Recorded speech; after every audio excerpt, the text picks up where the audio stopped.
Hey guys, welcome back. Get ready because today we are jumping back into the world of Mushoku Tensei. In this video, we're covering Volume 12, including Chapters 1 to 8. Sit back, relax, and let's get into it. Volume 12, Chapter 1, Part 1. Magonote Continent. That continent is a different land, isolated by the ocean. The place of our objective is Labyrinth City, Lapan, inland on the eastern side of the continent. There are two kinds of routes for the sake of crossing over to the continent. The method of traveling to the edge of Central Continent Dragon King Kingdom's port city, East Port, and then moving across by boat. That would mean you enter the Magonote continent on the eastern side. It's somewhat of a roundabout way, but it's the safe course. The other one is a route to take a boat from a port city in Asura Kingdom and enter the Magonote continent from the northern side. It's a bit dangerous because it means crossing Magonote continent, but it can drastically reduce the time it takes. Taking that into consideration, the former would take 18 months, and the latter would take 12 months, or at least it could be said to be around there. Even if we were able to find some sort of efficient method to move, we can say from the start, it's still impossible to do the round trip within 7 months. In other words, I won't make it in time for the childbirth.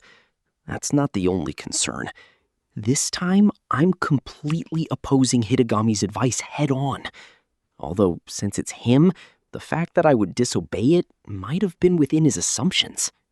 However, if it comes down to opposing him head on, as I thought, the story is different. If I were to say it, during the time we crossed over to the Central Continent, it's almost like not going to Shiron Kingdom. Without ever meeting Zenoba, it would mean Lilia and Aisha continue to remain captive. Just, in that case, things might have changed so I wouldn't have ended up running into Orsted. If I had done that, I wonder what would have been going on around this time. Without any specific problems, we would have arrived at the refugee camp.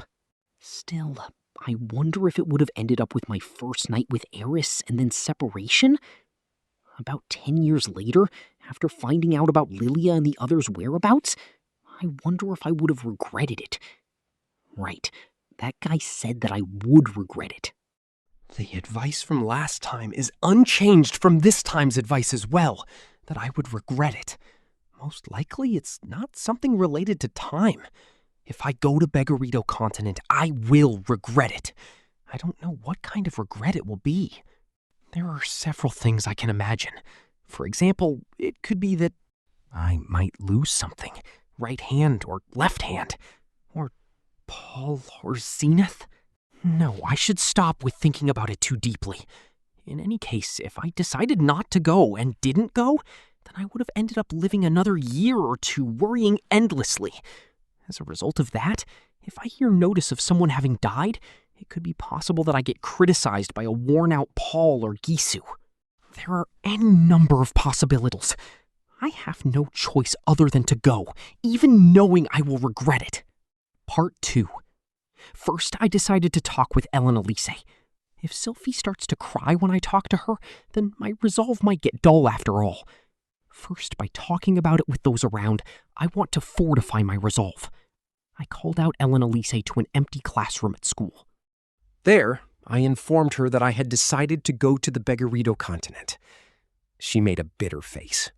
You know, Rudeus, I told you to stay behind here. Yeah, however, while I was hesitating to say it, Ellen Elise said it. In the first place, that letter. It might just be Gisu jumping to conclusions, you know? Jumping to conclusions, huh? I'm sure you know as well, Rudeus, but that man has times when he jumps to conclusions without confirming the important things first as well. Well, I'm sure there are things like that as well. Gisu is the type that doesn't tell the whole truth while moving around and doing things in the background. This time as well. That possibility is plenty likely. Unexpectedly, 1 month or so later, it might become the case that we get a letter saying, "Previous statement withdrawal. Zenith is safe." I've considered that possibility myself as well. after going to carry it out, and by the time we get there, Paul and the others have already resolved it. It would be a difference in passing. That's certainly a possibility that exists, but... But think about it a bit. Isn't it strange that Gisu would know my location? Huh? The time when we sent a letter after deciding our residence was 1.5 years ago. If Gisu has been in the Begarito continent for over half a year, how did he find out our location and send a letter? Just by moving, it will take close to 1 year. Even sending a letter will take about that amount of time. It's not like we can just use a cell phone or mail. Even the special express delivery takes more than half a year to arrive. The time doesn't match up. If Gisu had come together with Elenilisi, separated soon after, and moved straight to the Begarito continent, then it would still be better. How could a guy who has always been on the Begarito continent know of our location? Most likely, Gisu has already joined Father and the others. Then he heard my location and sent out a letter using that express delivery. Then why is the sender Gisu? Either it's Gisu's own judgment, or something with my father's pride, I guess. Pride? Elenilise put her hand to her chin and considered it. Paul wrote down in the letter sent to me as well that he is leaving things afterwards to me.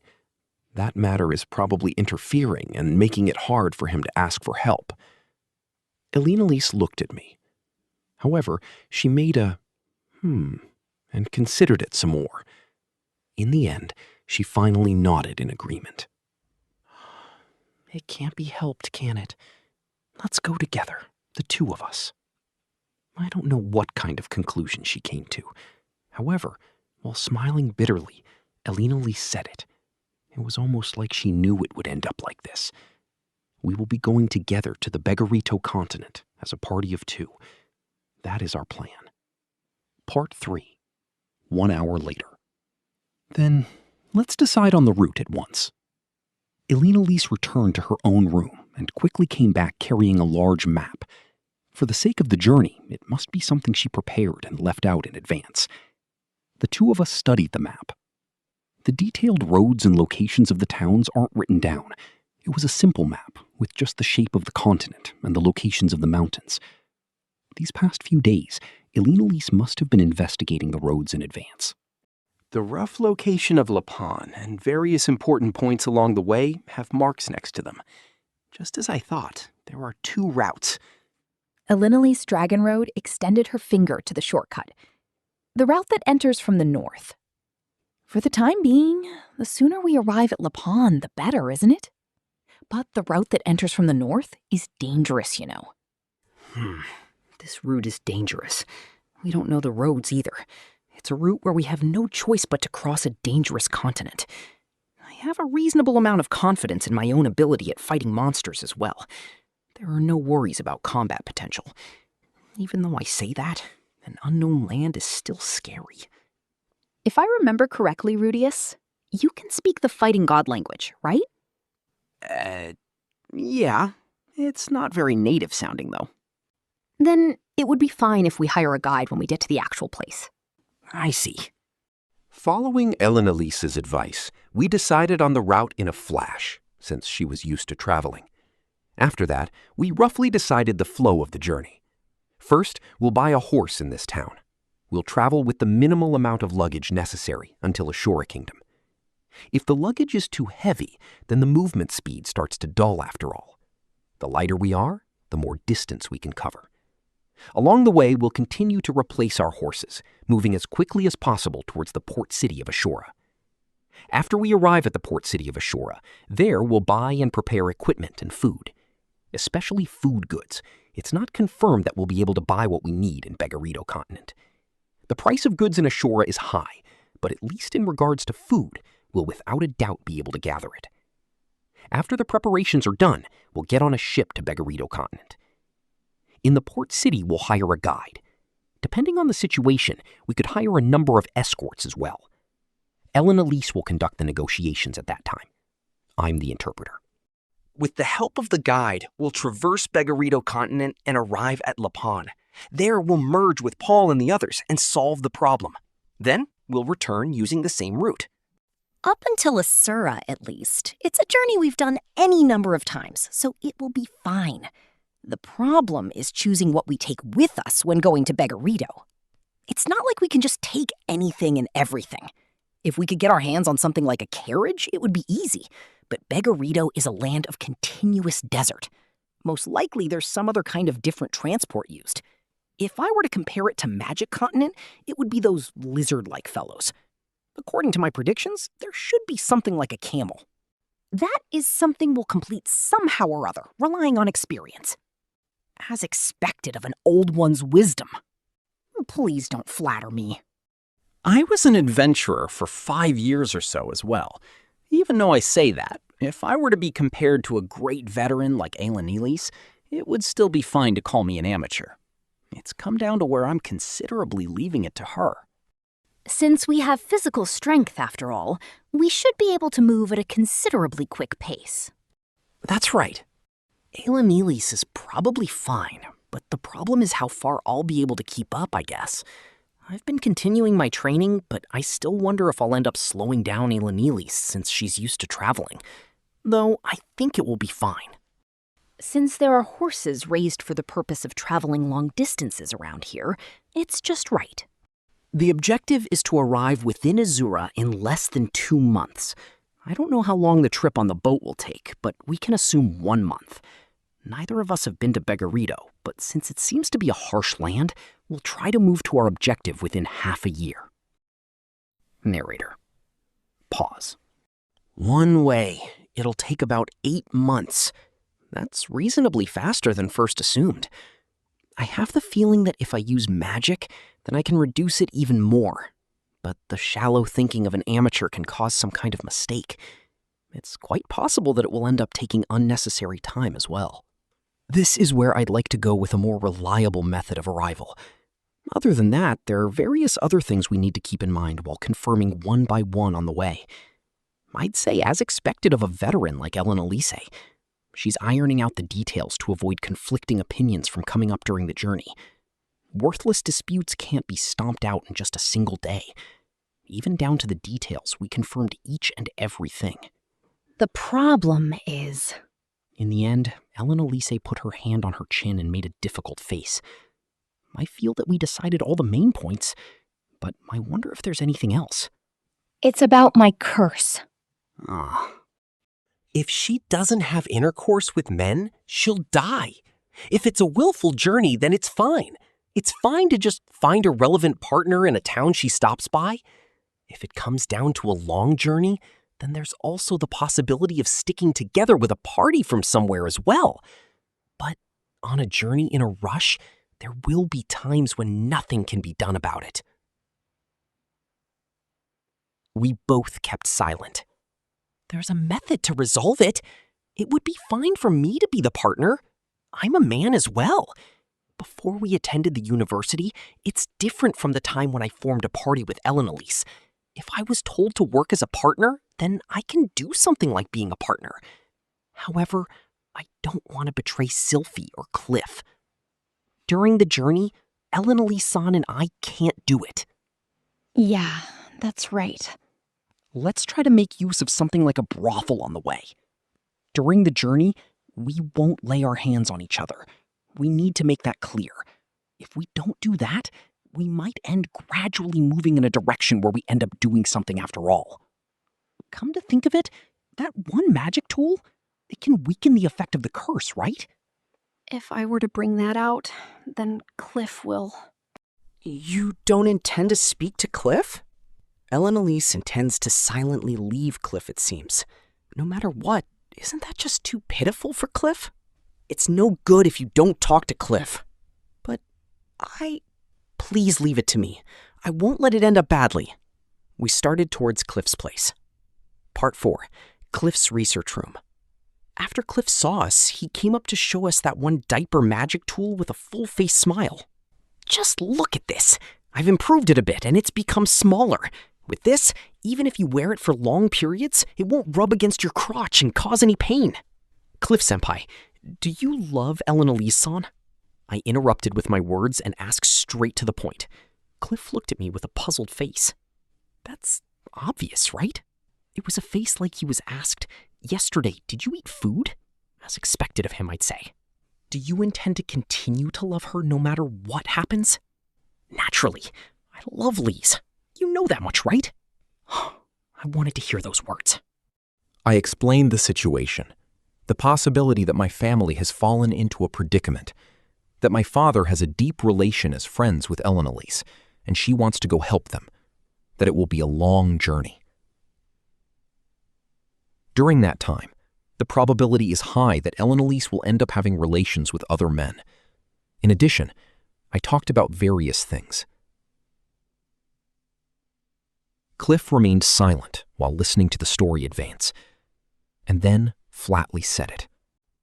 If I were to try and go with you, I'd be nothing but a dead weight. That is frankly true, but they're words that are hard to reply to. The one who replied wasn't me, but Elise. That's right. Honestly, Cliff's physical strength won't last. If it was the usual Elise, then she would continue more oblate. However, this time she said it quite clearly in order to bluntly refuse. I see. Cliff dropped his gaze in regret. That gesture felt like it was stabbing into my chest. I wonder how much he really takes matters to heart with her. If she goes on the journey, then Elise has no choice other than to have intercourse with other men. No matter how much Cliff accepts her in his heart, even if he understands that it's because of the curse, it's still something heartbreaking, I'm sure.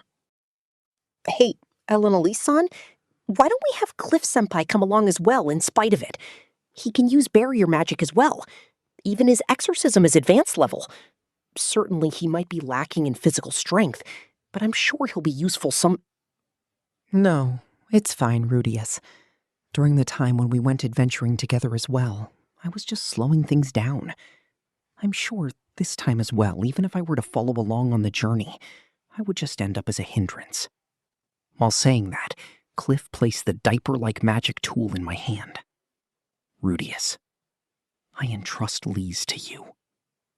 Honestly, I thought he would cry out about it more. However, still, even more than I thought, it seems Cliff understands his own power. Lise. Cliff faced Elenice's direction, and then, from a somewhat lower height from her, gently embraced her. Cliff. Just like that, the two tightly embraced each other. Lise, after you return, let's have the wedding ceremony. The curse still hasn't been solved, but we'll buy a house for the two of us and live there together. I've made you feel uneasy because we haven't done that until now, right? That it might just be talk like that? Cliff, but I'm a cruel woman, you know. This time as well, I was actually planning to leave silently without telling you. The marriage ceremony will be a mealess ceremony, but is that fine? Even though Lise isn't a mealess believer? I wonder if Cliff was intentionally ignoring Elenice's words. In any case, for Elenice, that was fine. Just by hearing those words from Cliff, it seems she was overcome with emotion. Cliff, I love you more than anyone in this world. Elise pushed down Cliff. By the time Cliff's lower half had been peeled bare, I had left the research room. From here on out, it's time for the two of them. The hindrance will be left here. However, that Cliff, he really knew she was feeling uneasy about his promise to marry when he said that. Part 5. I went around to say farewell to others in each place as well. I won't be able to return for a year and a half. If any trouble happens on the other side, then it might even take 2 years. 2 years is a long time. It's no good if I don't do it properly, rather than just a short greeting. The first place I went towards was the staff member room. It is Genus's place. It won't be good if I don't make sure to take care of the formal office work like procedures ahead of time. The same as always, he had a pile of documents in front of him as he worked energetically. Greetings, Vice Principal Genus. Ah, if it isn't Rudeus-san. It's been a while. I heard that you succeeded on a large-scale experiment or something at 7-Star-san's place. Yeah, it's thanks to the assistance from Zenoba and Cliff. Is that how it was?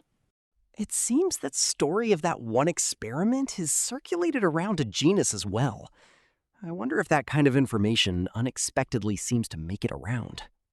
And then, what is it for today?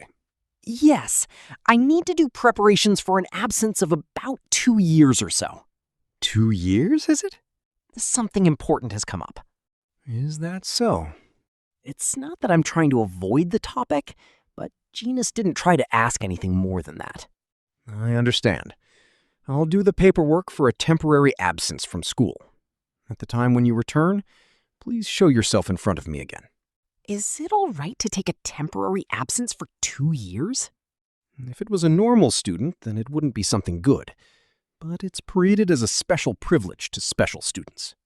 I'm sure it would have been taken as dropping out normally after all. Thank you very much. No, the special student system is for that sake after all. Rudeus Greyrat. Then, in addition, could I ask to allow the student known as Ellen Elize to be treated as a temporary absence as well? She isn't a special student, but she intends to go along with my convenience as an escort. Is that so? I understand. I'll try to make it work out somehow. Genus pleasantly took that on. It's a really appreciated talk. I said my thanks to Genus and left the staff member room. Part 6. Soon after leaving the staff member room, I ran into Rinia and Persina. After seeing me, the two of them raised their hands and approached me. I told the two that I would be absent for about 2 years or so as well. I see. It will become lonely, Nya. If it's gonna be 2 years, then we'll have graduated. We won't meet again, Nano. After it was said, I realized it. They are 6th-year students. In another 2 years, they will have graduated. They will have returned to the Great Forest. It sure is lonely not to be present at that farewell. That's right, isn't it? Come to think of it, the human gods said to start a relationship with one of these two. In another 2 months or so, the mating season will start. I wonder if a development like that would come up. I'd take a good look at the two. What, Nya? Is there something on me? Rinia, those cat ears that twitch as they move, the tail that swings back and forth, and those healthy-looking thighs are her characteristics. Her chest size is big as well, about D or E size. Since all the beast race are big, it might just be average. She gives off the feeling of a healthy girl. Even on top of the bed, it seems like it would be enjoyable for her to show that cheeky reaction.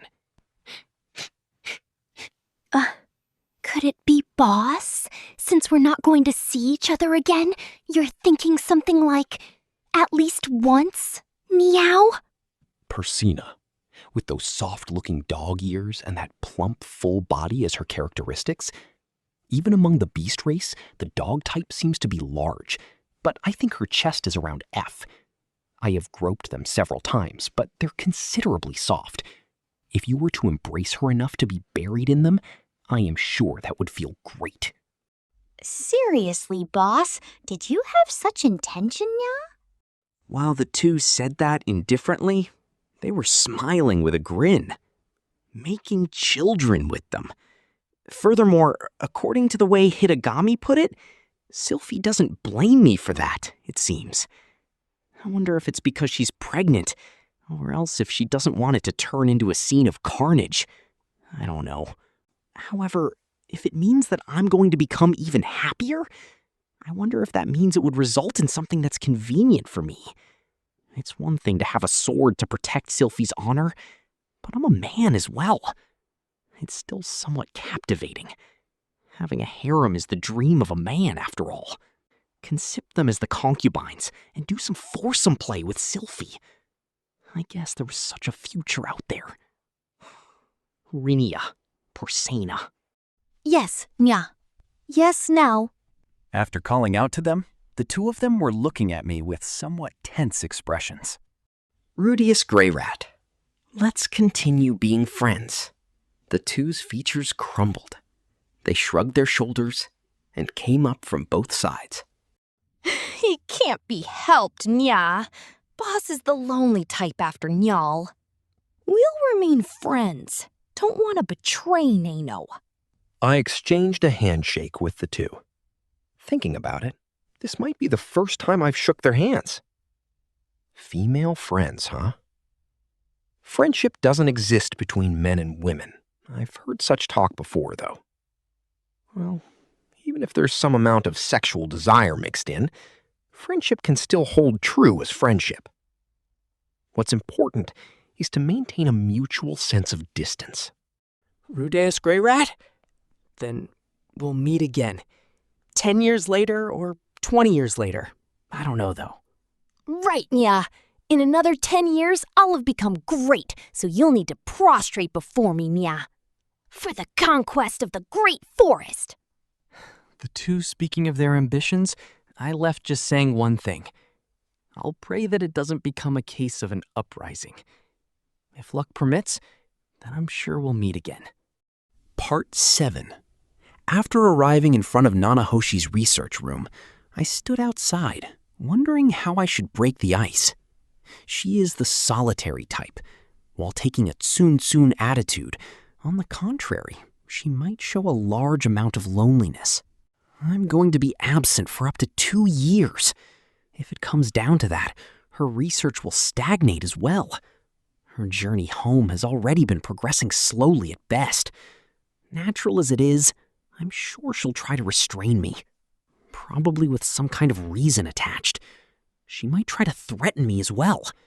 If I'm told something like, "If you're going to go on a trip then, I'll take Sylphie," I wonder what I should do. I don't think she's a yandere to that extent, though. I took a single breath, a single knock. Come in. After waiting for a response, I entered the research room. Nanahoshi raised her face from the desk and looked over here. What? It's different from the usual time, though. Actually, I've come to give notice of something unfortunate. Unfortunate notice? I'm leaving on a journey. Since my family is in trouble, I'll be going as far as Labyrinth City Lapon on the Begarito continent. Round trip, it will take about 2 years or so. After spending a short while dumbfounded, Nanahoshi stood up while kicking off from the chair sharply. She put her hand on top of the desk and looked at me with a dumbfounded face. Begarito. Labyrinth City Lapon. 2 years. She continued to repeat my words like she was considering them. I'm very sorry about this, even though I said I would help you. But no matter what, this is something that I have to go and do. Nanahoshi opened her eyes after hearing my words and took a deep breath, and then sat down in the chair with a bang and looked up at the ceiling. 2 years? After I return, I'll properly continue to help out with your research. 2 years. Nanahoshi crossed her arms and didn't say anything but 2 years. She's not trying to restrain me or cry out either. She is looking at the ceiling like she's thinking about something. Just like that, about half the time passed. Today is nothing but painful times. Well then, please excuse me. It can't be helped. Even she should understand that I'm only helping out of goodwill. I'm sure she really wants to restrain me, but she's enduring it. I turned heel and was about to leave. Wait a minute. I stopped my feet at that voice. Honestly, I don't really want to chat. I know she's going to try and stop me, but I'm sure it's better to properly talk it out. Thinking that, I turned around. From the lowest drawer of her desk, Nanahoshi took out something like a notebook. She flipped through the pages, opened it to a certain page, and showed it to me. Look at this. This is? Nanahoshi was clearly hesitating, whether to say it or not to say it. However, in the end, she said it. It's a map of the locations of the ruins scattered around the world with teleport magic circles in them. Huh. Come to think of it, Nanahoshi did say she traveled around together with Orsted. They were making use of the teleport magic circles scattered across the world to travel here and there. You said you didn't remember the location. Orsted forbade me from speaking about it, and that I shouldn't reveal it. That time, I said I couldn't remember it either way, so I couldn't say it anyways, But she left a record of it in case the time ever came up where she needed it. It wasn't memory, but a record. I flipped through the pages of the notebook. It was far from perfection, showing the effort Nanahoshi put in. I've certainly heard the name of the city known as Lapon. I remember it. This teleport magic circle will take you to somewhere nearby a certain bazaar. If you move north for about a month or so, you should arrive. Therefore, it shouldn't be a mistake. 1 month, you say? I turned back to the page. We could do a round trip in just 3 months. If we could finish things up on the other side within 1 month, that would be 4 months. We would make it in time for Sylphie's childbirth. But is it fine? You were forbidden from speaking about it, right? I hesitated over it, but I relied on you the other day after all.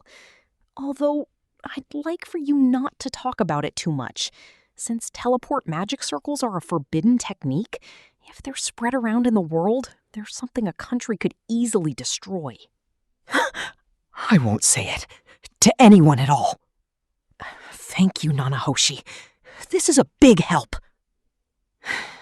I just want to return home faster. Nanahoshi said that while snorting through her nose with a I took the notebook in my hand and deeply lowered my head, then turned heel and left in high spirits. I forgot to say it, but on the first page there's the mark that shows the location of the ruins with a magic circle, and the method to break into the concealment magic is written down there, so make sure you properly read it. Understood. I'm indebted to you. I'm just repaying the debt. While making a bitter smile at those words from Nanahoshi, I leave the research room. Part 8. And then I return to Elena-Lisa's place. I return quickly. It's good news. I'm sure she'll be delighted as well. There's no choice other than to change our plan for the journey. 1.5 months. It could be that we could even manage to bring along Cliff. Naturally, we'll make it back in time for Sylphie's delivery with time to spare. My mouth was becoming slack. While I continued to strike my cheeks, I opened the door to Cliff's research room. In the next instant, something like Venus with a Renaissance feeling came jumping into my sight. I'm very sorry, Rudeus. As I thought, I can't go. Elena-Lisa is unstable. With a body like a model wrapped in a blanket, it was a seductive appearance. Elena-Lisa's breasts, almost like the Niagara Falls, and long, slender, symmetrical body, you would feel it was almost artistic. However, I didn't feel anything like art or otherwise. Just simply erotic thoughts came up. In the first place, there's no way I would understand anything about the arts. If I were to convert it into a figure, then I would just think it's erotically cool. Cliff was in a corner of the research room, and he had become like a pharaoh. It's a mummy. His face is quite happy. This side is far more artistic, I'd say. The interval between life and death, or some title like that seems like it would fit. There's no way I can endure being separated from Cliff for 2 years. Even if I know it's dishonorable, I will not go. Women are creatures that live based on feelings. Such a line floated across my mind. In the first place, if Rudeus is going, then there's no necessity for me to overdo it, is there? There's still things hovering in the background between Paul and I as well. I'm sure he doesn't want to show his face in front of me as well. If Rudeus is going, then the job of protecting my granddaughter's first childbirth will be mine as well? There was no longer even the shadow of the woman who coolly declared, "Leave things after to me and wait." Quite effeminate. I'm sure, in the period these last few hours, she was able to go to quite the good-feeling paradise. I see. As a matter of fact, a method for reducing the round-trip time to its shortest 3 months has entered my hands, though. Elena-Lisa stopped her movement. After confirming that Cliff is sleeping, I whispered into Elena-Lisa's ear. To tell you the truth, Nanahoshi has. Oh, my ears are no good. I'll feel it. Listen to me seriously. It was a joke. I showed her Nanahoshi's notebook and explained the outline, and then the fact that Nanahoshi firmly forbid us from speaking about this as well. After Ellen Elise flipped through the pages of the notebook, she couldn't hide how surprised she looked. In just this amount of days. That's right. If it's this, then we'll make it in time for Sylphie's childbirth. We can do it. One way, 1.5 months. It's not a long journey. The color in Ellen Elise's eyes changed. If it's this number of days, then. It was that sort of face. Well, if it's this, then there's no problem. As I thought. Oh, go. It seems her mind has changed. How self-interested. But, well, 2 years would be a long time after all. If it's 1.5 months, then physical strength-wise, we could bring along Cliff Senpai as well. And no, we'll leave behind Cliff. Is it fine? I'm sure Cliff, if he comes to know about the matter of the teleport magic circles, he won't be able to keep from talking about them. No, I don't think Cliff Senpai is that kind of person. I don't think so, but among my acquaintances, he is the #1 person to suddenly let leak something like that. After all, going with a large number of people would be bad. If the number of people that know increases, it will mean the secret just spreads that much easier. However, since it seems to be a dilemma, I'd like to bring along someone with real ability. A party consisting of a few elites, I'd say. Those I would bring along would be, for example, Rudeus, right? There's no other person as reliable as that person. Since he's silent, I'm sure he'd never reveal the teleport magic circles to anyone as well. Rudeus Greyrat. If it's a guy that lives in denominations of the thousands of years, then as a matter of fact, he might already know about the teleport magic circles. It seems like he knows about Orsted as well. I feel like it wouldn't be a problem to talk to him about it. Well, since I haven't seen either recently, I can't make the request of them. If it comes down to this, other people who we could bring along, there aren't any. It doesn't seem like Zenoba is very familiar with traveling after all. That's right! We might as well just go. If there's not enough people on the other side, then returning with another is still a possibility. Right now, it's the first time we're walking down this path. Therefore, we're cautious. But if it's a path we've taken once, then it's not all that difficult to walk it leading someone. It will mean talking about the matter of the teleport magic circles, but we can't change things that need to be done. It takes 3 months for a round trip, but in reverse, that means in 3 months, we can certainly bring back enough helping hands to finish it. For the time being, let's go with just the 2 of us. For the time being, let's go with just the 2 of us. Let's quickly go and put an end to this, then quickly return home. Just like this, Ellen Elise's short period of hesitation cleared up. Part 9. And then, finally, I discussed it with Sylphie. In the living room of our home, I gathered together Sylphie, Aisha, and Norn. I started to talk. I'm planning to go assist father and mother. Sylphie muttered in a small voice, "Hey?" and showed a color of anxiety. It was a confused face. However, she soon shook her head and nodded with a serious face. Yeah, I understand.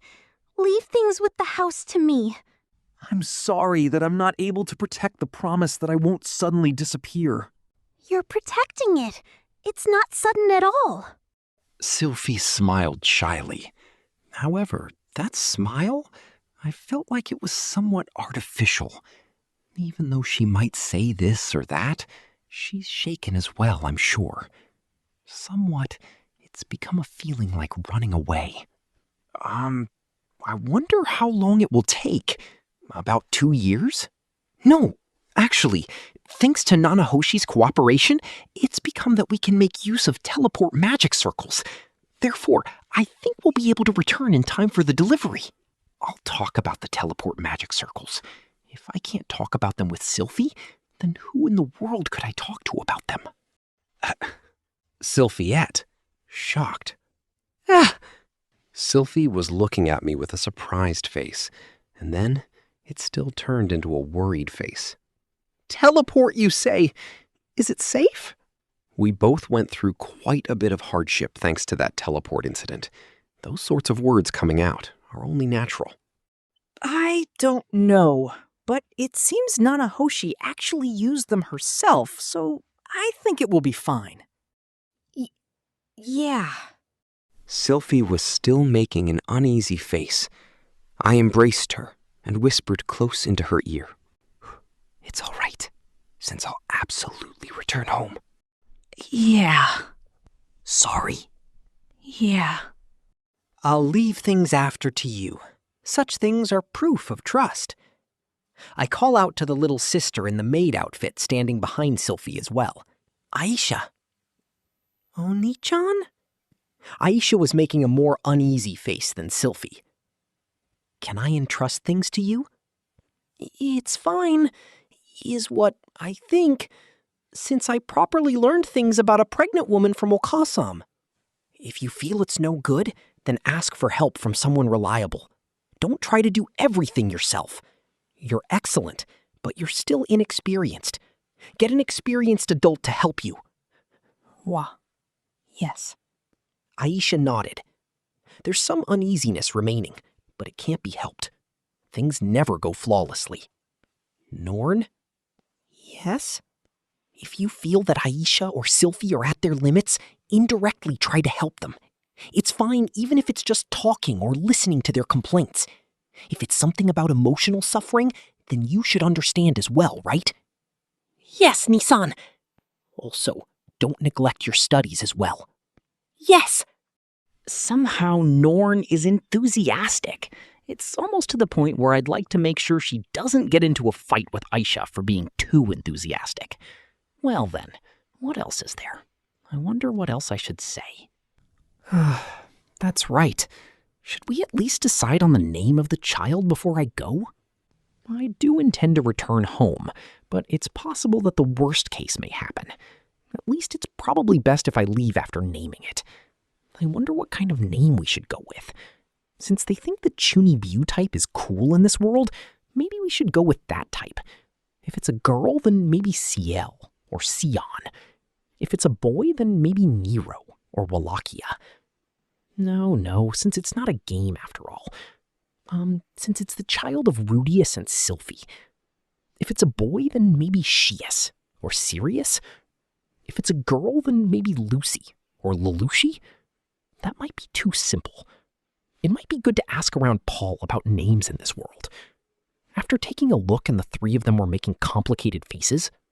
Name, you say, Rudy? Oni-chan, why are you saying something like that? Nissan? Everyone is looking at me with uneasy stares. There's tears starting to build up in the edges of Aisha's eyes. I wonder if I said something strange. If you do something like give the child a name before going on a journey, you won't be able to come back? I wonder. It seems like only I don't know about the death flags of this world. No, I remember. Come to think of it, there was an act like that in the legend of Pergius. One of Pergius's allies, the Man of Fortune, Fire Emperor class magician, Feruzu Star, said that he might not be able to return from the battle, so he gave a name to the child before he left on the journey. The name he gave was the same as his own, Feru Jr. However, Feruzu Star lost his life midway through the battle, and then, while being reminded of his own son, he was defeated by the hands of Demon King Reinaru Kaizaru. After all, would it be better not to decide on it yet? I wonder. But I want to participate in naming it as well, even taking into consideration the worst case. Don't say things like the worst case. Sorry. At any rate, it's my first child. The sense of reality isn't all that there yet, but I want to try giving it a name. Aisha Greyrat. Oni-chan, let's do this. If the child is born, we'll decide to call it Rudeus Jr. If Oni-chan returns home, at that point we'll decide on a name for it. Just like that North god Karumon, if we make Rudeus into the middle name, it will be fine. Rudeus Jr., huh? In this world, it's not all that unusual to give your son the same name as yourself. For example, how about giving it the name Lucy? Luciel Greyrat is what it would become, I guess. It's not bad. Doing the same thing as a great man? Thinking that feels strangely embarrassing, though. It seems like a large number of people are already doing it after all. Wait, if it's a girl then? Moreover, if I'm unable to return home, then I wonder what they'll do. Will she be stuck as Rudeus Jr. her whole life? Isn't there something wrong with that name? If she ends up being picked on over her name and says, "What's wrong with Rudeus being a woman's name?" Won't she grow up into a child that shouts and hits? I understand. Let's do that. Sylphie. Yes. I thought to say something to Sylphie, but I can't think of the words for it. During times like these, I can only think of words that seem to give off a bad premonition. Sylphie. I stood in front of Sylphie and placed both of my hands on her shoulders. Sylphie sensed it and closed her eyes. She raised up her jaw and crossed her hands in front of her chest and was trembling. It's not like it's the first time, but this might be the first time that she's obeyed respectfully with this kind of feeling. After taking a glance at Ayesha, and somehow it seems like she's looking over here while leaning her body forward. Norn was covering her eyes with her hands and looking over here through the gaps in her fingers. Pachitto! I give a single wink to the two of them. And then, suddenly, Norn closed her fingers. In contrast with Aisha, who returned the wink. Pachito! She sure is playful. You want to see the kiss scene that much, huh? Well, I guess it's fine at these sort of times. I gently kissed Sylphie, while listening to small, "Yeah!" shriek from Aisha. Volume 12, Chapter 2, Part 1. We changed the plans for the journey. First, we buy a horse. Then we both ride it, heading towards the forest with the teleport magic circle. We make use of the teleport magic circle, and then we will arrive in the Begarito continent. According to the story from Nanahoshi, if we travel 1 week north from there, we will arrive at an oasis and bazaar, supposedly. Just, it seems to be a considerably severe desert. Nanahoshi was in a completely groggy condition, and supposedly she had to be moved while carried on Orsteed's back. Since that is the case, it just means we need to firmly take care of preparations. Well, I have magic as well. It is possible to create a giant block of ice in the dead center of the desert as well. I am sure the flexibility will be effective. There is no map up until the bazaar. However, it seems Ellen Elise has confidence in regards to her sense of direction. She said it was fine to leave that part to her. It seems the elves do not lose their sense of direction even in deep forests. When I pointed out that deserts and forests are different, she got angry and said, "Exactly how many years do you think I have traveled?" Rudeus Greyrat. If she has that much confidence, then I am sure it will be fine. After we arrive at the bazaar, from there we will hire a guide. Lapon is roughly 1 month north from there. According to Alanalise, if we only know the direction, then the method of hiring someone is probably faster. We will move until we get to Lapon, rapidly assist Paul and the others, then return using the same route. I am a bit afraid of letting them know about the teleport magic circles, but it cannot be helped. It would be a strange talk to try and force just Paul and the others to return on the normal route after all. On the other side, if I remember correctly, there were 6 people. If we include Gisu, then it would be 7 people. It will not be good if I do not at least be careful to make sure they keep silent. Incidentally, I have already finished forbidding Sylphie and my little sisters from speaking about it. I told them if they spread it around, a person who can insta-kill Ruijerd might show up, so they should sincerely keep it secret. Part 3.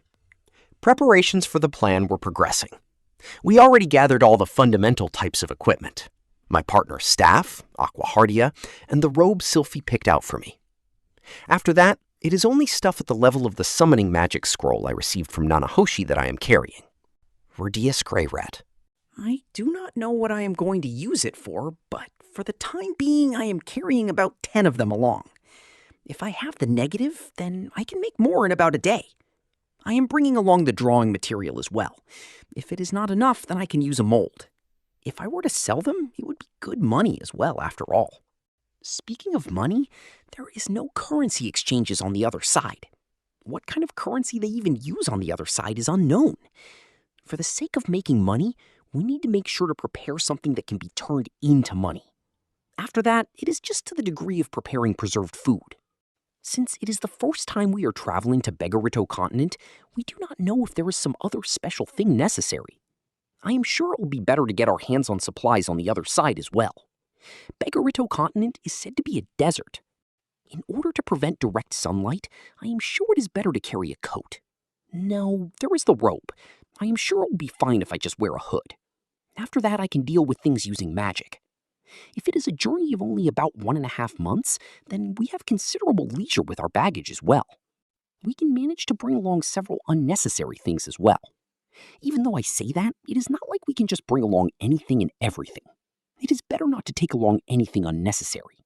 It is said we will arrive in the bazaar 1 week from the location of the teleport after all. It is not like it is a completely uninhabited place. There we will investigate the things we need and gather them. However, for the time being, as insurance, we decided to take along a book that has details written down about teleport magic circles. No matter how much it is said that Orsted makes use of them, that we are using them makes us a bit uneasy after all. After proceeding to the staff member room once more and lowering my head to Genus, I received permission to borrow a book for a long period. In addition, I borrowed 1 volume of the books on the fighting god language from the library. It is insurance for the worst-case scenario if I cannot communicate any words.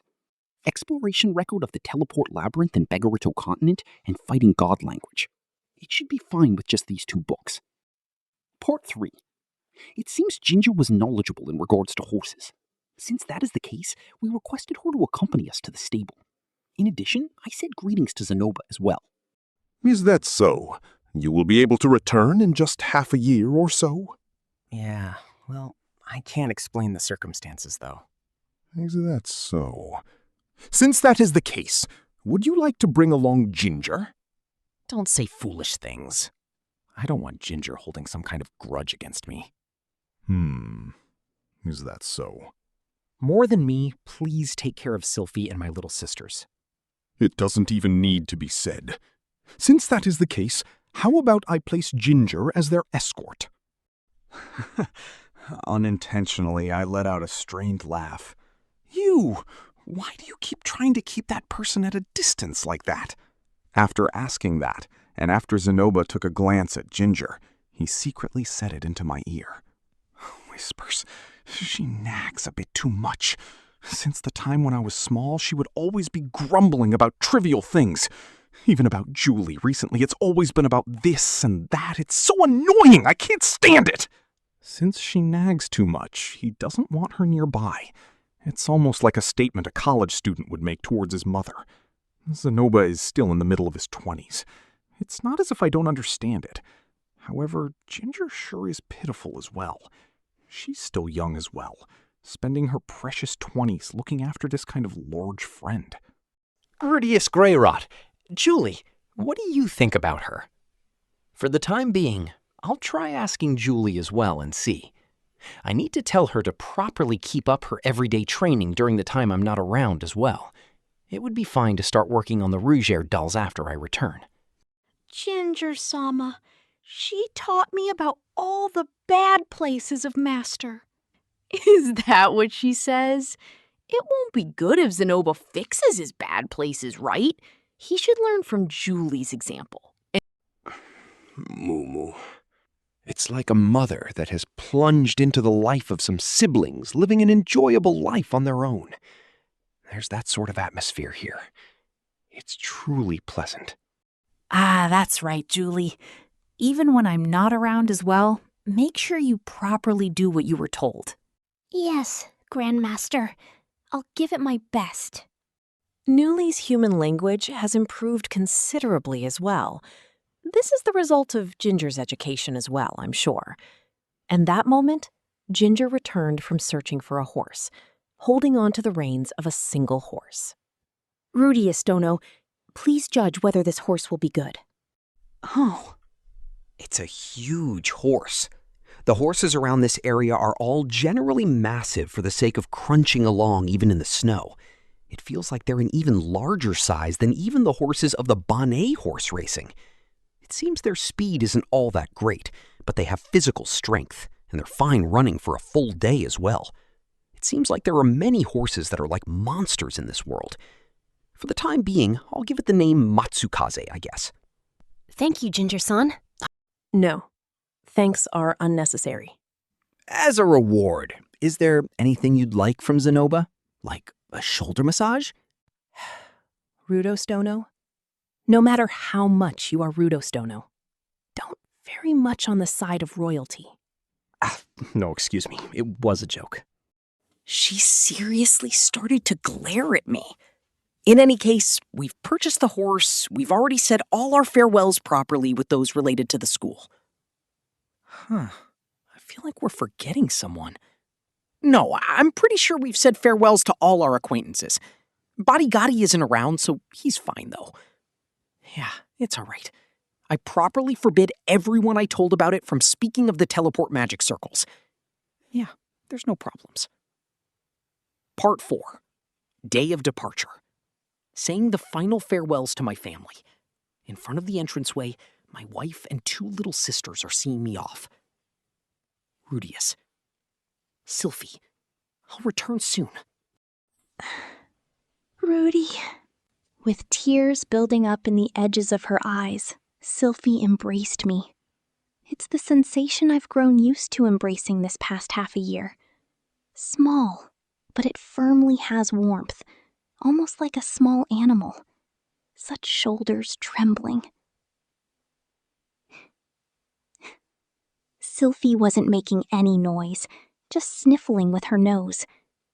When faced with this sort of response, it makes me not want to go.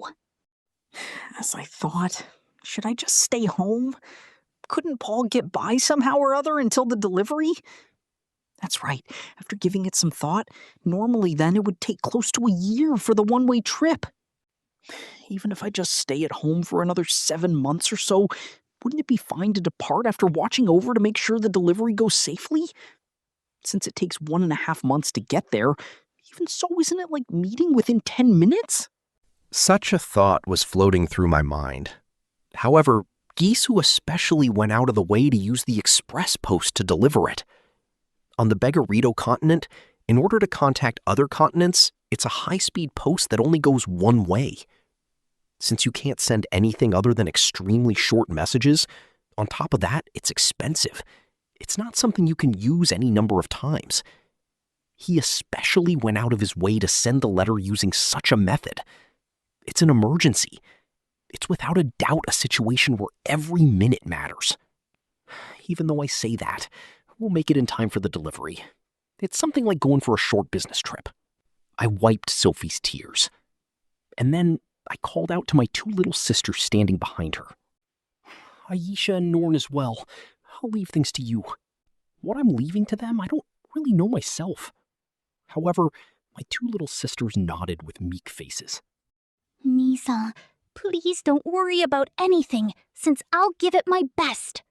I understand. Oni-chan as well. May the fortunes of war be with you. Yeah. Anyways, both of you, make sure you don't fight. Yes. Yes. The 2 who faithfully nodded were making bitter smiles. Sylphie! Eleniles, who was on the horse, approached us. On top of the horse, 2 weeks' worth of luggage was packed, but its movements haven't even slowed a bit, as expected of Matsukaze. It's all right. Even without the husband, a child will still be born. Since I'm the one saying it, there's no mistake. Yes, Oba-chan as well. Please take care of yourself. There's no need for worry. Everything will go well. Elisa gallantly flipped her hair back. How cool. It's almost like a female knight that comes out in a fairy tale. If it comes down to this, I'll just have to pretend I didn't see the scene of Elisa going back and forth the other day. It will have the moving impression. Well, I guess it just means that the usually aloof Elisa has her weak points as well.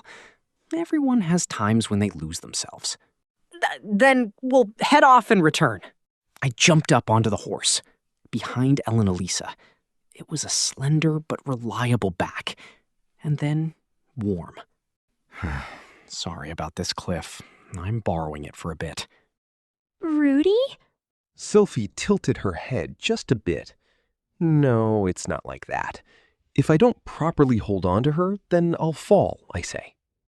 I'm heading off and shall return. Let's depart. Part 5. 5 days southwest of the magic city Sharia, we arrived at a forest.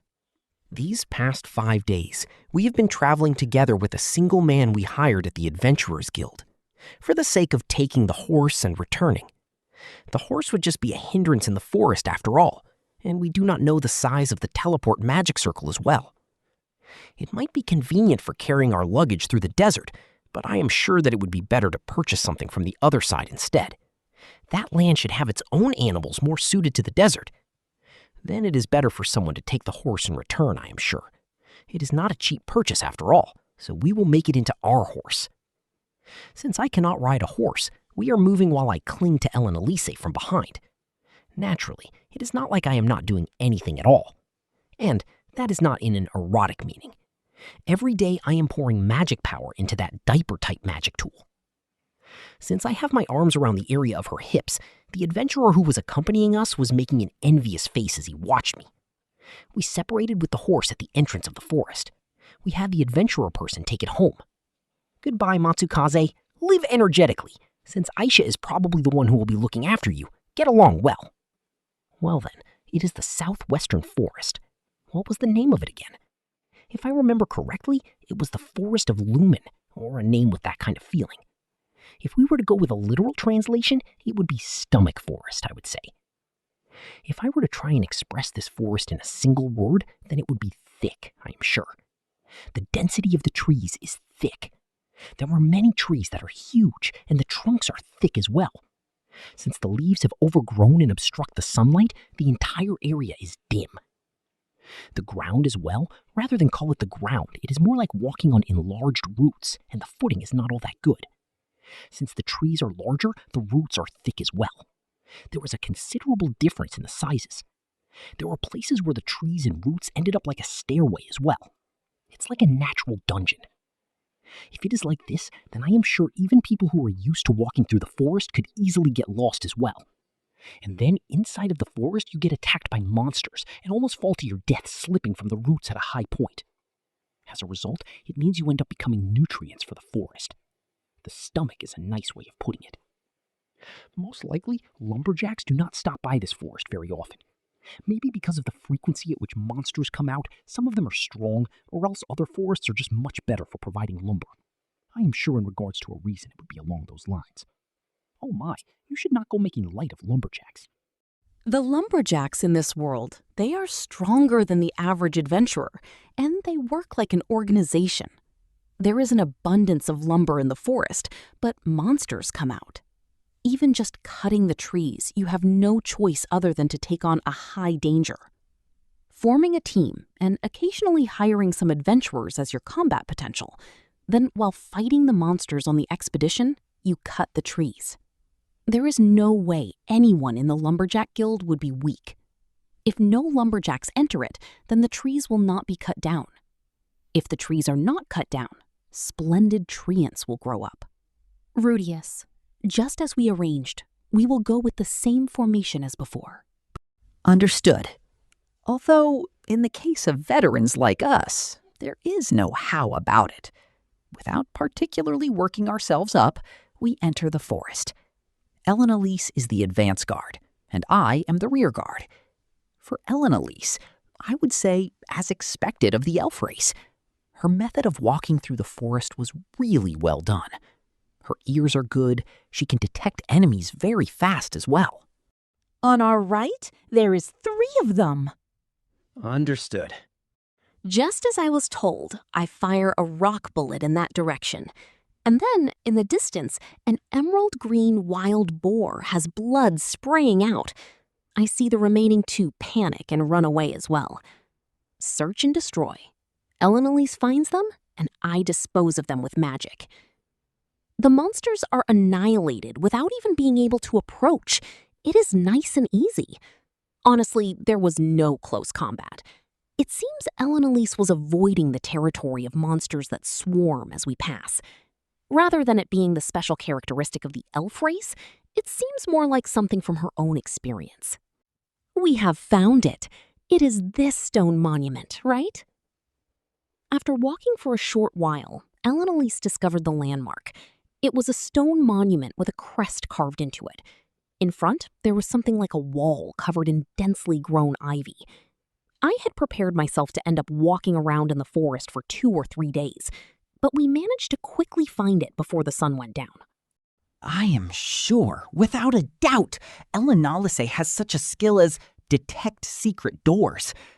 The stone monument was similar to the stone monument of the 7 world powers, and it has the crest of the dragon god carved into it. It is a design with triangles combined together into an acute angle.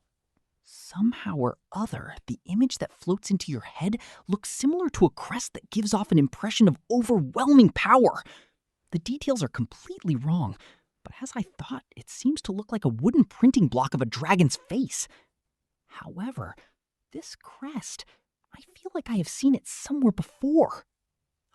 I see. It was in the basement of my house. It looks similar to the crest that was on the research data of the automatic doll. But the details of that crest are somewhat different as well. It is just the ambiance of it that is similar. I wonder if it could be that the producer of that doll was someone related to the dragon god? No, well, I'm sure there are any number of similar crests. What is the matter? No, it is nothing. After being asked by Elise, I shook my head. We do not have the spare time to worry over something like that right now. For the time being, let us release the barrier. I will leave it to you. After a short exchange, Elise started to keep lookout of the surroundings. I placed my hand on top of the stone monument and looked at the memo. It is the notes Nanahoshi blessed us with. What was written there were the words for an incantation.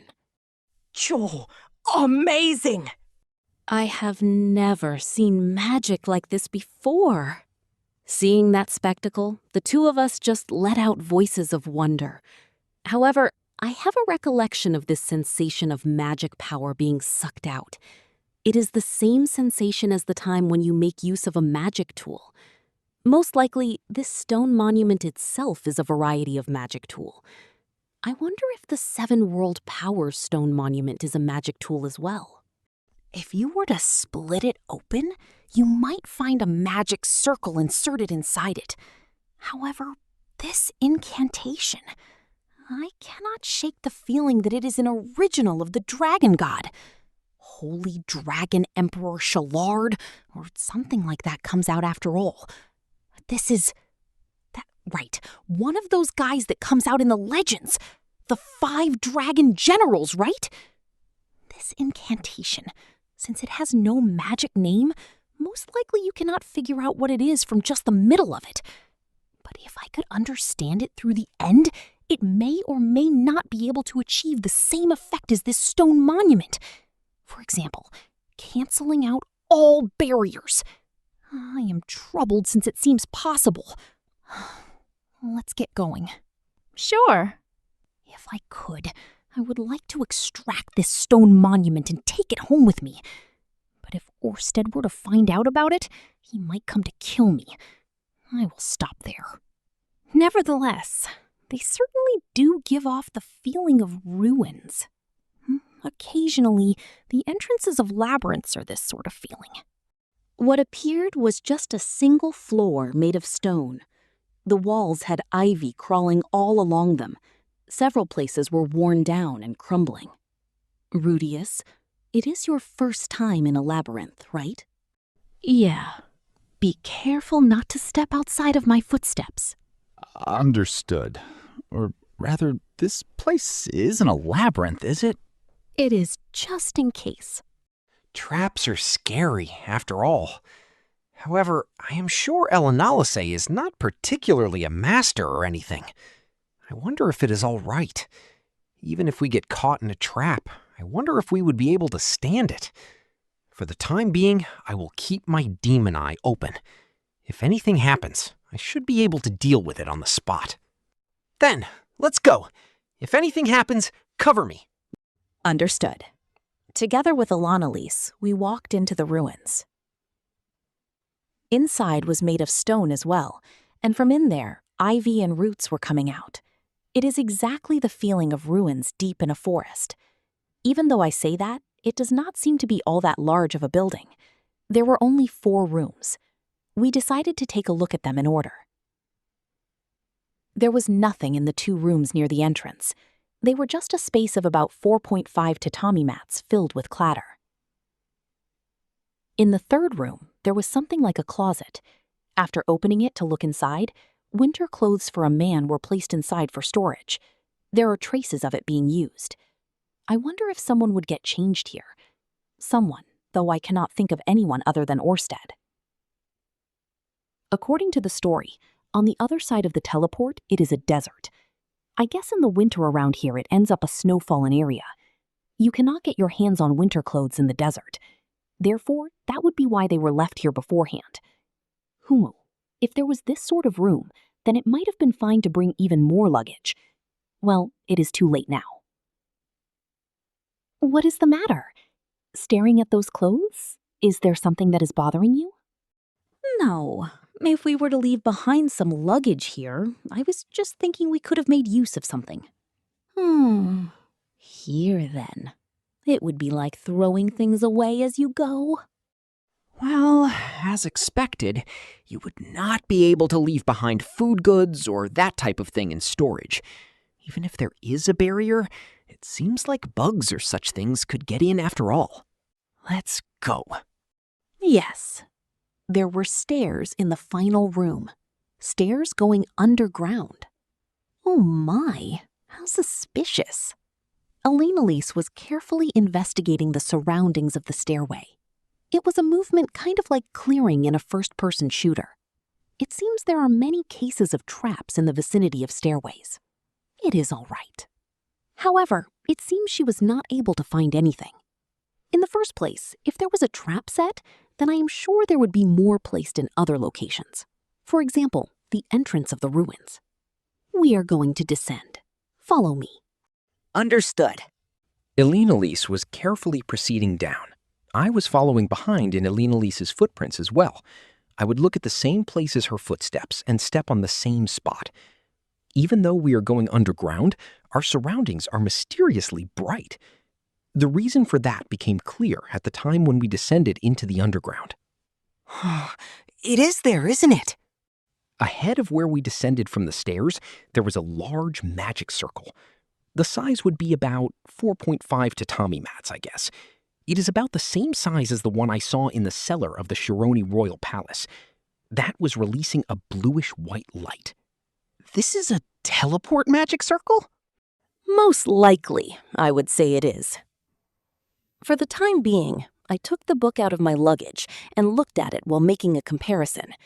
It had a resemblance to the type of magic circles which are capable of two-way teleportation. The details are different, but there is no mistake on the characteristics. If the story I heard from Nanahoshi is true, then if you place your foot here, just like that, you will be in Begarito continent. Elinalise just kept staring at the teleport magic circle while standing still. What is wrong? Let's go. No, I have somewhat bad memories from teleportation. Bad memories of teleportation, huh? There must have been something that happened during her adventurer days. If it is just at the level of bad memories, then I have some as well. That is right, is it not? Elinalise shook her head and looked at the magic circle with an All right. If we end up being dropped into some weird place, let's punish Nanahoshi. Yeah, I will capture her with both of my arms, and during that time, you can thrust into her. Oh, in a sexual way is just a bit. I did not particularly say what you would be thrusting into her. And for example, sticking your fingers into her nose, easily coming to those sorts of ideas, you sure are lewd. Thrust my fingers into a girl's nose or something like that. Wouldn't that be something to get excited about? Oh my, is that so? Next time, I will have Cliff give it a try. I will not take any responsibility for that. While we were making immodest jokes, my hand was grabbed by Elenise. It was a slender but sinewy hand. It is the hand of an adventurer, warm and a bit sweaty. My heart is beating a bit, even though I have Sylphie, even though Elenise has Cliff. If I take her hand, I wonder what would happen. Rather than an affair, it is more like adultery. It is not like we particularly like each other. It seems like you are making some kind of misunderstanding, but if you are not in contact with some part of their body, then you will not be teleported together, you know?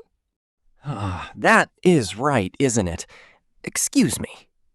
No good, no good. It is not like I am a virgin. These sorts of misunderstandings are no good. Ah, to be seducing my granddaughter's husband. How sinful of a woman I am. In order to atone for the sin, you should do it for once. Oh, wait, don't say those sorts of things. If we can poke fun at it with this kind of feeling, then it does not seem like we will cross over the line. As expected of Elenalise's ability to read the mood. Now then, shall we go? Yeah! We stepped foot on the teleport magic circle. Volume 12, Chapter 3, Part 1. I felt a sensation almost like suddenly waking up from sleep.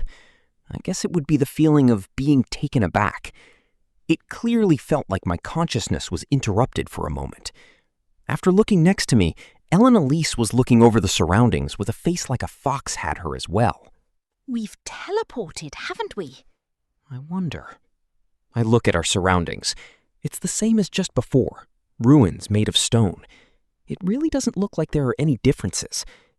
No, in the corner there's a bit of sand piling up. There's no ivy along the walls anymore as well. The light brown color has increased as a whole. It's a different place. We slowly and carefully leave the magic circle. There's nothing unusual with our bodies. We have our baggage. Elenalise and the contents haven't changed places either. After we left, the magic circle started up activity again and began to release a bluish-white light. That sure is convenient. From what I can see, even though it doesn't seem like a magic crystal has been established anywhere, I wonder how it works. I wonder if there's a crystal left deep underground. If it's capable of absorbing the magic power from its surroundings, then I would certainly like to know the method, but... And for the time being, I'd like to ascertain if we can return. That's right.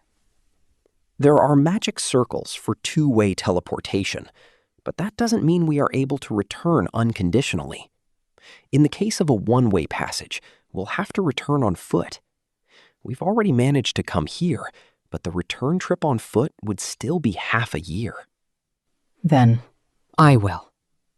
No, I'll go. I'll go for a short while, and if I can't return, then go on ahead without me. After saying that, Elenalise had me step back. If the worst case happens, and you end up disappearing, I'll pass on reporting that to Paul. I see. Then I'll leave it to you. Well, I don't really mind which of us does it. It does seem like we were teleported, but it's not certain that this is even Beggarito after all. Then, I'm going.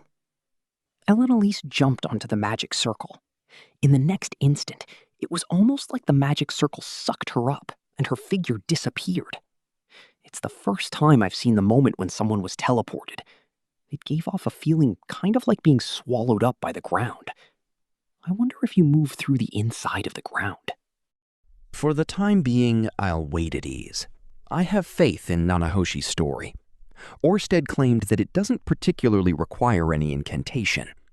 There's the possibility that it might have required some kind of magic tool as well, but for the time being, we've already succeeded on the teleport once. Then I want to think that returning will be fine as well. 5 minutes.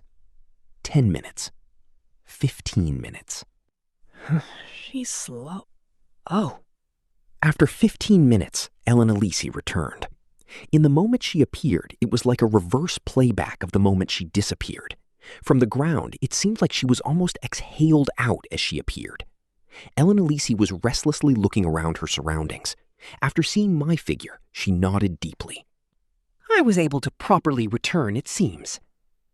In any case, you were just a bit slow, though. Is that so? I had intended to return immediately, though. Is there some sort of time lag? Even though I say that, it's at most several minutes. On the one-way path, only about 7 minutes. I wonder if the time difference has some relation to it. Come to think of it, I feel like I heard the story somewhere that there was a bit of a lag between the time when Fedoa region disappeared and the refugees started to appear as well. Was the one who said it Sylphie, I wonder? Teleporting isn't instant movement, but it might be high-speed movement. Or else maybe it's something like boson jump. Rudeus Greyrat. In any case, if we're able to return, then there's no problem. That's right. If it was something dangerous, then I'm sure Orsted wouldn't use it after all. We should just be fine with the fact that we were able to confirm we can return.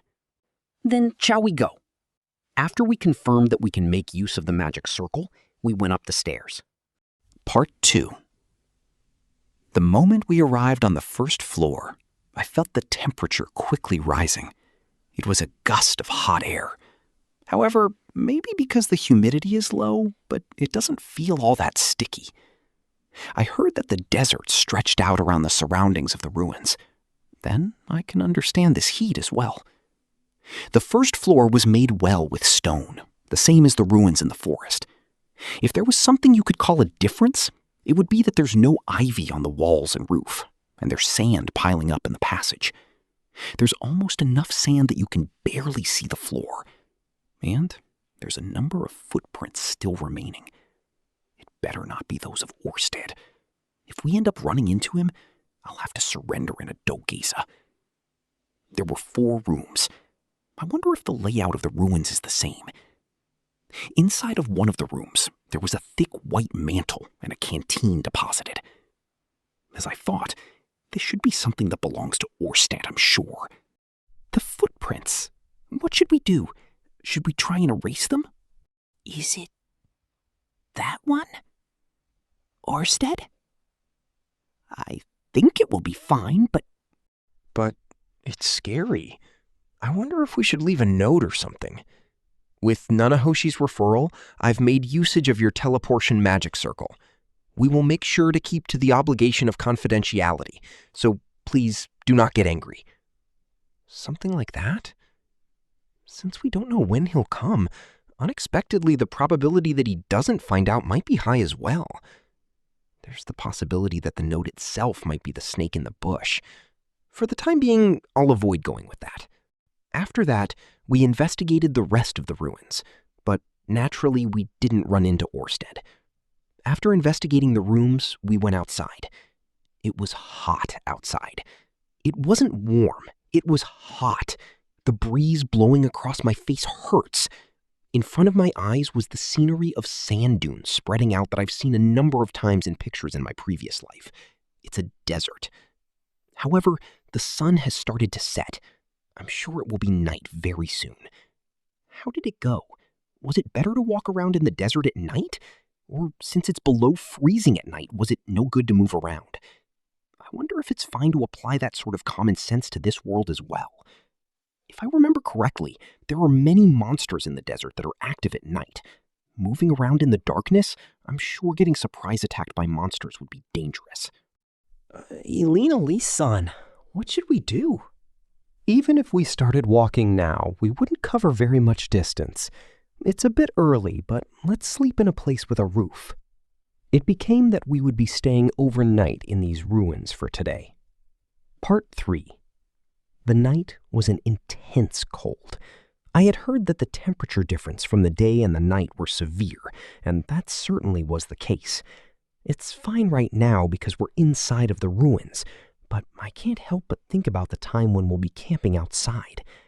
I wonder if it would be fine to create a shelter with earth magic and pass time there. Using earth magic to create an earth fortress is convenient, but if I stop supplying it with magic power, it will collapse. However, if I tamper with it a bit, maintaining it in the shape of a kamakura is possible. We could make a campfire inside of there and warm it up. Yeah, let's go with that. For today, we're laying down in sleeping bags in one of the rooms in the ruins. For the time being, before sleeping, I poured all the magic power I could supply into Ellen Elise's magic tool, putting my hand on the diaper and pouring magic power into it. It's an idiotic scene. Rudeus, if you end up not having enough magic power, at that time, put off the magic tool. But if I stop supplying this magic power, won't Ellen Elise-san be unable to endure it? If it comes to combat, then your magic is absolutely essential. Let's go with placing priority on that. The monsters on Begarito continent aren't as strong as the ones on Magic continent. Even though I say that, there should be monsters at the same level. We can't let our guard down. No, with just this much, then it's not like my magic power will disappear after all. Is that so? It's really endless, isn't it? It doesn't match up to Ellen Elise-san's sexual desire, though. Hurrah, it's not to that degree at all. In the first place, if I skip out on pouring magic power into the magic tool and Ellen Elise becomes a sex beast, then it would be terrible. If I'm attacked, then I'm sure I won't be able to endure it. Just once, it'll be fine as just a secret between the two of us. I resisted it, but I wasn't able to do anything to prevent it. Like that, I can make up a lot of excuses for myself after all. If I can't endure it, both of us might end up experiencing disaster. Like Ellen Elise getting pregnant. Cliff would resent me for his whole life. Sylphie would look at me with an empty look. My little sisters would scorn me. Yeah, if I were to lay my hands on Ellen Elise, I can't see anything but a bad future ahead. If you end up unable to endure it, at least make do with just the mouth. Oh, that's no good. By the point that such thoughts as those rise to the surface, I start to accumulate it as well. This past week I've been clinging on to Ellen Elise after all. We haven't done anything particularly erotic, but I am young after all. Tonight, at the time when I'm standing guard, I need to make sure I take care of it. Well, let's sleep. It seems that for a short while this desert will continue. It won't be good if we don't preserve our physical strength. That's right. Even though it's no good if we don't preserve our physical strength, if I don't let out what needs to be let out, it won't be good. It's painful being a man. Part 4. That night, while we were on standby in a room of the ruins, I suddenly could smell a sweet scent, and simultaneously, I suddenly felt a throbbing. My heart was beating fast. After opening my eyes, there Ellen Elise was sleeping. While embracing her sword close, she seemed unable to sleep well. The nape of her neck is white. Her hands are white and supple. Her face looks similar to Sylphie, but more adult-like than Sylphie. Her figure as well. Her height is taller than Sylphie and slender.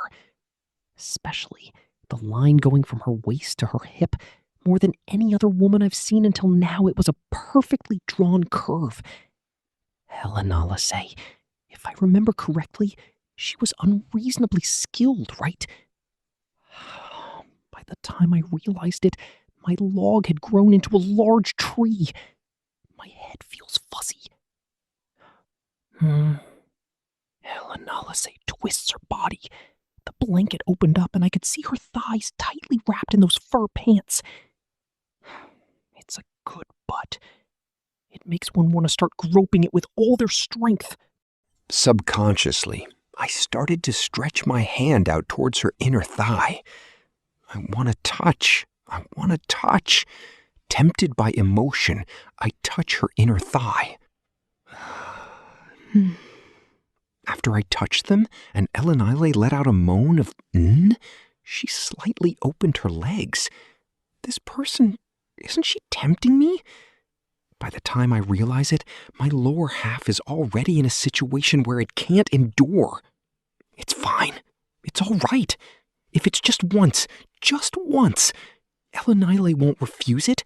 She'll silently accept it. It's no problem, just like that. Cliff. With her sleep talk, I returned to myself. I crawled on all fours and left the room. Just like that, I left outside the ruins like I was running away from something. I thought I was still safe, but it seems like it's somewhat saved up. No good, no good. I can't be swept away by a moment's feelings. This sort of sinful fluid, it's restricted to being ejected. Thinking that, I sit down on top of the sand. And then, around the time I pull down my pants, suddenly I feel a presence. What's that? I wonder if it's Elise. Thinking that, I faced the direction of the presence, and there was a bewitching female standing there. Even though it's cold, she's wearing attire like a dancer. The cloth is thin. If you look in bright places, it might appear transparent.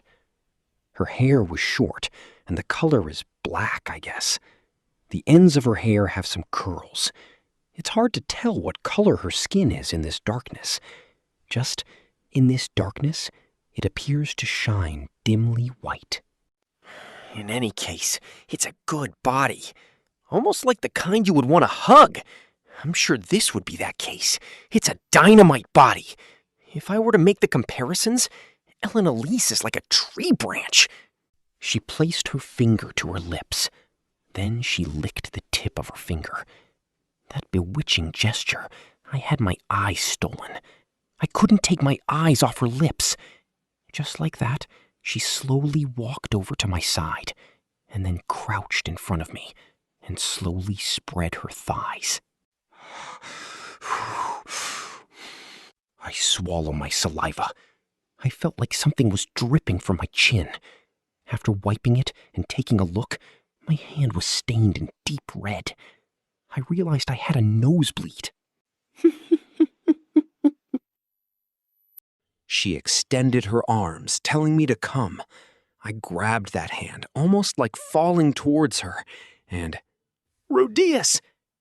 In the next instant, I heard a shout echo from inside the ruins. Simultaneously, a woman jumped out. In the place where the woman was, Elise, while holding a sword, jumped. Just like that, she thrust herself into the space between the woman and I. Get a hold of yourself! Huh? Bewilderment. Elise was standing at the ready. She charged towards the woman. The woman raised a high-pitched scream and grew out strangely long nails. Before my eyes, her physique was changing and wings grew out of her back.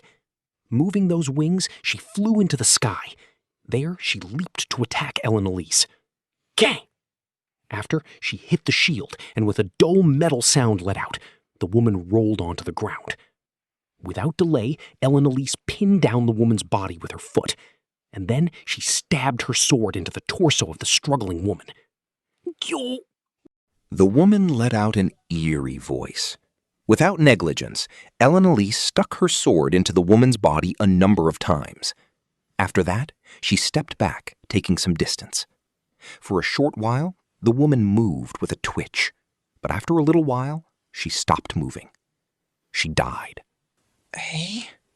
I watched that scene in a daze. Wait, what happened? I don't know. Same as always, my lower body was ecstatic. Huh? Why? What happened? Get a hold of yourself! It's a succubus! Hey? Succubus? Just now was? The dead woman. No matter how you look at, she's a normal woman. Though she was growing wings like a bat from her back, and her nails were abnormally long. After looking properly, her skin is blue. The parts of her face as well. If you look closely, they're a little different from a human's. But it's a good body, though she died. If she's dead, then she won't get angry if I grope them. There's holes on a corpse as well, after all. It's the first time I've seen one as well, though. Just as it was said in the rumors, there's a scent strong enough to twist your nose. There's no mistake. A scent. Rather, I feel it's a good scent. I feel amazingly aroused. In any case, look at Elanalise's body. While her chest is on the small side, she has a beautiful face and long, slender legs. That splendid curve around her hips. Elanalise-san, you have a good body, right? Elanalise-san, you have a good body, right? Whoa, wait, Rudeus, get a hold of yourself. It's all right. This woman is lewd. If I praise her, I can do it. Do it! She's an easy-to-do girl. I feel like I want to be embraced by a gentle person like Elanalise-san. I'll tell on you to Sylphie. If you don't say anything, it'll never be exposed. I stand up and face Elanalise. Elanalise prepared her shield and drew back. Come to think of it, I heard that succubi bewilder men. Hey, Elanalise-san, let's do perverted things. Elanalise lowered her eyebrows and sighed once. Gah! I was hit with the shield. I was thrown back on top of the sand. My eyes are flickering. No, that's fine. Rather than that, it's Elanalise. If I don't violate the woman in front of my eyes right now... One time. It'll be fine. Just one time. I'll absolutely make sure to satisfy you, so... Oh, geez, Rudeus. While I count to 10, use detoxification magic. Detoxification magic? Then will you let me do it? Oh, quickly use it. Without even trying to hide my rough breathing, I say the incantation for detoxification magic, starting with elementary and then moving into the incantation from intermediate. Suddenly, my body feels lighter. Huh? Suddenly, my head feels refreshed. My lower body is a bit heavy, but the unbearable sexual desire is already gone. I look at Elanalise. Well, her figure is erotic. Certainly it's erotic, but it's just that. The scent that succubus let out? I had heard that it has the effect of seducing men, but it sure is exceptional, isn't it? After letting out a sigh, Elanalise put her sword into its sheath, and then crossed her arms and took a deep breath and sighed. Good grief. Just now What was I doing? The words I said a moment ago. Oh, this is bad. Now, let's sleep. Please take care not to let your guard down next time. While saying that, Elanalise returned back into the room. While fidgeting with my hands together, I called out to her. Elanalise-san, that is, I'm sorry about just now. After saying that, Elanalise turned around with a suspicious face and then laughed with a grin.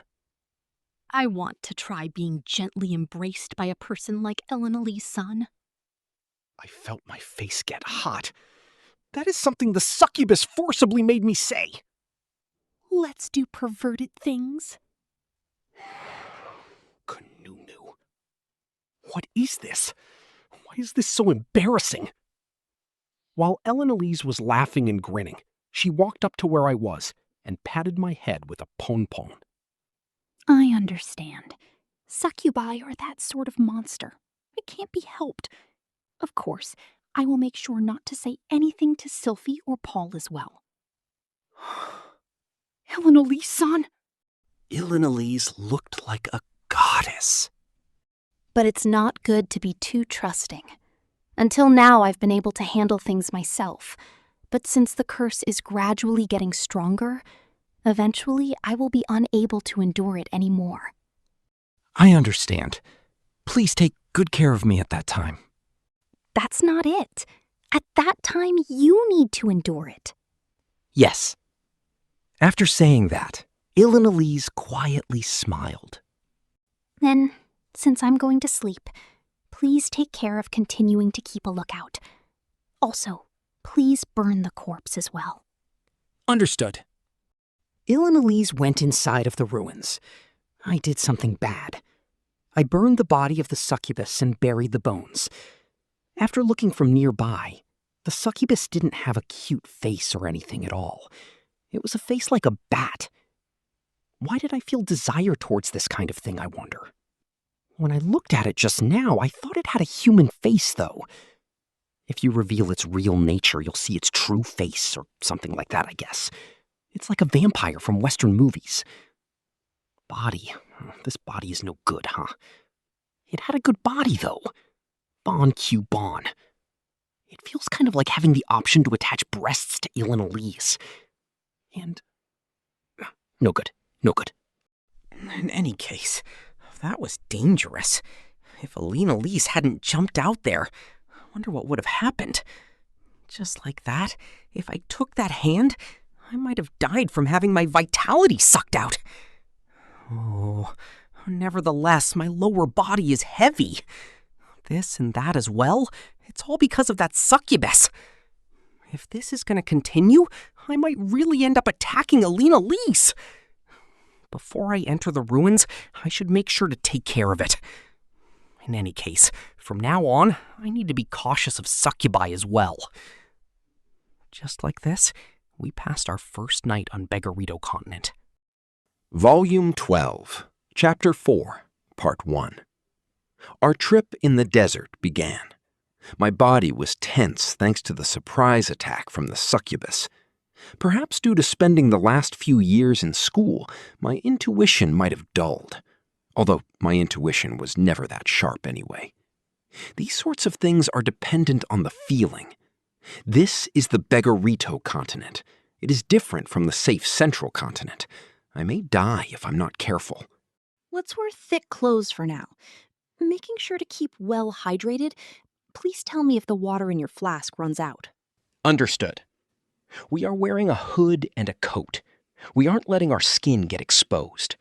If Cliff was here, he would probably complain about having to wear thick clothes even though it is so hot. Even though we're in a desert, I can make water and ice with magic. However, we don't know what might happen. Neither me nor Elinalise know the proper ways of traveling through the desert. I have to make sure I don't suddenly get heat stroke and become unable to use magic. The direction we should advance? Well, is north fine? Yeah, I'm in your care. Looking at the map, the closest town is due north. Elise began walking precisely north without relying on a compass. The elves do not lose their sense of direction, even within a dense forest where you can't see the sun. With her decades of experience, Elise can move straight in the correct direction. Anyway, it's hot, isn't it? Should I make rain fall on this whole region? You'd better not. Monsters will come. In any desert, living things seek water. In the Great Forest as well, during the rainy season, lizard-like beasts came out in large quantities. However, I heard that the beasts of the Beggarito continent are weak to cold. If the time comes, I will freeze the whole area, obviously making sure I don't drag Elise into it. While thinking such, I followed Elise. Just in case, I confirmed the position of the stone monument as well. Part 2. It's the first time I have ever walked in a desert. It feels like my foot is buried in soft sand every step I take. It's good that I got used to walking in the snow in the northern lands. Although I can't say it's the same thing. The burden on my legs is about the same. Like this, I won't have any problem even walking through the whole day. Or that's what I thought. But I was exhausted after walking for just a few hours. The strong sunlight must be affecting me. The strong rays and hot winds raise my body temperature and make me dizzy. Although I am regulating my body temperature by replenishing fluids, the lethargy that occurs is beyond control. Perhaps I should have made at least one cloud in the atmosphere. Compared to me, Alinalese was full of energy. Rudeus, unexpectedly you have no stamina, do you? Well, I think the sand is fine since I am used to walking in snow, but I can do nothing about the heat. But I'm sure if it was Cliff or Zenoba here, they would have collapsed long ago. I think it was the right call not to take them along. As I thought, the warriors of this world have monstrous stamina. Perhaps this is thanks to fighting spirit? I'm jealous. Still, the heat is dangerous. It feels like my sweat evaporates the instant it comes out. When I was in the northern lands, the cold was dangerous. Back then, I just used magic to raise the temperature in the space around me. It was an application of the fire magic Burning Blaze. If I tamper with that, it might be useful here. I'll try activating it right now. Oh, that feels nice. Did you do something? I tried lowering the air temperature around us. It feels like the temperature dropped something around 5 degrees Celsius. It's still too hot. This flashiness must be because of the never-ending sun. Even though I am wearing a hood, the top of my head is burning. It might have been good to prepare a parasol. For now, I walked forward while lowering the temperature around me and froze a water flask to put under my clothes. Part 3. During the day, we encountered several beasts. What we first saw looked like a big scorpion, about 2 meters, I'd say. The tail was separated into 2, and each attacked by moving separately. According to Alinalese, it was a twin death scorpion. It's good that I learned intermediate detoxification. The twin death scorpion had a somewhat hard shell, but its movement was slow. After Alinalese stopped its movement, I shot a single rock bullet. It was an opponent we could defeat in 2 seconds. Oh, it's pretty big, isn't it? Isn't it pretty normal? About the same size as the beasts on the demon continent. Well, now that you mention it, the beasts on Begarito continent are weaker than the ones on Demon continent. That's what I heard, so this size was a bit of a surprise. I expected the size to be about half of this. This one might be especially big compared to the others, right? The one you meet first being the best is something you hear often. No, it's not. Well, maybe the opponents in this area are just stronger. That might be the case. While chatting like that, we hurried forward. The next thing we saw was a treant. This time it was formed into a cactus, called a cactus treant. It came in shooting needles and used something similar to earth magic.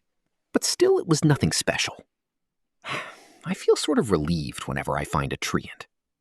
It's something you find everywhere, after all. It's like a slime. You only find slimes in caves, though. Don't mind me, just talking to myself. Anyway, you can't really make this cactus into firewood, can you? It has absorbed too much moisture, after all. If you have no magic, though, it's a thankful existence. Then that thing suddenly appeared. Enemy attack! While suddenly shouting that, Alinalese took a back step. In the next instant, a giant earthworm burst out of the ground. After making a weird bakun sound in midair, it immediately dove underground again. Whew, that surprised me. What was that? It was a sandworm, a bit big though. Sandworms are a monster that waits motionlessly in the earth for prey to pass above. Just the part that came above ground was already 5 meters long. If you include the part underground, it might come close to 10 meters. It was at a size where it could swallow a human whole. I wonder how magnificent of a butterfly would be born from a caterpillar this big. It might unexpectedly turn into a succubus, you know? The butterfly of the night or something. Oh, then Elenalise-san must have been born from a caterpillar. Foo-foo, I did have a caterpillar-like period once. The last thing we encountered was an ant. The instant Elenalise discovered it, she pushed me down. What is this suddenly? It's a swarm of phalanx ants. In front of me was Elenalise's ass packed in hide trousers. As usual, Elenalise has a nice ass. Whispers, move quietly so we don't provoke them. There, a swarm of bright red ants moved in files of troops. If I were to estimate the size, they're about 30 centimeters to 1 meter big. Simply said, it's an army of ants. With that size and amount, they can easily be classified as S-class. Wow, S-class is it? For reference, please give me an explanation. The phalanx ant is one type of the strongest monsters which consume everything on their path. There are some in the Great Forest as well, but this size must be a characteristic native to the Bagaruto continent. Phalanx ants are a variant of army ants. Even though they're ants, they earnestly travel while consuming everything on their path. Their intelligence and aggressiveness are apparently higher than normal army ants. They're not that strong one-on-one. From what I can tell, the small ones are E-class, and the large ones are from D to C-class. But still, they are C-class at most? Oh, that one is the queen. There was an especially large individual, more than 2 meters long, with a woman's body growing from its upper body. That's why I don't want to fight those ants. I'm sure the instant I try to meddle with them, they will rush at me in a beautiful Roman circle formation. Hey, Rudeus, why are you making a face like you're ready to fight? Fight? I wouldn't do something like that. You were making a face like you were planning on how to attack the ants if we fought. No, I was just thinking about how to escape if they noticed us. Then it's fine. We are going to wait until the swarm has passed through. Understood. After about an hour, the ants disappeared. Part 4. The evening in the desert is red. The ground is dyed deep red, and the contrast in the patterns on the ground is seen clearly. As red and black produce stripe patterns on the surface, an illusion-like scene stretches out. It's another world. There must have been such a scene in the previous world as well. The temperature is falling. It seems like at this rate we can gain a lot more distance during the night. That's right. Let's keep going. Understood. Huh? As we were talking, I noticed something was flying around in the air. Looking closer, it was a large bat around 50 centimeters. Big. They started circling around us while making noise flapping their wings. It doesn't come out during the day. Maybe it preys on normal insects and lizards. It's a big bat, isn't it? Oh, is it a monster? Whether it's a monster or not is hard to tell, but we should be careful since there are so many of them. It seems this bat is called a giant bat. Its rank is F. Because there are many of them, it might be around E-class. It lacks attack power and is not much of an opponent. It doesn't attack humans either.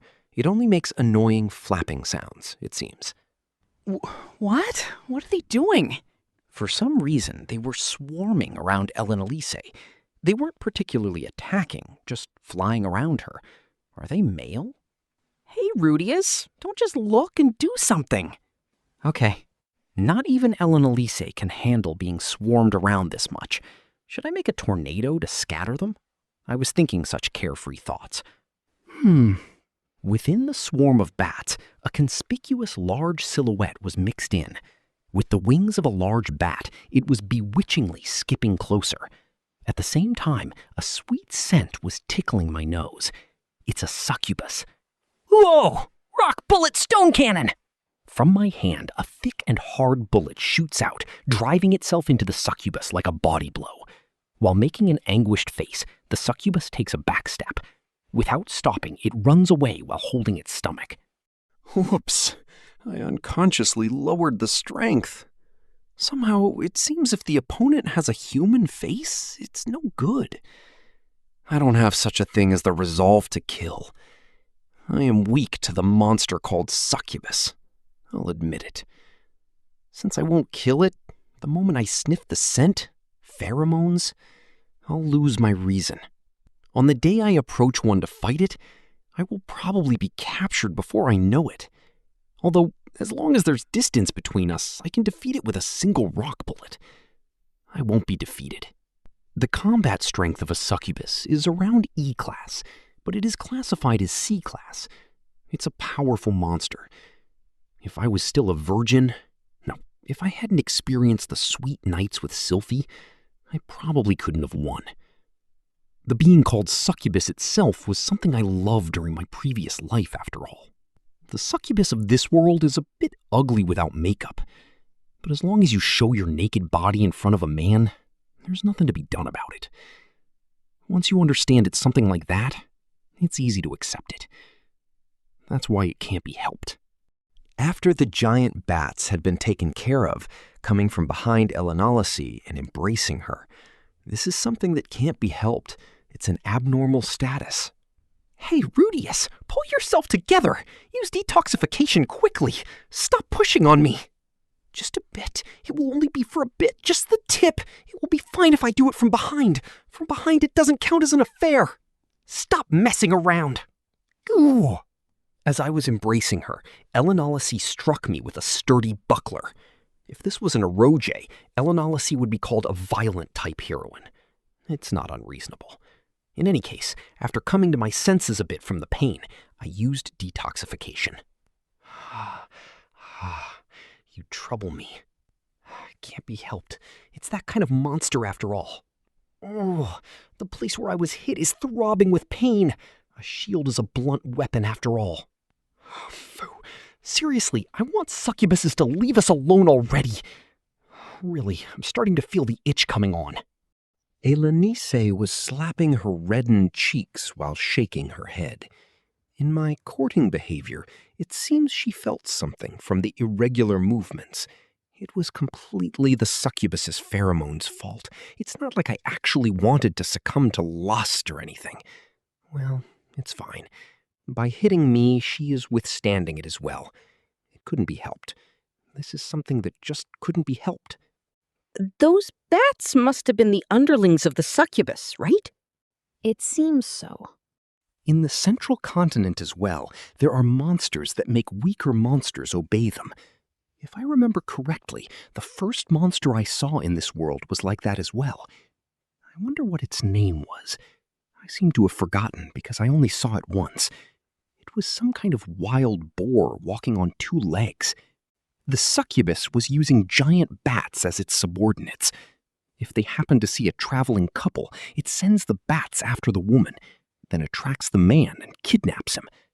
The succubus then takes the man to its nest to eat him, in a sexual way, after which it literally eats him.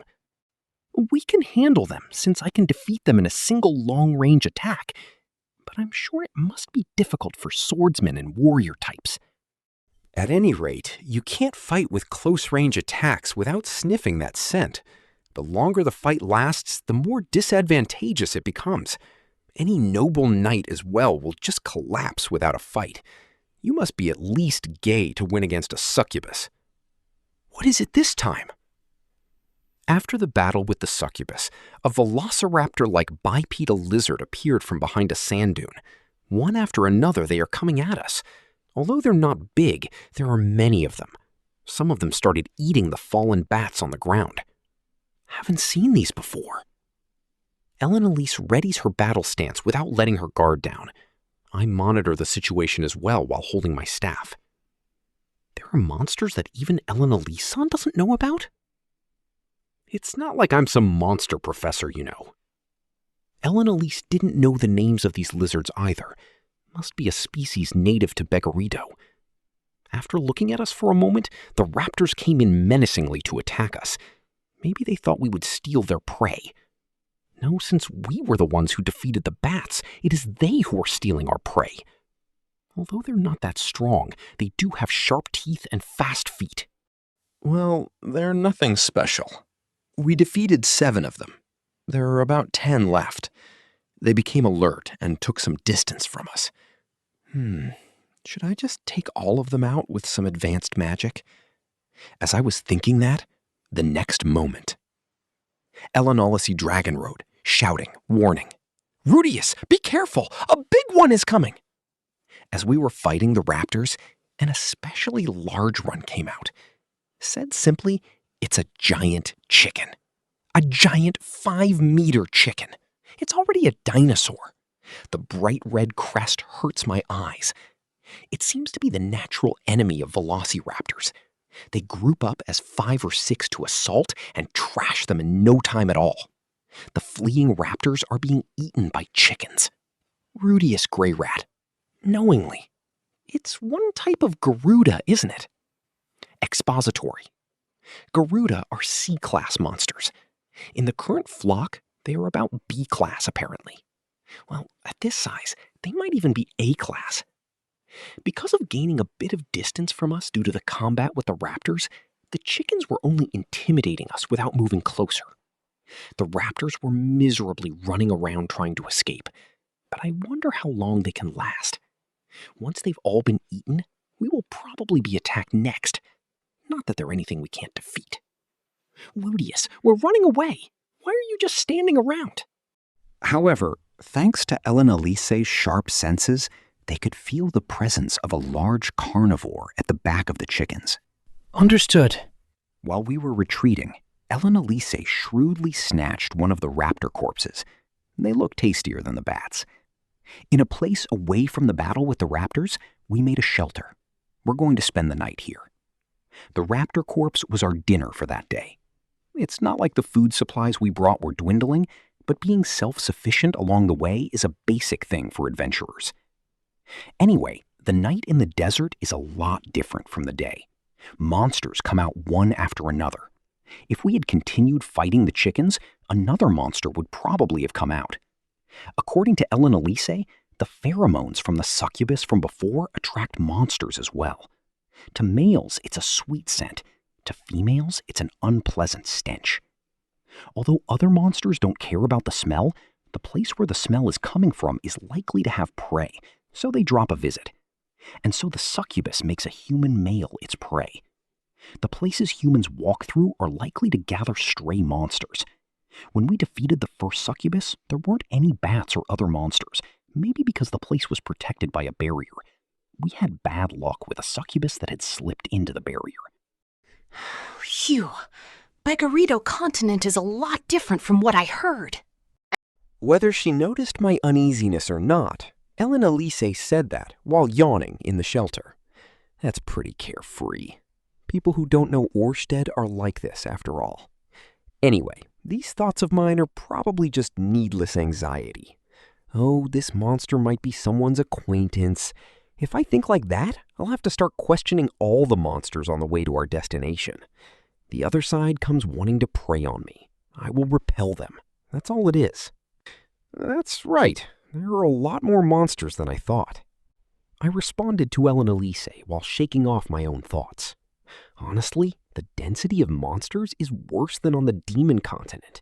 It better not be something like, actually, we've teleported to heaven continent. Well, for the time being, we can somehow make do with them, so it seems to be fine for now. But letting your guard down is forbidden. You don't need to say it, but if we use the same tactics as we've used until now, we should be able to repel most of the monsters. In case I get done in by a succubus again as well, I'm counting on you to strike me. Please be a bit more careful on that end. While we were talking as such, the first day had passed. It was an especially long day. Rather, it's only been a day. The future is long. Volume 12, Chapter 5, Part 1. The second day since we started our trek in the desert, we continued north. On the second day as well, we made our resolve to fight the monsters. This desert has a lot of monsters. We especially have to be careful of sandworms. There is no problem if we are cautious with the worms while walking. However, there are times where we cannot pay attention to our feet. For example, in the middle of battle. Once, while fighting a twin death scorpion, a sandworm appeared. It swallowed me whole and seemed like it was about to drag me into the ground. I panicked a little and immediately cast intermediate-level Wind Slice and sliced his body to bits. With Earth Magic, I escaped to the surface. Elise got poisoned by the Twin Death Scorpion. She was shaken up when she saw me get done in by the Sandworm. Elise's knees crumbled and her face was purple. I immediately killed the Twin Death Scorpion. Then I saved Elise with intermediate-level detoxification. It wasn't anybody's fault. It was merely bad timing. That way of killing it, as expected of the quagmire. You've saved me. Elise didn't blame me for her almost dying, even though from one's point of view, it was from my negligence. What an amazing person. Don't make such a face. Even if you concentrate as much as you could, there are times when it is just not enough. This was just one of those times. That's all there is. We were very close to being annihilated. She understood that quite well. It was only that time when we felt such dread. Right now, we are moving along smoothly. On the way, we saw an enormous monster. It was walking clumsily from far away. Just by walking, clouds of dust were stirring. But we knew from afar. Maybe it is about 100 meters? It is a creature that is hard to describe. It is like a blue whale that has multiple elephant-like feet attached to it. That is a behemoth. You know what that is, Elise? Oh, would you finally stop addressing me so formally? No, never. I always show my respect to elders. Zenoba is older than you, though. That is because he is a big child. It seems behemoths are a well-known creature that live in the Begarito continent. Their lengths range from 100 meters to 1,000 meters. What they eat is unknown. They are found in the desert.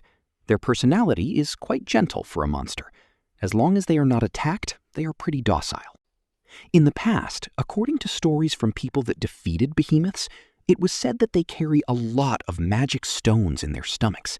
When people heard that, they made plans on getting rich quick. But taking down a behemoth was difficult. The skin was extremely firm and hard, with a tough body that does not flinch when facing ordinary attacks. Although there are ways to attack, just having that giant body rampaging is enough to be a threat. One would think, why not use long-range attacks?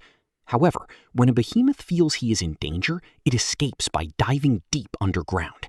Therefore, there are not many people that have claimed to kill one. Also, it has been said that nobody can find a corpse despite its giant body. Thus, there were rumors that there exists a grave for behemoths. It seems there are a large amount of behemoth bones and magic stones there. An imagery of that kind of grave? I am a little excited. I wonder if a reason for that is that they eat demons? If it is Rudeus, you could do pretty well, no? I have no intention of attacking innocent herbivores. But if I ever run into money troubles, maybe I will amuse myself with a long-range fight. Part 2. The third day, we encountered a sandstorm.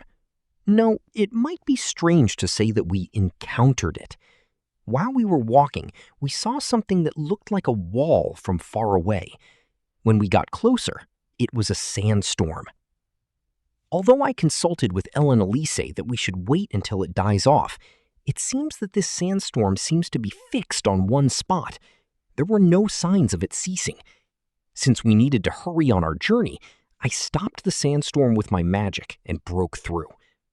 I have been told it is best not to mess with the weather too much, but it cannot be helped. After walking for about an hour, I suddenly turned back. A sandstorm reformed in that same place again.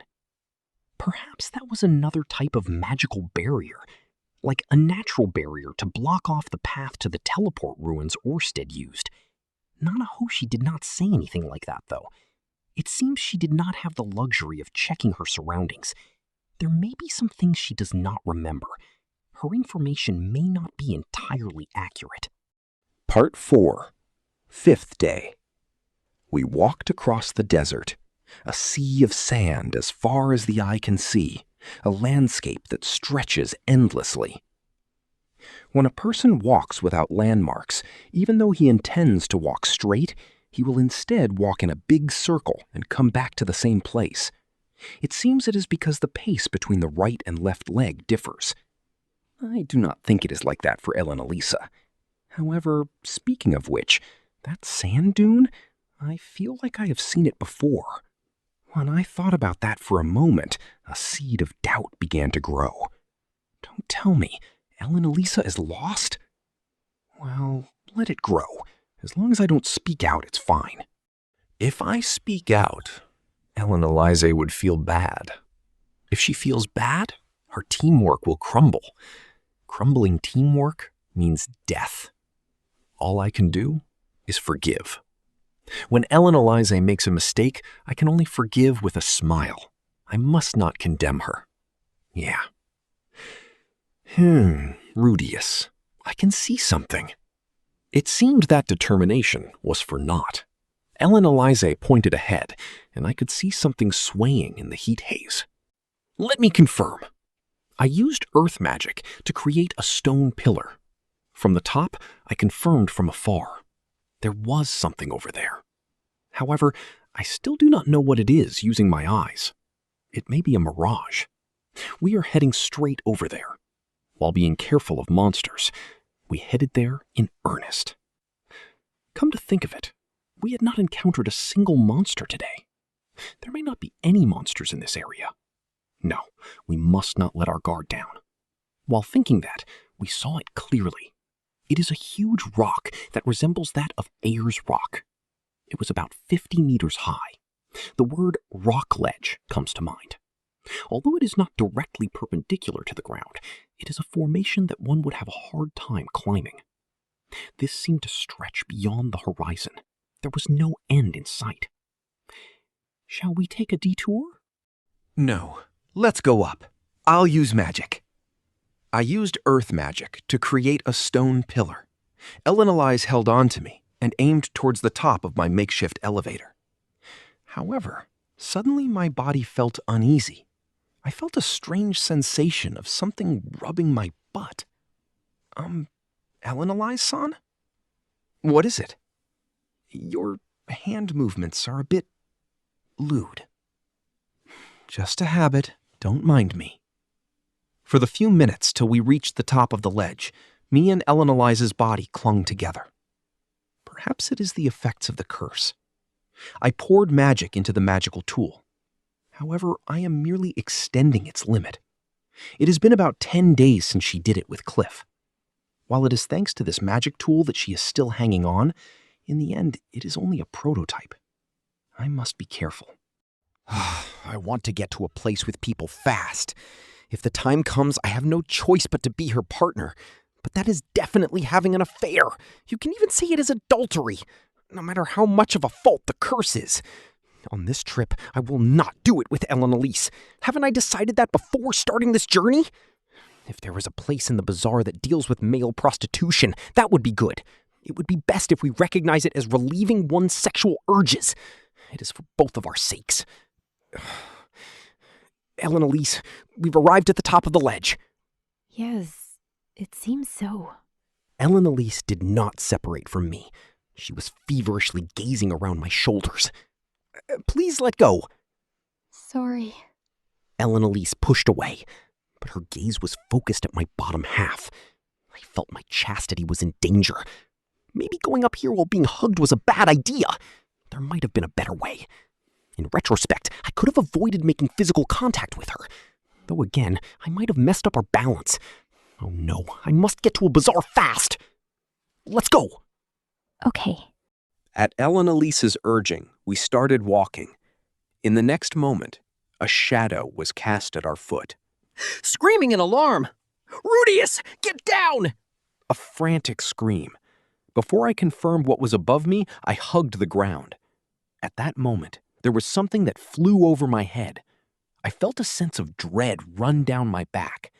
Immediately getting up, I confirmed its identity.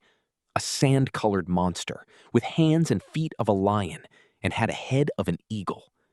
Flapping its enormous wings, it landed somewhere close by. "It's a griffin!" Elena-Lisa's scream. It's an enemy. My mind instantly switched gears. I turned around facing the griffin and held my staff. Our position was bad. Elise was more or less behind me. We were put unexpectedly into a back attack position. No, even in this situation, Elise can move pretty well. She can easily switch with me and return back to the front line. Rudeus, we're pairing up. I'll leave that side to you. It is not as I had first thought. Behind me, I could hear the sound of flapping. There were 2 griffins. We were caught in a pincer. I have to take down Griffin A that is in front of me. If I dodged and Griffin A is aiming for Elise, her back will become vulnerable to attack. No, it is better that way. Elise will fight against those 2 and I'll bring them down one by one. That was the pattern of how we did things up till now. No, this time it is different. She said she'll leave that side to me. If I do not take it down, Elise cannot support me. Right? The griffin leaned forward, half opened its beak, and glared at me. It is close. The griffin looks pretty smart. It seems like it would dodge my rock bullet. Or possibly it will just take the bullet head on. I want to bring it down for certain. Let's not use the rock bullet. That guy has wings. I do not know how long he can keep flying. But it seems the effects of a quagmire would be very little. In that case, let's use wind. The griffin's hind legs were gathering strength.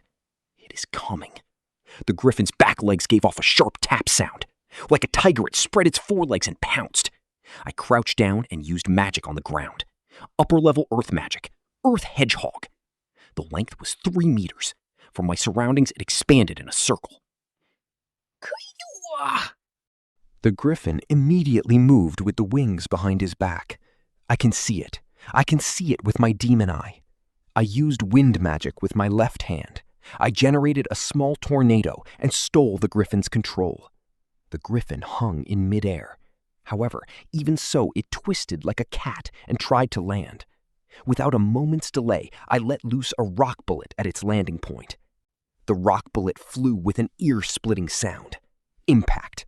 The body of the griffin had a black hole opened up. In the next moment, the echo of a gunshot. The griffin staggers for a bit without making a sound, then fell with a thud. I immediately finished it off with fire magic.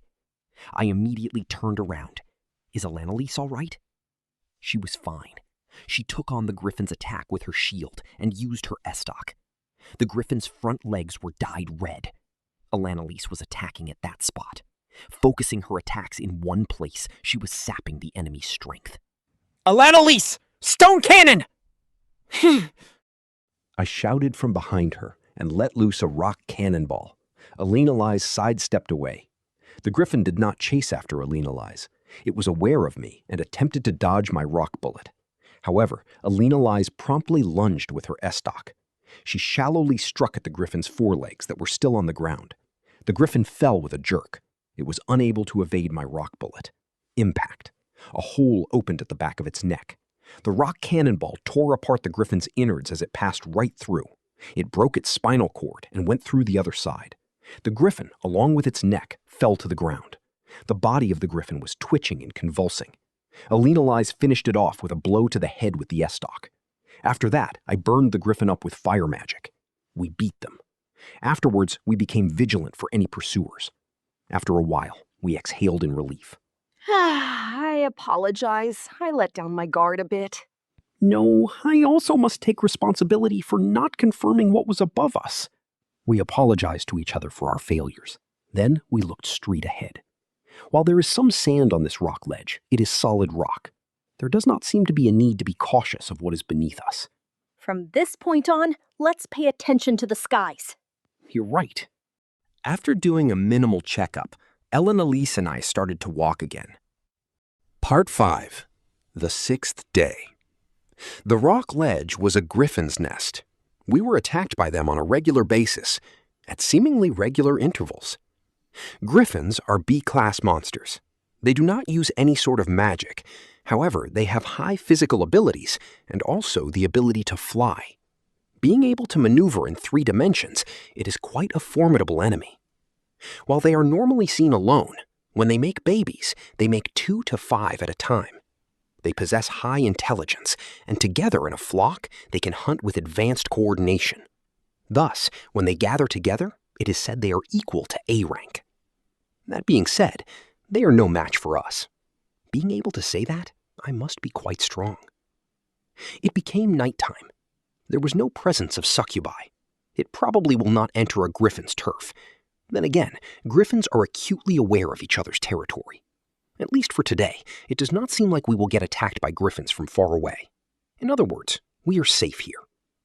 For the first time in a while, we used an open fire and barbecued griffin meat.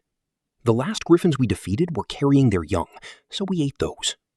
Whatever creatures they are, the meat of the young is soft and delicious.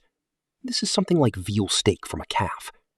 As a person that is about to have a child, I felt a little sorry for them. However, this is life. Man is a living creature with ego. I have a little bit of knowledge with regards to cooking the meat of monsters. That is why I had brought along some seasoning. Unfortunately, the meat of a raptor does not taste good, but if it is mammal-like or bird-like, like the griffin, I can definitely make it taste delicious. I had already started mixing the seasonings together. With kokuri fruit, seeds of awazu, and dried leaves of abi, I mixed them with a 1:2:2 ratio and pounded them into a powder. Licking some off my fingers, I felt a tingling, spicy sensation. I sprinkled it evenly across the meat and mixed it in. Then I sprinkled it with salt, then grilled it. Once the meat's surface has browned, I put it a bit away from the fire, then grilled it some more. When the surface was sizzling with drops of fat dripping down, it is done. Being careful not to burn myself, I bite into it. The meat of a young griffin was soft and juicy. It had somewhat of a strange taste, but the spicy taste from the seasoning erases it. Of course, with this way of grilling, the heat won't get to the center of the meat. But that is not a problem. Once I see an undercooked portion after eating the surface, I just have to sprinkle more seasoning on it and grill it again. Oh, of course. With this way of grilling, the heat won't get to the center of the meat. But that is not a problem. Once I see an undercooked portion after eating the surface, I just have to sprinkle more seasoning on it and grill it again. Rudeus Greyrat. It seems people in the thief class carry things like this. It has been a few years since Eris broke up with me. I have come a long way as an adventurer. I have mixed in with various parties. There would always be at least one person in the party that would produce this seasoning. A lot of the thief class did this. They look at trees and shrubs here and there, plucking off fruits and leaves, then saving it for later. They did not use them just for cooking. There are monsters that do not like the strong smell of herbs and fruits. In case of emergencies, they can be used like insect repellent. When made into a powder, it can be used to blind them as well. I like your particular way of seasoning. Well, thanks. Ellen Elise was having poor manners, licking the fat off her fingers. That way of eating is something one absolutely does not do in town. When Ellen Elise licks her fingers, it is for something different, like when she wants to seduce a man. Ellen Elise, you're not behaving. Oh, so you speak just like Zenith. My mother says these things? You're a girl, so you should be more careful. And other lines like that, with a bright red face. Relay Elise was imitating someone's tone of expression. The image of Zenith was a bit different, but it is probably her. She too had a period where I did not know her, and that Zenith is right now... No, let's stop there. It is better not to think things that will make me anxious. Even if I become anxious along the way, nothing happy will be gained from it. So, Elise was quite a bitch at that time after all? Bitch. Well, that is not entirely wrong. Although, in those days, everybody was naked or in their underwear, you know? Even Gisela did not know about the existence of brassiers, and Paul would ogle at her with his eyes. That Gisela was shameless. No, if it's that Gisela, it might have been possible. And they seemed pretty distant. And damn that Paul. Well, It is not like I do not understand. Everybody from the beast race had ripe big melons. Oh, come to think of it, when I first met Zenith, she was around your age. About 16 years old? Yeah, a little girl that did not know her right from left. Paul picked her up and took her away. Helena Lise narrowed her eyes, filled with nostalgia. Come to think of it, Gisu and Ghislaine occasionally had those same eyes when talking about a person. They must be remembering back in their days. It felt like Father wanted to apologize to you. May I ask what happened? It's better if you don't ask. Helena Lise frowned. It seemed she does not want to say. I am sure you do not want to hear the love entanglements your father got into, yes? Yeah, I don't want to hear about it. Actually, I wanted to hear. But if she does not want to talk about it, it is better not to ask. That is what reading the situation is about. But still, it seems like it is love entanglements after all. It seems he had sexual relationships with Ghislaine, so perhaps he also had a sexual relationship with Ellen Elise as well? Then the party got dissolved with Zenith's pregnancy. I can imagine what kind of love-hate drama took place. When we reach Lapon, he'll definitely prostrate himself. I won't forgive him no matter what he says. Ellen Elise was frowning. Maybe a lot of things had happened. Paul, that guy is a good-for-nothing. Because he is a good-for-nothing, I have to rescue him. As a good-for-nothing comrade, I have to go rescue him. If push comes to shove, I will also bow my head towards Ellen Elise for her to forgive him. Part 6, 7th day. We continued to fight against griffins while moving north. The rock ledge was wide. Though I described it as a ledge, it is more like a mountain. Although the ledge was flat, visibility was poor. That is because huge rocks were scattered about. When walking in such a place, we sometimes see an open area. Usually griffins attack us there. We repel them, then continue onward. Oh. And at some point, the ledge stopped. Seems we're finally here. Below the cliff, it wasn't a desert. There were even some trees growing. There was some grass spread out like a savanna. Just a bit further away, I could see something vague. It is a large lake, and surrounding it, white-clothed roofs. It is the bazaar. Volume 12, Chapter 6, Part 1, 8th day.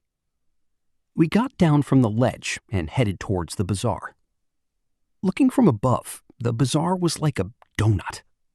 The tents surrounding the lake were like frosting, and surrounding those were bits of green. I haven't eaten such a pastry in a long time. We finally arrived. You're right. Even though it's only been 10 days, it felt like such a long time.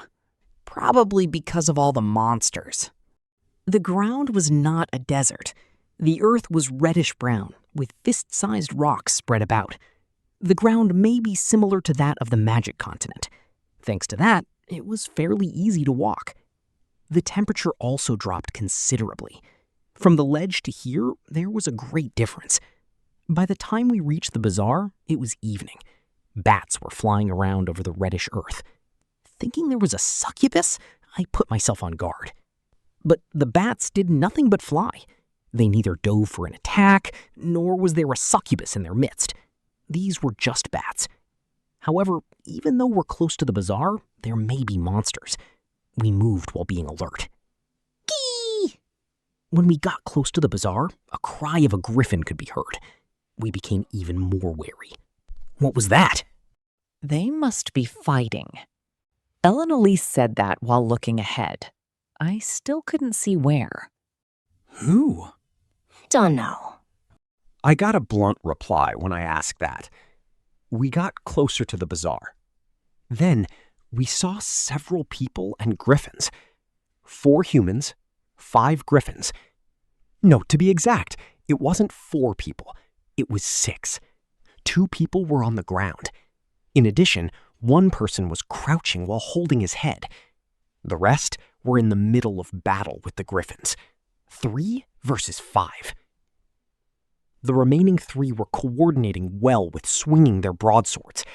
However, I could grasp that they were quite fatigued. Shall we assist? When I asked Ellen Elise, she shrugged her shoulders. So which is it? I'll leave that to you. Leaving them to die would make me feel guilty. Why not help them out? Let's save them. Understood. Cover me. Roger. Ellen Elise broke into a run. At the same time, I shot out magic at the griffin that was in the air. Bullseye. It probably wasn't paying attention to me. However, it seems it took evasive action at the last minute. It avoided instant death. With its feathers scattered, the griffin fell. There, as if Ellen Elise was dancing, she stabbed it in the neck. I continued to fire off rock bullets one after another. I took down the second one with a single blow. The third one avoided it. The griffins noticed my presence. However, in front of them were armed men, and there was also Ellen Elise, who is skilled in defense, beside me. That being the case, I could shoot out magic all I want. We won't be losing now. We steadily beat them down. The last remaining one was trying to run away. I shot out a rock bullet at its back and finished it off. I can't afford to let a wounded beast get away. The battle was over. I went together with Ellen Elise towards the group. Is it finished? The man who was crouched while holding his head looked up. He looked around restlessly, then let out a sigh of relief. The group of warriors fighting the griffins approached us. What are you doing? Hurry up and look! Amongst the men, a warrior was giving out instructions. The person who received them ran off somewhere at full speed. Seriously, what a disaster. Why are griffins here? The man giving out orders carried the remaining 2 and looked at us. You've saved us. I'm grateful. The man giving out orders wore something like a yellow gown on top of a red robe. He had a red dot marked on his forehead. He really looks the part of a merchant of the desert. He had a long and skinny mustache.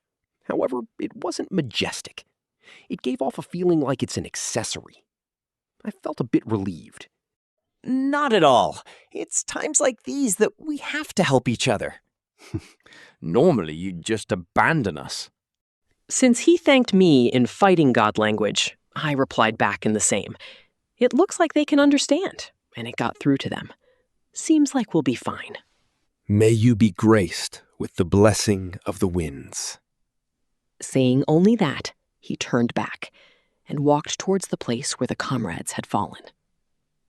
The remaining 2 were clad in red armor. Their bottom half had something like a skirt with thick loincloth hanging down. They were more heavily armed compared to warriors on the central continent. Hanging from their waist was a big, curved sword. It was thick and wide. It easily surpassed the length of a meter. I often saw swords like this when I was on the magic continent. They were probably effective against large monsters. Their swords were big and their armor was thick. I wonder if that was why they couldn't match up against the quick and nimble griffins. A magician, huh? That's unusual.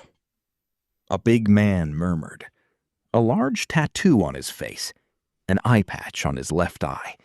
His height was close to 2 meters. He seemed to be about 40. His behavior seemed as if he had tons of experience. Bro, this person, maybe she's a succubus? There was a girl on their side. She said that while staring at Ellen Elise. Dark-skinned, wearing chest armor and loincloth-like skirt. While I couldn't see underneath her clothes, she seems like she has a lot of muscle. She seems to be in her early 20s. What are you saying? Ellen Elise didn't understand their words and looked puzzled. She doesn't understand fighting god language. Is she a succubus, you say? Well, it's not uncommon that she would get mistaken for one. Shall I confirm it? But she isn't giving off a stinky smell. Well, to men, it's a smell of pleasure. Fool! Like there's a succubus that'll accompany a man. For someone that saved you, what's with that way of speaking? But bro, when the bats were flying, when you saw her, you said you thought she's a succubus. The girl being hit was crying out in a pathetic voice. It was hard to understand her words. Maybe she's got a strong accent? While I could pick up a few words here and there, I felt a bit uneasy. Jeez, that's why you get called a blockhead. The tone of the man facing her was normal, clear. I'm not sure if that's a good way to describe it, but for me, I could easily listen to his fighting god language. Then he looked down at Elena and apologized. I'm sorry. Please don't take offense. This person, she's Karomerita, but she's a moron. Elena looked at me with a troubled face. She couldn't understand what he was saying. What did he say? Is he courting me or something? The girl beside him called you a succubus, and he's apologizing. I see. I forgive him. With a smile that could charm a man, Elena smiled at the big man. I could tell that face of the big man turned red. It seems she's not worried about it. I see. Does that woman not understand our words? Yes, I'm an interpreter. The big man looks at Elena bluntly. I could more or less get what he was thinking. Probably something like, that's a nice girl. Or perhaps, she's got no breasts. Elena probably didn't mind this at all. She's used to being gazed like that. She even had a boastful atmosphere. The man broke off his gaze from Elena and looked at me. I'm Barabadum. Let me thank you again. I'm Rudeus Greyrat. This is Elena Lies. I see. If anything happens... Hey, what are you guys standing about for? Someone was shouting at Bari Bottom. It was the man from before. Hurry up and look for the cargo. Pardon me. I'll thank you later for sure. Barabottom and Karomerita went to the side of the man.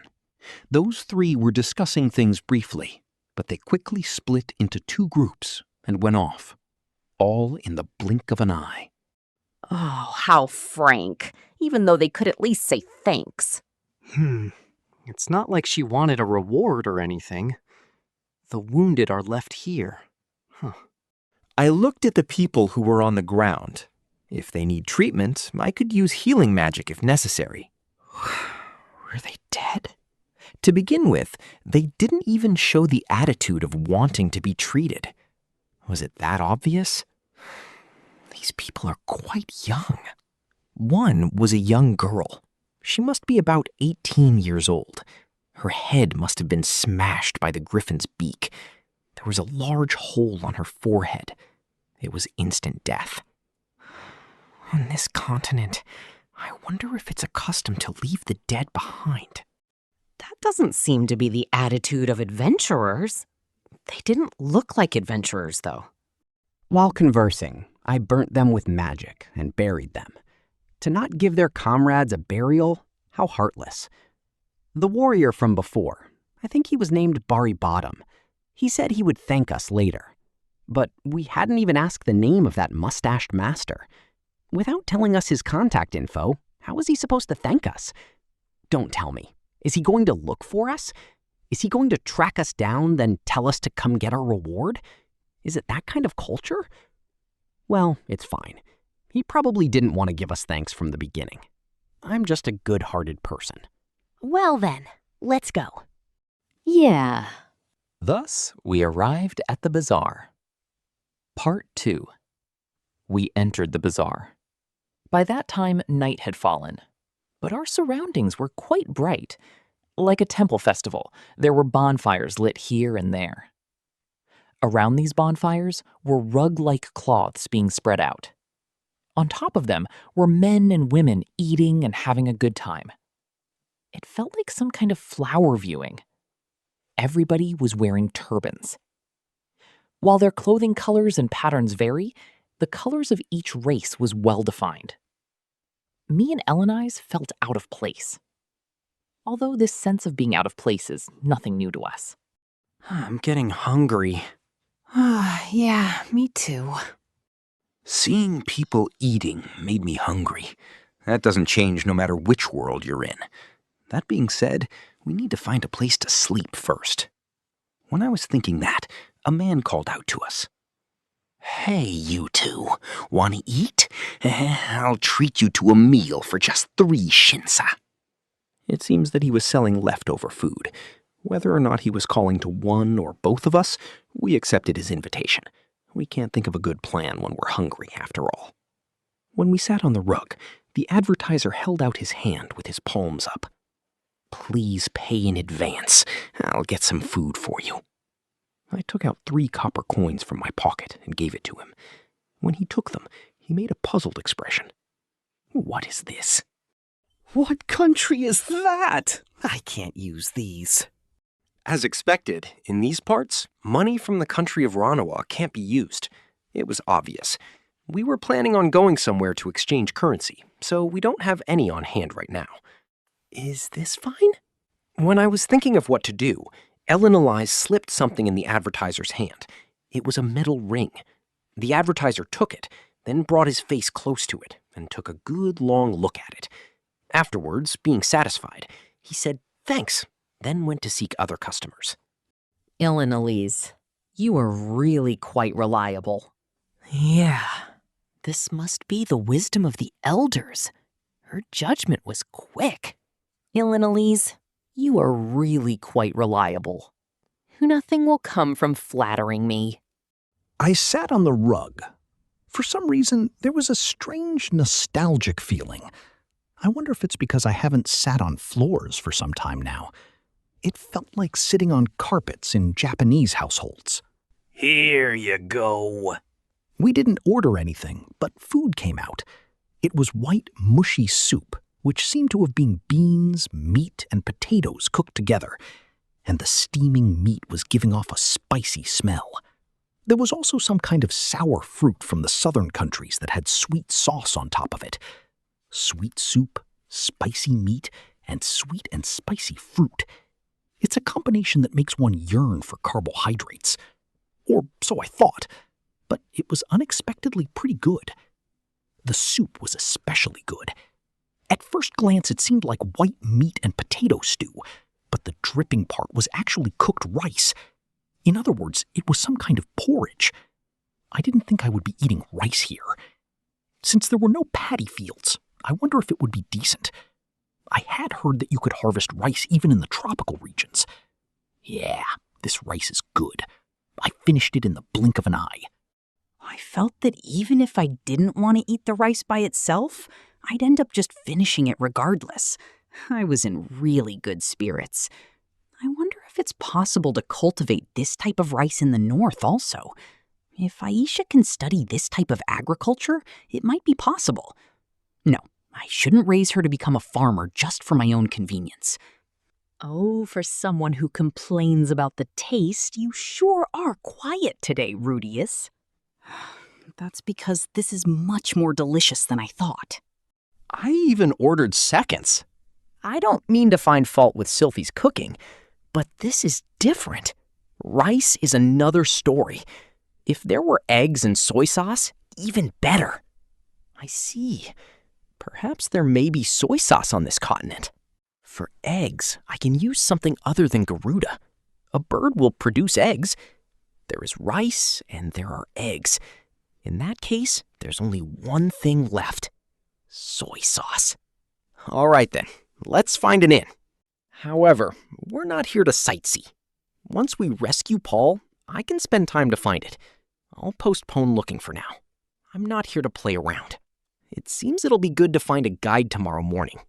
Looking around, the surrounding shops were starting to close up. With lights being extinguished, it seems that was also a concept of bedtime here. It seems to be pretty early to sleep. Now doesn't seem to be the time to hire someone. Since the advertiser from earlier was still here, I decided to ask, "Excuse me, is there an inn around here?" "Inn? We've got no such thing here. Just sleep wherever you like." We got that answer in reply. There were no such thing as an inn at the bazaar. It seems that it's natural for travelers without a roof to just sleep outdoors. In our case, I could just make a shelter. Well, we'll be sleeping. It seems it's popular to sleep near the waterside. Then let's go somewhere further away. We consulted, then decided on a spot. We decided to set up a place to sleep between two tents.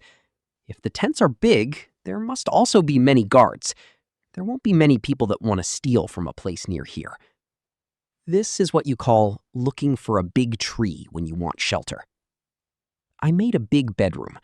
While it took some time to make it, it was wider than a shelter. It was a good size enough to spend at least one night. Then again, it'd be very hot inside when the sun is up. This is only useful at night. Anyway, thanks for everything so far. Yes, same to you.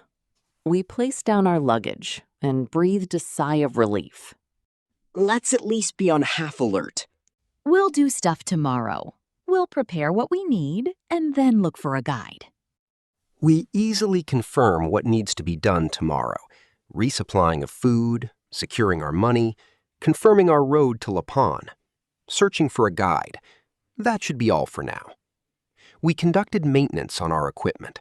We polished our sword and shield, then confirmed there were no scratches on our armor and robes. This has already become our everyday routine. Our equipment inspection ended. We made a bed using a blanket. All that's left is to sleep. At this point, Elinalazi got up. Now then, time to head off. To the convenience store? As if to say that, I turned my head at her in puzzlement. Where to? Searching for men. She said something bold, but to put it simply, it's to fulfill her curse. You should be fine still during this period, yeah? Alina Liza's curse typically requires sex once every 2 weeks. With the magic tool, that's extended to 2 to 3 times, so she can hold it in for at least a month. The last time she did it with Cliff was nearly 2 weeks ago. Seems like a good time to replenish. Yeah, but I want to do it at least once here. I see. Narrator, this is a round trip that will take about 3 months, and to account for unknown factors, it may possibly be 4 months. Even if the curse can be suppressed for 3 months at the most, she must do it at least once. Either way, it's something we cannot avoid. Rudeus Greyrat, I understand. Please take care. Yes, see you later. I don't mind if you go to sleep first. Then I'll take you up on that offer. Would you know what they are saying? Won't be necessary. Things like this are pretty much the same anywhere. Elinalai said that as she headed out of the shelter. Part 3. The next morning.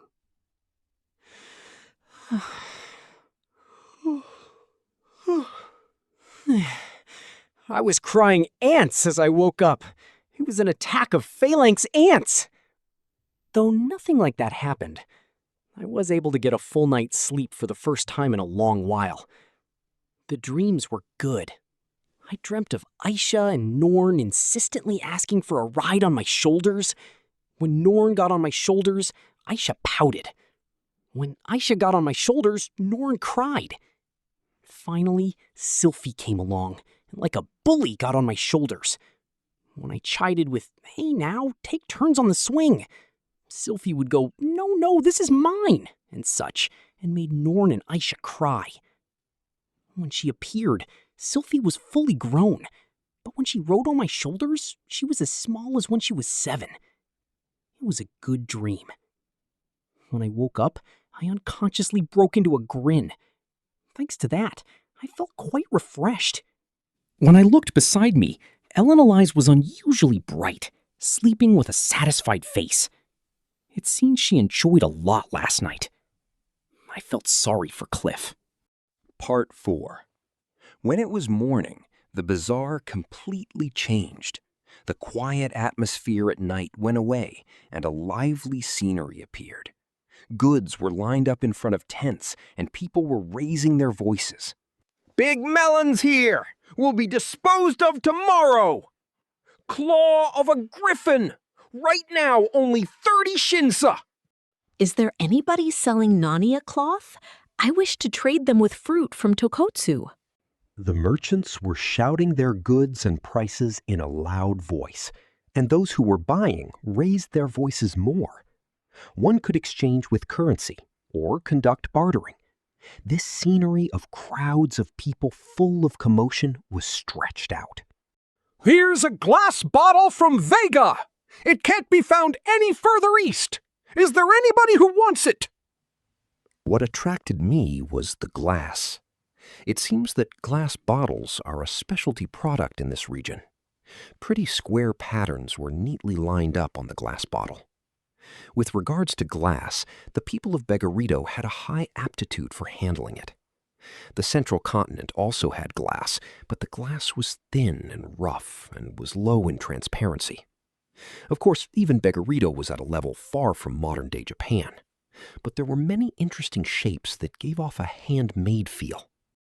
Maybe I should buy one as a souvenir before heading back.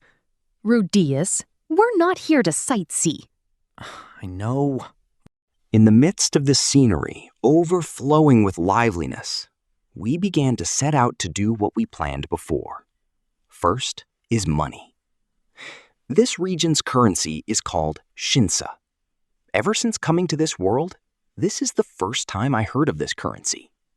It felt like a fresh reminder. In the central continent, there were things like gold and silver coins, though the shape doesn't change. It was just a round metal plate that had a clumsy pattern engraved on it.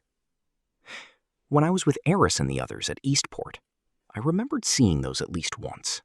Selling a little of what I had, I obtained a bit of this currency. Although bartering seems mainstream here, having money gives for a peace of mind. I sold things from the northern part of the central continent at a high price. To my surprise, I sold them with the price 3 times that of cheap dried meat. If I tried harder, I could have sold it even higher. If I brought this glass over to Renoa, I could probably make a killing off of it. Though it seems like it'll attract attention, so I probably won't do it. For the time being, I presently have about 5,000 shinsa on hand. While I am not sure how much we will need to suffice, yesterday's meal was 3 shinsa. If I have 5,000, this should be plenty. After getting enough money, I gathered information about the Labyrinth city Lapon. I easily gathered information about Lapon. Apparently, it's a big city.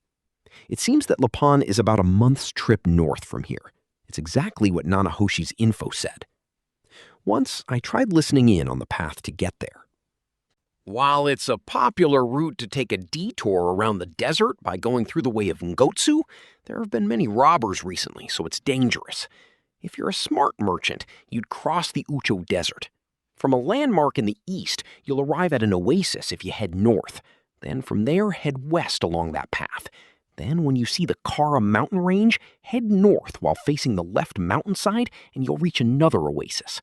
Once you cross that, then once you come out from the east, if you head northwest from there, you'll intersect with the original route. It's all gibberish to me. There were many proper nouns, with landmarks, mountains, and deserts everywhere. For now, I understand there are 2 routes, but unless you're accustomed to traveling on the Begarito continent, you can easily get lost. You don't sell maps here? Map? Who would make something like that? As I was told, there wasn't an Ino Taraka around here. Thus, like our original plan, I decided to hire a guide.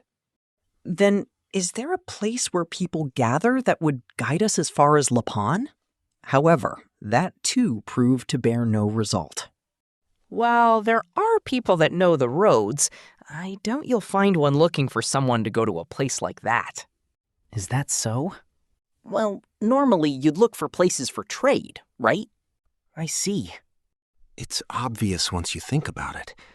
I wonder why I didn't realize this while we were coming here.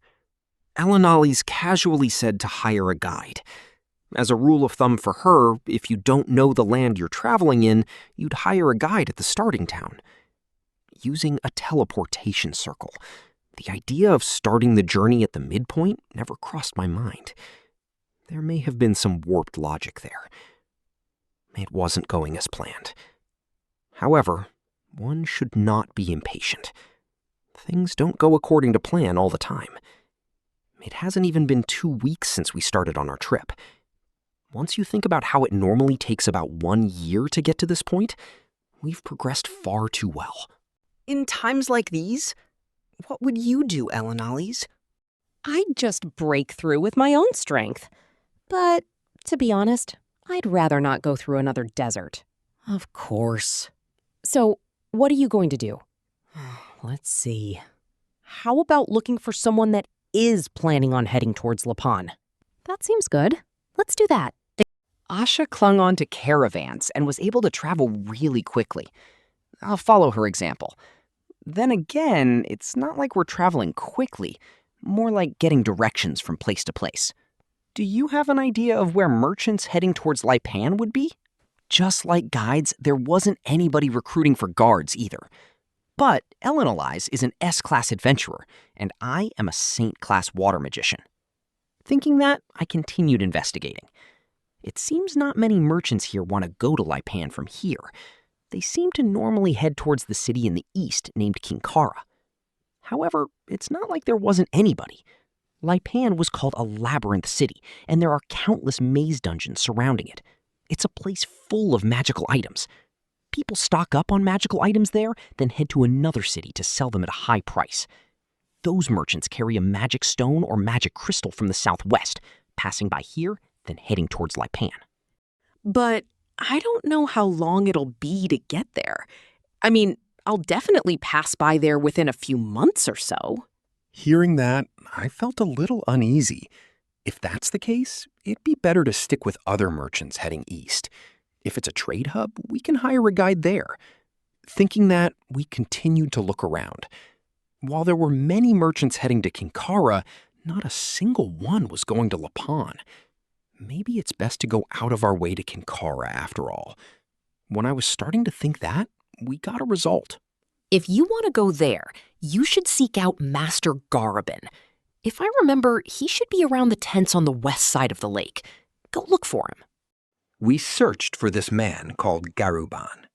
The merchant named Garuban was a person that made his fortune peddling from Lapan to Tenorio. He carries magic stones to Lapan. Then from there, he carries away magical items. Possessing 6 camels, he seems to have made quite a living from this. Once we knew the name, we found him immediately. It wasn't as big of a tent as was described. 6 camels were tied up outside, just like the info had said. When we got close to the tent, a dark-skinned girl came out. She was wearing chest armor and a loincloth-like skirt.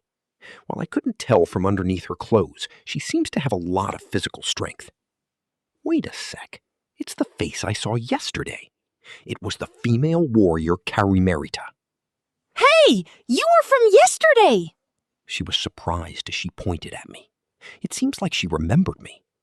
It seems the man with a small group that we saved yesterday was Garuban. Saving people creates good opportunities. Part 5. Garuban gladly welcomed us. When we returned yesterday, we didn't see you guys around, so we were surprised. We were told they went looking for their cargo, their fleeing camel. When they returned after recovering the camel, we had already disappeared. Seeing that his comrades were properly cremated and buried, he couldn't find us, even though he wanted to say thank you. It seems he went around for a while looking for us. I really wanted to ask for an explanation, but it could be perhaps that's the common sense of how things are around here. First priority is cargo. Everything else comes after. This must be fate. Would you become my guards? Garubin wanted to replenish his guards. Well, 2 of them did die yesterday. How about 600 shinsa, including meals until we reach Lapan? It seems like something he had thought of before. Using flattering words. That we did a great job at defeating those griffins, or something like that. Even though you were crouching in fear and didn't see it at all. However, this is what we had wished for. We'll go ahead and take on escorting you to Lapan. Ooh, is that so? I appreciate it. If that's so, I don't mind hiring you with an exclusive contract. I haven't seen any magician quite like you. Let's give you a bonus. 1 year is 10,000 shinsa. Oh, well, Bari Bottom would complain. How does 8,000 shinsa sound? We also have our own objectives, so let's leave that for another time. Since it seems the talk of this was getting bigger and bigger, I stopped it then and there. And so, we got ourselves a guide to Lapan. Just a little more now. Volume 12, Chapter 7, Part 1. We aim towards Lapan while escorting Garuban. The members are Merchant Garuban, Escort Captain Baribadamu Hawkeyes, Escort Karumerita, the Bone Crusher, and Escort Tanto, the Big Blade. These four, and if you include me, Rudeus of the Quagmire, and Ellen Elise of the Dragon Road, that makes 6 of us. Furthermore, there is 6 camels as well. I thought about attaching names to the camels as well, but it seems that if you run out of food in the desert, you eat the camels, so I decided not to do it. The first time I taste camel meat, I want to eat it deliciously, without a sense of guilt after all. We decided to go with a formation that we arranged beforehand. Fundamentally, its center is Garuban, Baribadamu is the head, and the sides are covered by Karumerita and Tanto. Ellen Elise and I are stationed in the back. It's become a shape where the 5 of us surround Garuban and the camels. No matter what direction an attack comes from, we're positioned to follow up and prevent any damage from reaching Garuban. It's the Imperial Cross. I thought Karumerita or Tanto would be better for the rear guard, but they're taking into consideration that I'm a magician, and it ended up becoming a shape where I work in coordination with Ellen Elise, who is familiar with me. Then, let's depart. First, we leave the bazaar, heading east. After moving to the east, it seems you arrive at a route almost like a main road. I don't really remember the name of the region very well, but if my memories are correct, then it's a route which thieves come out. For the time being, in regards to that matter, I seek counsel with Baribadamu in charge of security. The route for crossing the desert? There are no known roads. Besides, we're escorting for that sake. Unexpectedly, if we're caught, they might try to charge something like a passage fee after all. Passage fee? I wonder if there's that kind of thing as well. When in trouble, solve it with money. It's nice and easy to understand. That's right. Even thieves are humans trying to live their lives. If you just hand over the things they want, they won't request any more than that. Handing over money to guys who don't work and aren't relatives or anything is a bit of a disgustingly bad story in my opinion. However, this time it's not like my pockets will suffer after all, so it's no problem. Although, even thieves are people. They might want things other than money or goods. For example, since Ellen Elise is erotic, they'll take her as well.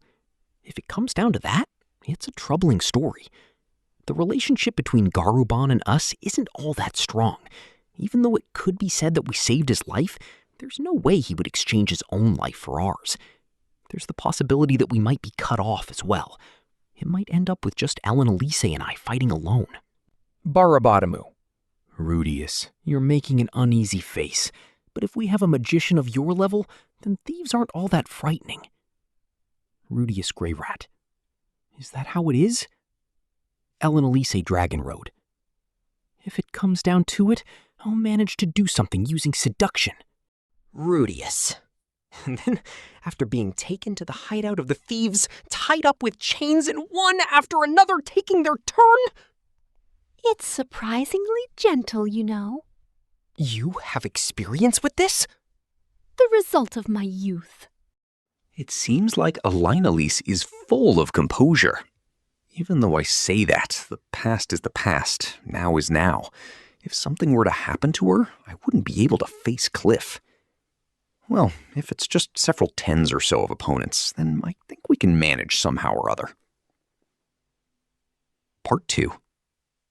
We started walking east through the desert. We were attacked by monsters many times. The herd that came charging at us, Beggarito Buffalo. The one that came rustling along the ground, Great Tarantula. The one that comes using wind magic from the sky, Air Force Eagle. the ones we had already identified, Gyroraptor and Cactus Treant, etc. But thanks to Baribotomu discovering them at an early stage, it never turned into a large-scale battle. Baribotomu is a warrior possessing a demon eye. It seems that's why he's called Baribotomu Hawkeyes. Close to 2 meters tall, a brawny and muscular warrior. His age would be around 40 years old, I guess. The wrinkles on the corners of his eyes stand out, making his expression look somewhat cunning. His hairstyle has a peculiarity. The sides and back of his head go up to the top of it. He closely resembles someplace's high school basketball club captain. It's a hairstyle that would match well if he started shouting, "It's fine, so do the taping!" His demon eye is the same as Ghislaine, the magic power eye. It's an eye that can see the flow of magic power.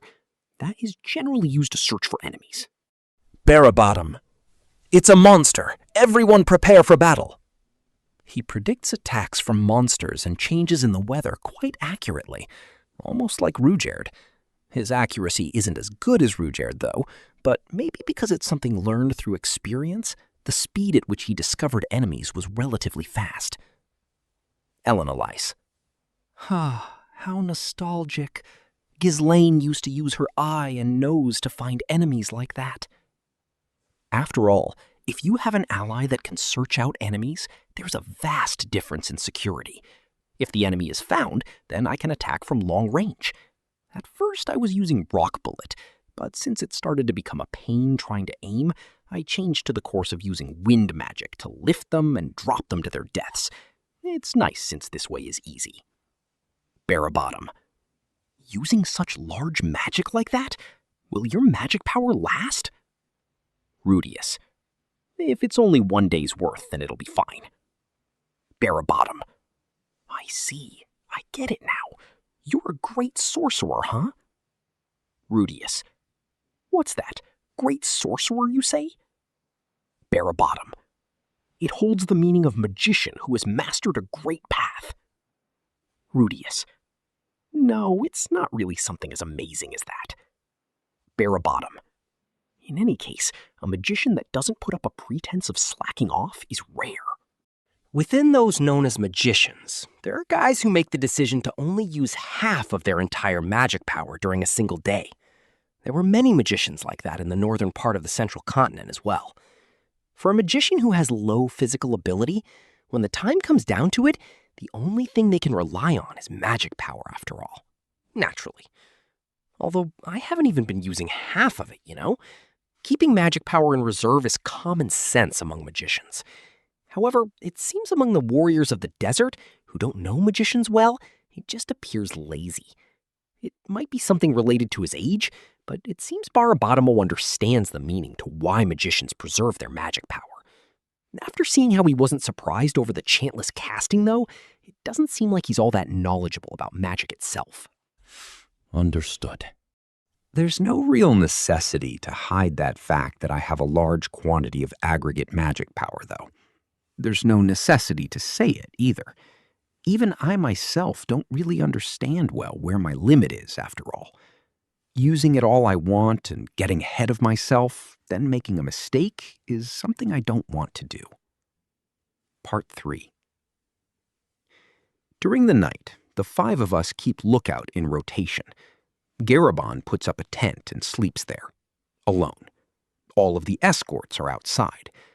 Well, we are on sides of the employer and the employed, after all. I guess it's only natural. I made the suggestion of creating a shelter and sleeping there, but it seems Baribotomu and the others' sense for night attacks would be dulled, so it was rejected. It seems there's a proper reason for sleeping outside as well. If they're going to say something like that, then I find it difficult to sleep inside a shelter as well. However, Elena-Lyse said it. There's no need to let it bother you. We have our own way of doing things. Trying to get some rest is the important part. She makes a good point with her words. I decided to sleep in the shelter as well, since I feel more rested that way after all. Well then, lookout is done in pairs of 2. I thought it would be fine alone, but it seems having 5 people doing it in pairs is safer. Fundamentally, the rotation changes based on the day. On the first day, the ones keeping lookout were Karu Merita and I. Please take good care of me. Yeah, don't sleep. Of course. Even though it's called Lookout, it's boring just silently doing nothing in a place with nothing. Which is why I started to chat with Karu Merita about stories of the world at large. The other day, you saved us. No, that goes for both of us. You're strong. That woman as well. Strong. Karu Merita is a woman warrior. It seems in terms of age, she's 20 years old this year. Karu Merita the Bone Crusher. Following along with that name, it seems she prefers tactics that push with power, using a broadsword that's over 1 meter long. The warriors around this area all seem to prefer and use broadswords. Baribaramu and Tonto as well have similar-looking massive and long swords hanging at their waist. It seems because there's many large monsters with hard outer shells, they must have developed using ones that won't simply break. No matter how much ability you have, with just a trifling matter, that seems to be the case after all. It seems like the style isn't original as well. Your woman's sword is too thin. You can't defeat anything with that. That isn't the case. That's a magic item imbued with magic power after all. She even managed to tear things like griffins to pieces. Also, that person isn't my woman. It's not that sort of relationship. But if a succubus comes, you'll embrace her. Wrong? No, since I can use detoxification magic. When a succubus comes, men serve, embrace women. It's providence of this desert. Oh. Kalumarite triumphantly told me about the ecology of the warriors in the desert and the relationship between female warriors and succubus on Begarito continent. There are succubus inhabiting Begarito continent. It seems succubus were originally a minority monster that inhabited the southwest region of Demon Continent. But in the war 400 years ago, Laplace mass-produced them. In order to bring ruin to the warriors of Begarito that were continuing their intense opposition, it seems he sent them in. Succubus are absurdly strong against men. Those pheromones can lay any man bare.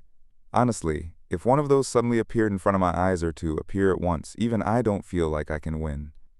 Men who have been poisoned by the pheromones become the servants of the succubus.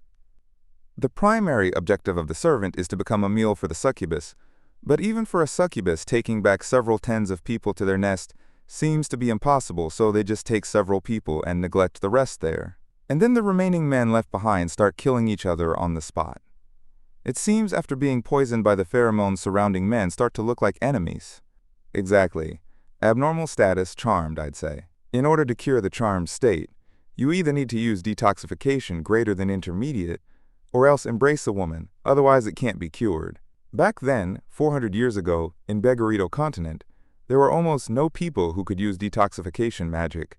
As a result of that, the vast majority of male warriors were driven to extinction by the hands of the succubi.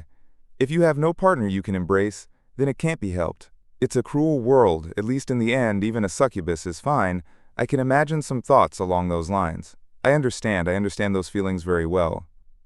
400 years after that, if you were to ask if the warriors of Begarito had been destroyed, that didn't become the case. As a countermeasure against the succubi, it became that the warriors would always bring along several women when they move around. Those women could be slaves or magic race prisoners. There were a variety of them, it seems. However, for the warriors, those who can't fight were just a hindrance. They have no choice other than to protect them, after all. They have low physical strength as well, the warriors thought about it, straining their lacking brains. And then they came up with it, that it would be fine if they just bring female warriors. It's certainly a logical way of thinking about it. Even though I say that, just like this, the female warrior system of Begarito was created. In the current escorting parties, there's always at least one female warrior with them. Female warriors who fight during the times when the succubi come out, and after fighting they are embraced by the men. Depending on the situation, the more women you have, the better as well. In that way, during the times when succubi appear, it's safer after all. On the Begarito continent, women are living things that fight. Karu Merita as well is one among those female warriors. During the time when a succubus appears, she will become the partner for her male allies. Of course, if she keeps doing something like that, then she'll quickly get pregnant. However, for the female warriors, that's an honor, and then it seems they return to their village while pregnant. After they give birth, they leave the child to their village and then start marching around the continent as warriors again. It seems Carumerca has already given birth to one child as well. All of the children born are raised together in the village, without relation to who gave birth to the child or whose child they belong to. Among them, it seems there are even children of different races mixed together, but there's no discrimination. Without exception, they receive training as warriors. Around the time when men are skilled and the women have their first menstruation, they perform the ceremony of adulthood and leave for the outside. And then they travel as warriors outside of the village. After their bodies start to decline around 30 years old, it seems they obtain the right to return to the village and devote themselves to raising the children. It seems there are those like Barabadomu who decide to never return to their village and live until they die as warriors as well. Naturally as it is, there's no such system as marriage. I'm sure there are no special feelings held towards any specific individual when they're embraced as well.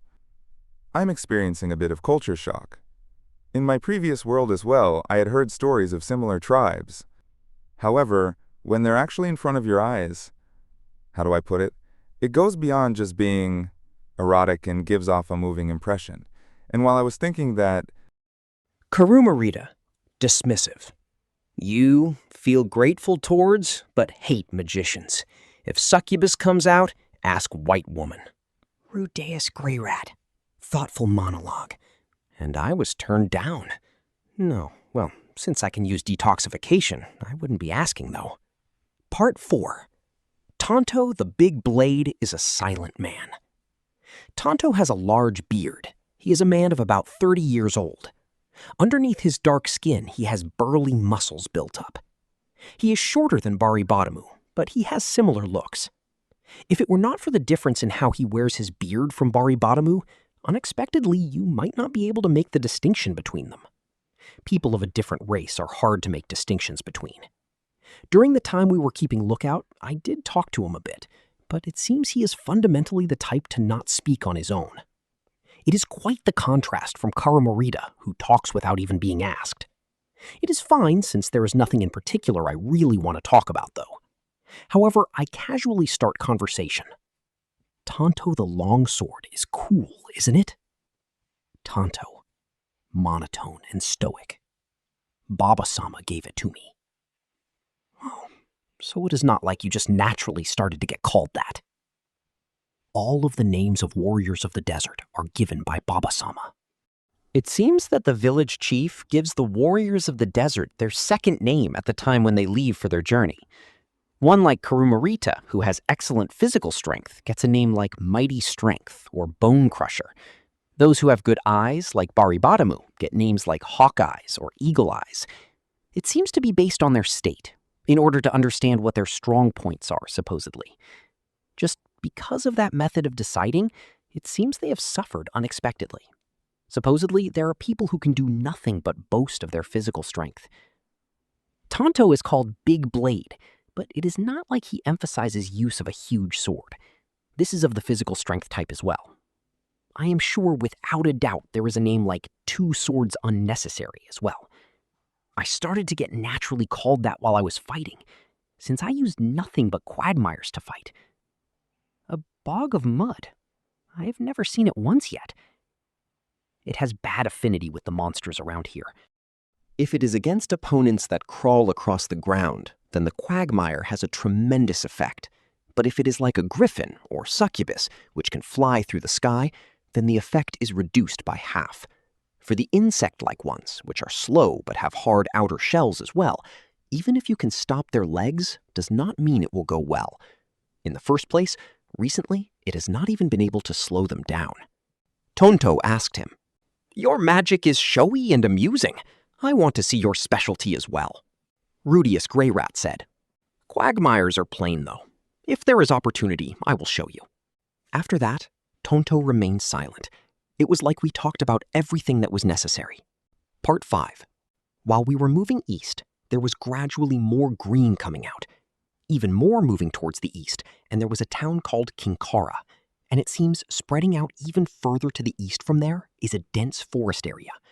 For a dense forest area to be right next to the desert? What a strange continent.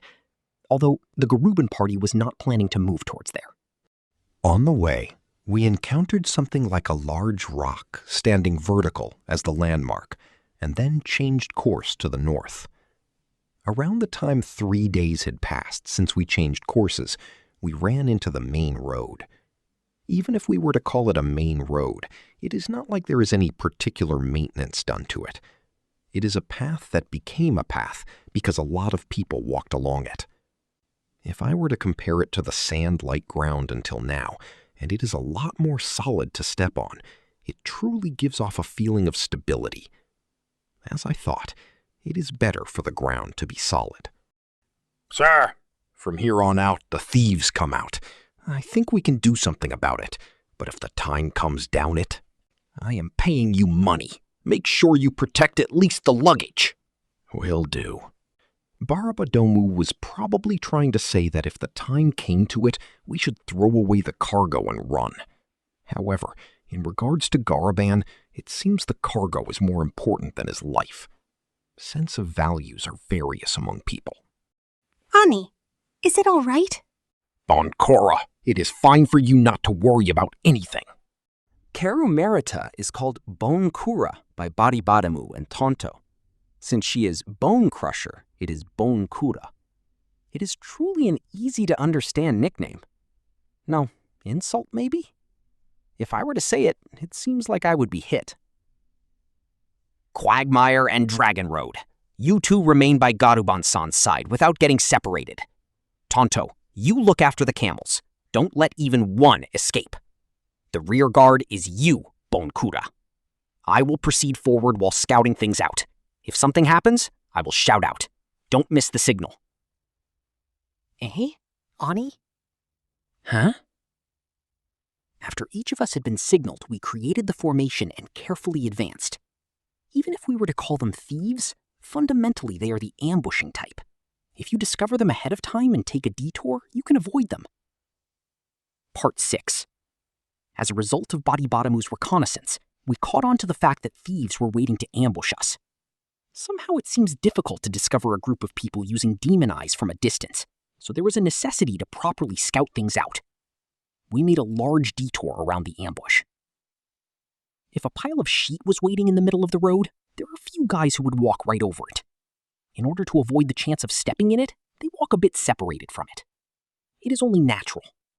However, I wonder what went wrong.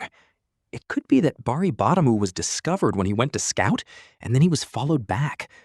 Or maybe it could be that the ones Baribadamu found was an advance party for the thieves, and the main body of the thieves was on standby on the detour route. We were attacked. Part 7. Taking the detour route, and just around the time we were letting out a sigh of relief. Ew! Suddenly, we heard the sound of something cutting through the wind. In the next instant, an arrow was stuck in Tonto's chest. Tonto crumbled down to his knees. I didn't have any idea what was happening.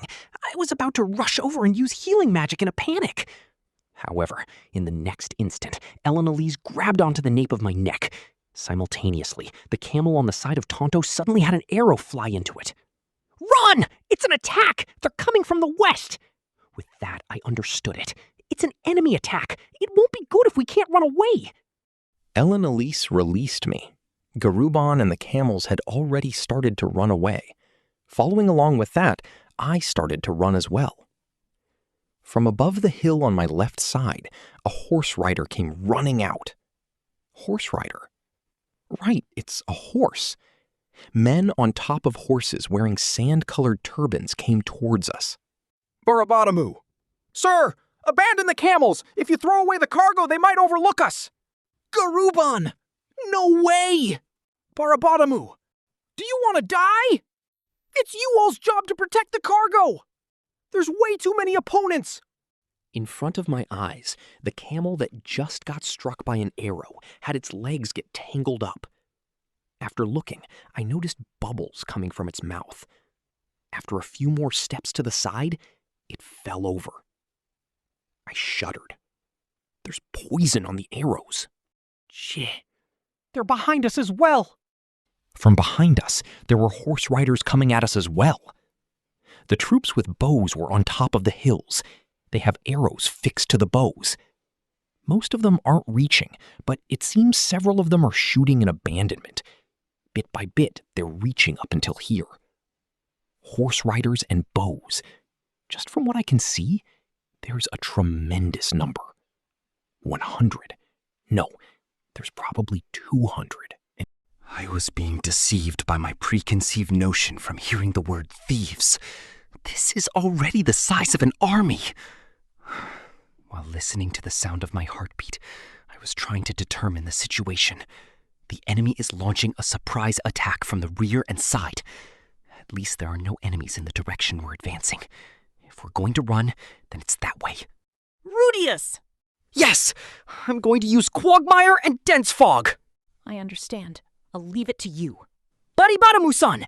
I'm going to create a cover. Please run straight ahead! Cover? I understand! Deep mist! I made an outbreak of water vapor appear in mid-air and created a thick fog. Almost like smoke, the surroundings turned pure white. In no time at all, the surroundings had become pure white, and nothing could be seen at all. All right, with this, the bow troops shouldn't be able to aim at us. Thunk! In the instant accompanying a sound, an arrow was stabbed into the ground at my feet. Oh! Just as I was about to fall backwards in panic, Ellen Elise supported me. It's all right. There was one skilled among them, but they can't aim anymore. I ruminated over those words. Tonto and the camel were killed by a single person's hands, I guess. However, since I released the fog, he can't see anymore. Start running! I was told and start running. After that, it wasn't like we weren't aimed for. I know. They can't aim. They can't hit. They can't hit. I'm a war hero. Shit. It would have been good if I'd gotten some sort of amulet from Sylphie. No, if I had brought that which is in the Holy Shrine from my first time with Sylphie. No good! They're gonna catch up! Karamita, draw your sword! I shuddered after hearing Barry Bottomo's words. If I listened closely, I could hear the sound of horses running from behind. It seems there are horse riders who took a detour around the quagmire. Even though it's inside of the fog, if they just run straight ahead, it's no problem. The opponents are horses. I'm going to slow them down. Please keep running. Earth wall! I made a 20-meter-long thick earth wall appear behind us while continuing to run. You can't make sudden stops on horses. If it's inside of this fog, then the wall should become a hindrance. If they know there's a wall, their speed should slacken.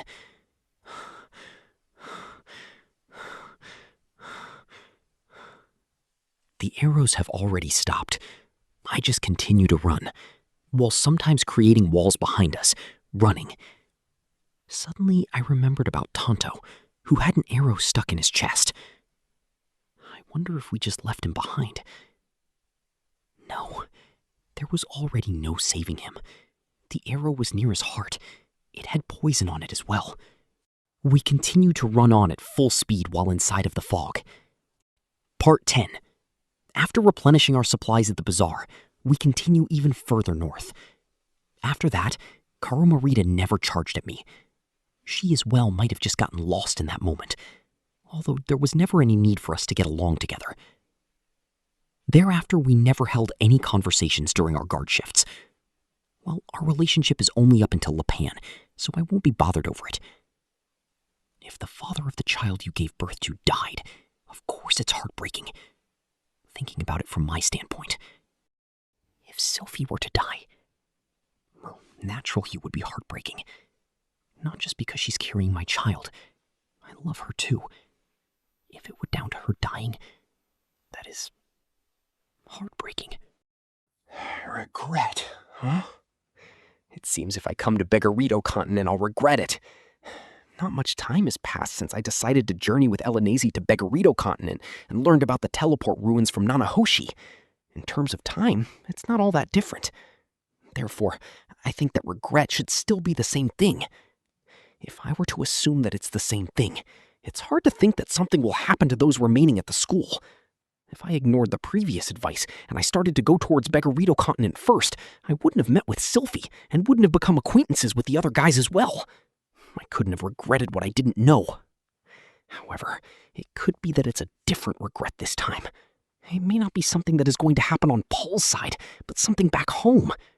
For example, if the condition of Sylphie's pregnancy gets bad. Rudeus, did something happen? No. It's needless anxiety. Something like a source of regret can be found anywhere. For a careless guy like me, no matter what I do, I'll have at least one regret. From here on out, I don't know what might happen. It's the first time I've opposed the Hitogami's advice head on. Up until now, it always turned into a good result if I obeyed them.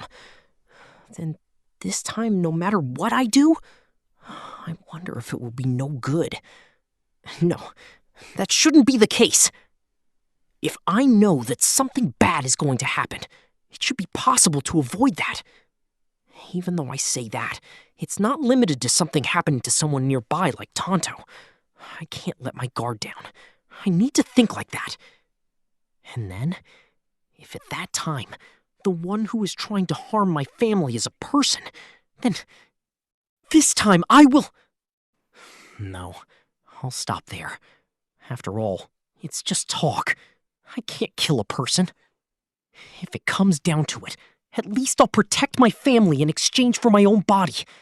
Let's go with that. 2 weeks after that, we arrived at the Labyrinth city, Lapan. Volume 12, Chapter 8, Part 1, Labyrinth City, Lapan. That city is built within a mysterious cage-like material you can't find anywhere else. Within the vast desert, there's an enormous white cage. Just as you're thinking, what is it? And approach that cage to look, of all things, it is bone. It's the bones of an enormous behemoth. Lapan is a city that was built within an enormous rib cage, which could easily contain an average-sized city. This place that was once nothing but a small oasis was altered by the remains of that behemoth. An astonishingly large number of labyrinths appeared, and a great number of adventurers became fascinated by that land. Adventurers from throughout the world visit this land in order to get rich quick in Lapan, giving birth to a great number of deeply moving dramas and tragedies. In such a whirlpool of chaos, this city is now the prominent metropolis of Beggarito. Adventurer Bloody Count, excerpt from book Walking the World. Part 2. A vague recollection of my knowledge from Walking the World. Lapan is a large city. Within the center of those 12 white pillars, an earth-colored townscape was spreading out. The buildings are made of earth and materials harvested from monsters. Townscapes with this kind of ambiance I often saw on the Magic Continent, since there is an insufficient amount of wood after all.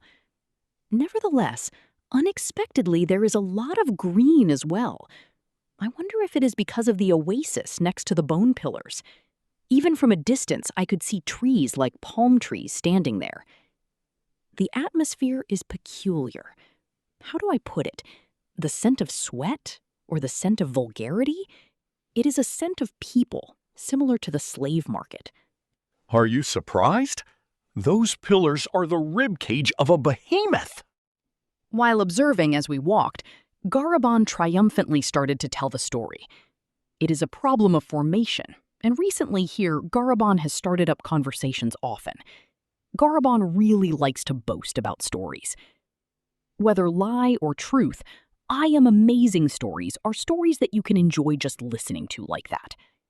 Once at the time when that great hero North God Karuman II visited this land, together with his allies, he exterminated a great behemoth that was raging about in this desert. The behemoth's meat was eaten or rotted, and now it's all gone without a trace. But just the bones continue to remain until now without rotting like that. Oh! I wonder if this is a land related to North God Karuman. I know of several legends of that North God, but it is my first time hearing one about defeating a behemoth. On our journey, I saw a behemoth once, but trying to defeat something like that is not something a sane person would try. I wonder how he managed to defeat it. Well, it seems the North God managed to defeat things like the immortal Demon King and an enormous dragon. It might have been his hobby to defeat those kinds of monsters with high hit points. I see now. The behemoth died. There, the insects ate. The insects then multiplied and created nests. After a long period of time passed, the insects died. Their nests changed. It is that sort of cause. Incidentally, if you eat the flesh of a strong monster will be born. That is folklore. It has about as much credibility as gaining immortality from eating the flesh of a mermaid. If a strong monster could be born like that, then it would not be strange for the people of the magic continent who eat the meat of monsters on a daily basis to be stronger. It does not seem to be an ability of monsters to change after eating the meat of monsters either, after all. No, wait just a second. How about the theory that it raises the probability of those like Batagati and Kirishirika to be born? It seems in the first place monsters are a mutation of normal living things. It would not be strange for mutations to occur among people as well. This is bad. I have eaten a considerable amount of meat from monsters after all.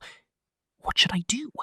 If the moment Sophie and my child is born, it suddenly shouts something like, "This one is Demon World Great Emperor!" I might end up feeling like a shrike entrusted with the eggs of a cuckoo. Adventurers and merchants throughout the world come to gather in this land. The magic items were found one after another. The equipment and magic tools flew off the shelves. Magic stones. No matter how many you have, it is never enough. Just by bringing goods, you can reliably sell them off at a high price. In regards to merchants, it seems to be that kind of land of dreams. Although, in order to come here, you need the knowledge and some other stuff to walk across the desert. Therefore, it is a business where only skilled merchants can succeed, supposedly. If you go to Central Continent, I am sure you would be able to find any number of safer and more profitable businesses. The frog inside of the well, the grain of rice in the rice bowl. Even though I say that, since Garabon is drunk on himself, I do not intend to pour water over that. It is because there are merchants like these that the economy actually moves. We arrived in Lapon and separated from Garabon and the others. It seems they planned to set up a tent at the edge of the town. It was a short time, but I feel like I was taught various things by them. Thank you very much. Goes for both of us. If anything happens again, feel free to call for us. Our separation went all too quickly. It was a short period, but we ended up being of assistance, I guess. I was going to bow to Baribadamu and Karumarita, but I stopped. It's a bit awkward, but I don't want to leave anything lingering in the background. Now then, it won't be good if we don't search for Gisu. Or else Paul, I guess. I'll be running around looking for them without any clues, though. They're here, right? We still have time before the sun sets. Normally, finding an inn would be the first thing, but should we put priority on searching? What should we do? That's right! In a city of this size, then there should be an adventurers guild as well. Let's try going there. I understand. I wanted to leave behind our baggage first, though. Well, it's fine. If possible, I'd like to stay at the same inn as Gisu or Paul, after all. We asked a person walking down the road the location of the Adventurers Guild. It seems to be in the vicinity of the center of the city. Those guilds are generally in the center. The people walking down the road were mostly merchants. The merchants were generally wearing the same outfits as Garuban. A turban, a gown that seems to completely conceal the body, excluding the head, a scruffy beard. Guys with that sort of appearance are walking around leading camels or stall holders standing under tents on the roadside. There's many people who properly keep their skin concealed around here. Just among them, there are guys with an appearance like Aladdin as well. It's almost like you'd expect a general store, metallic lamp, or pots with strange patterns and such to be sold. It's exactly an Arabian kind of feeling. Most likely, if you blow into a recorder, a red snake will come, in the shape of a Kaman. The closer we got to the Adventurers Guild, the more we saw the familiar forms of adventurers. I wonder if there are many people originally from Central Continent around here. Just all of them have the faces of veterans. Most likely, they all specialize in labyrinth exploration and are S rank. There are many guys lightly dressed. It seems it's dangerous if you stay outside in the strong sunlight without wearing thick clothes. But since they aren't spending a long period outside, it's no problem. Part 4. The Adventurers Guild was something constructed out of a single large rock. Most likely, it is something created with magic. Since I can make something similar to it, I quickly understood, although the workmanship was better than the ones I make. The entrance had an elaborate relief carved into it. When you go inside, the ventilation is good. It was pleasantly cool and refreshing. The atmosphere inside of the Adventurers Guild is generally the same everywhere. However, because of this location, the figures of newbies cannot be seen. Everyone looks strong. The guys with wounds on their faces or bodies stand out. I am sure there are many who have wounds on their legs. It is not like the only difference is that I was sponging off my parents. Well then, let's try asking around about Paul or Gisu. That's right. I'm sure if we ask, we'll know. Gisu gets his information from these sorts of places as well. After we just say his name, I'm sure he'll locate us from his side.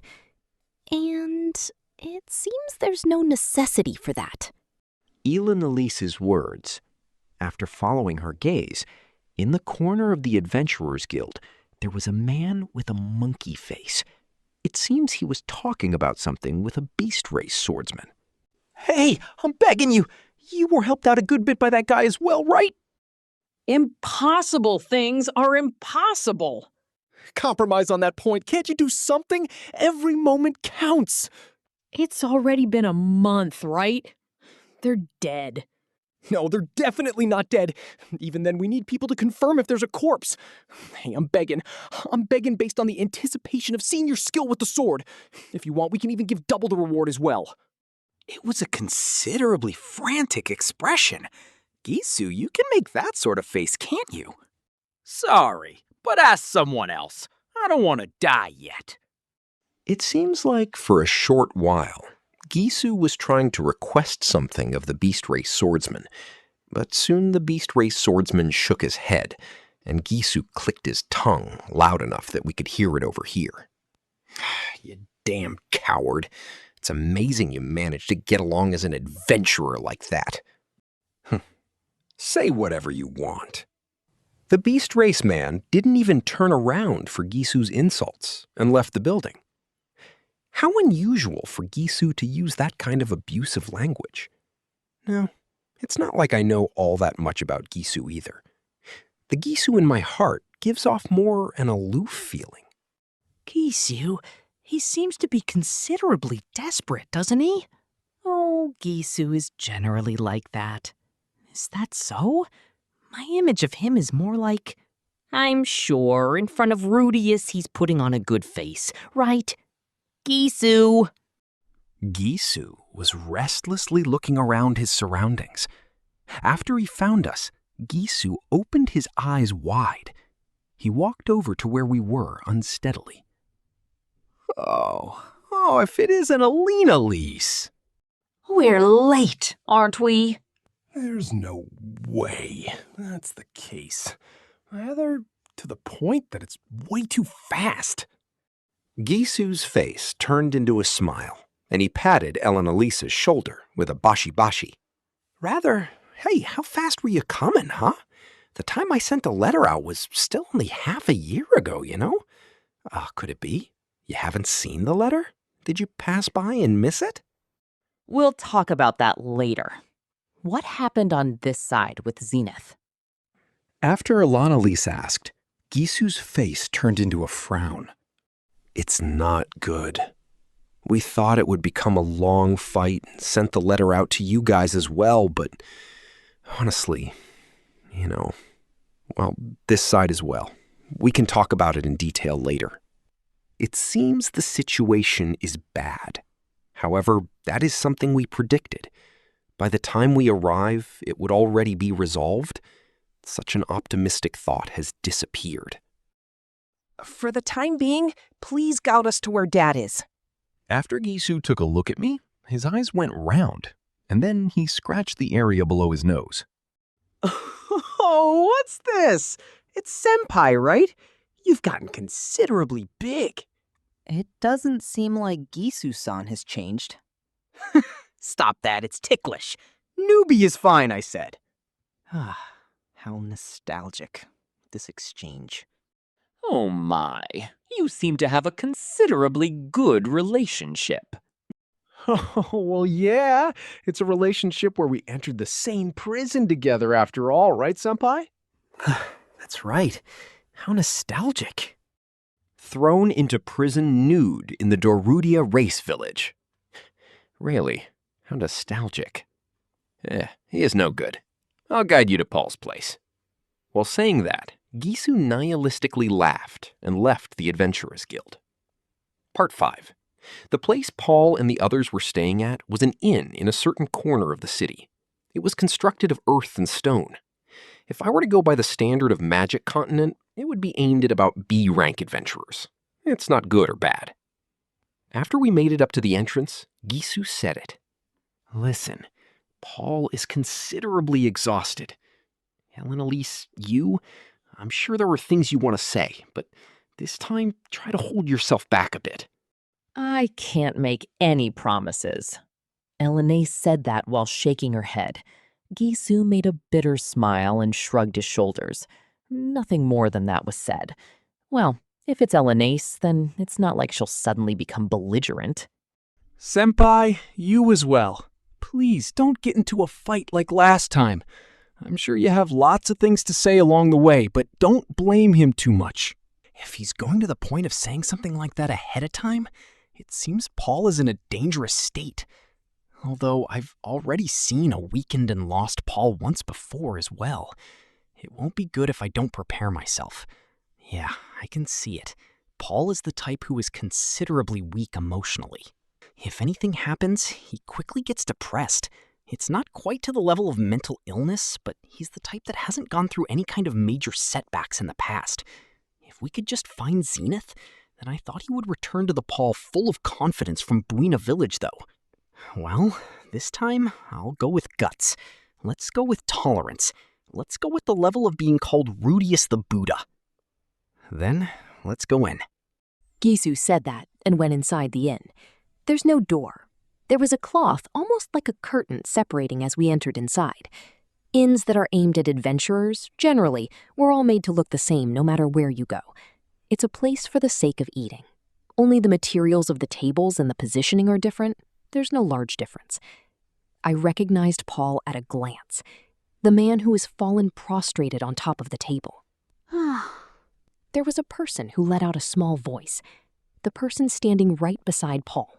Even in this kind of place, she's wearing maid clothes. It's Lilia. She had a clear yet slightly tired expression, and her hair was somewhat frayed. However, after she met eyes with me, that face became somewhat cheerful. She did a single bow towards me. After that, she soon shook Paul's back. The woman sitting in front of Paul stood up as well. After seeing my face, she took several steps back and lowered her head after making a taken-aback face. It's a female in a robe figure. Was that Vera or Shira again? If I remember correctly, it was Shira, the management person. She was making a tired face as well. Everyone is making tired faces.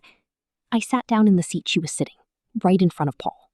Husband, Rudeus-sama has come to visit.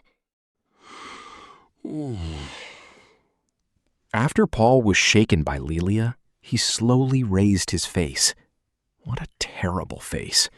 He didn't have a scruffy beard and his hair was reasonably in order. There's no scent of alcohol from a certain time as well. However, there's bags under his eyes. It feels like he's lost weight and worn out as a whole. Same as always, he's being driven into the corner.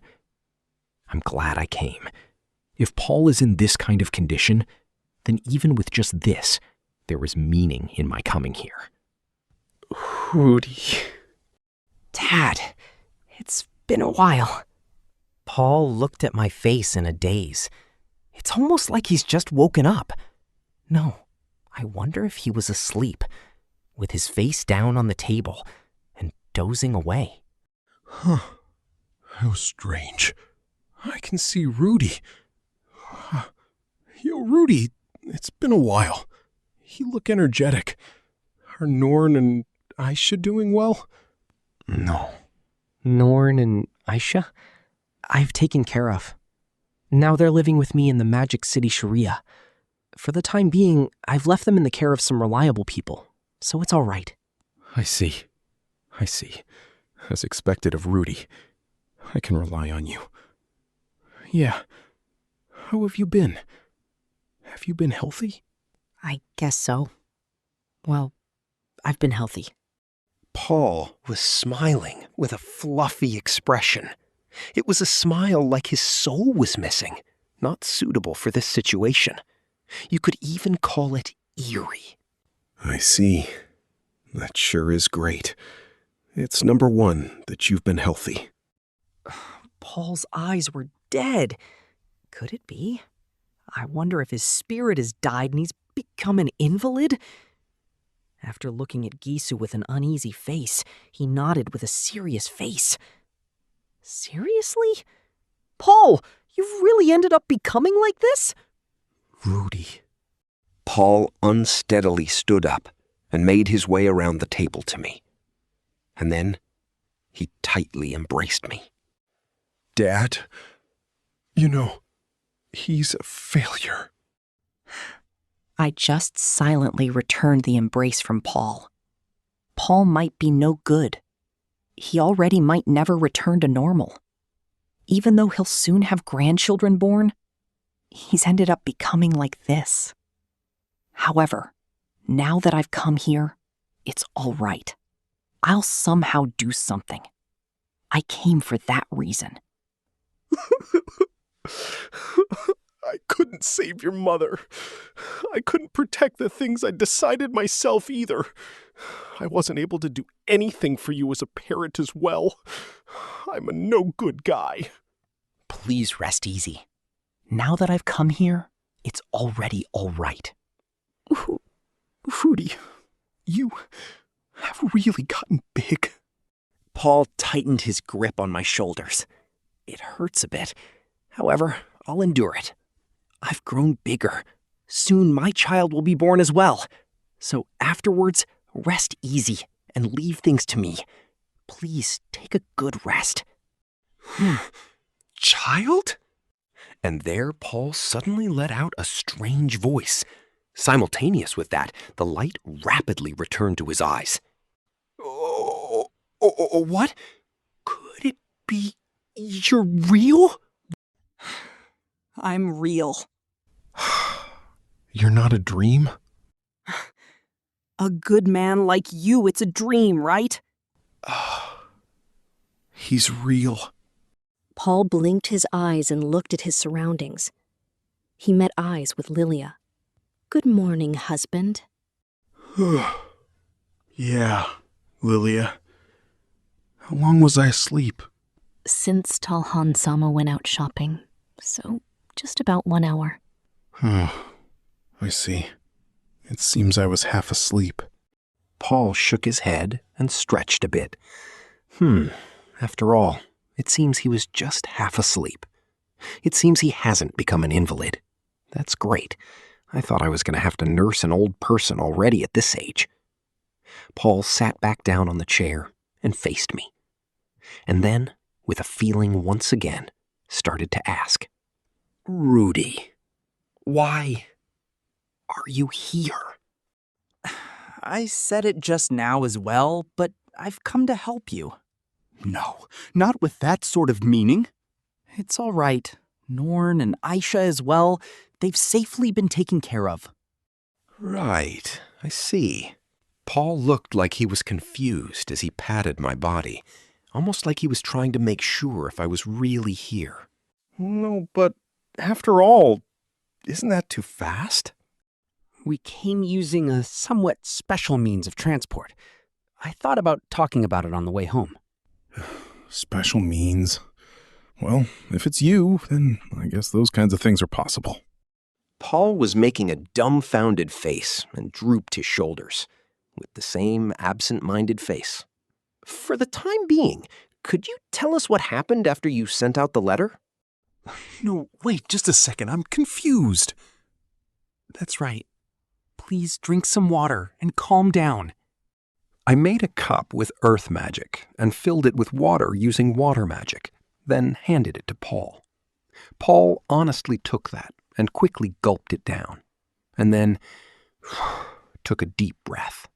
Sorry. I'm a bit surprised.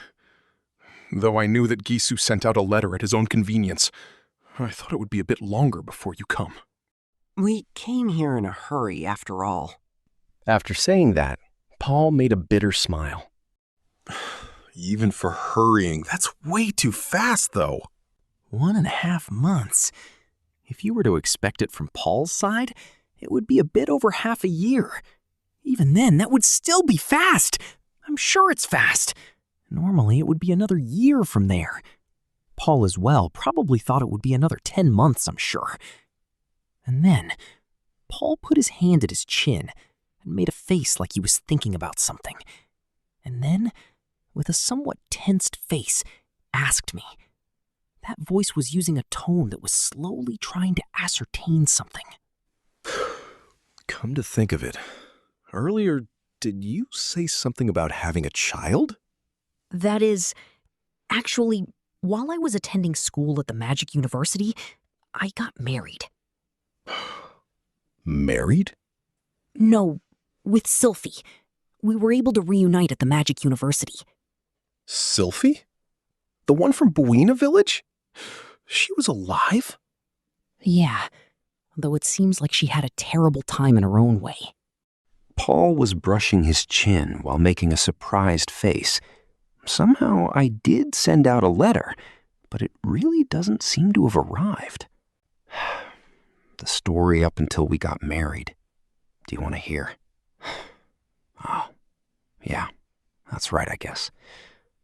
For the time being, tell me.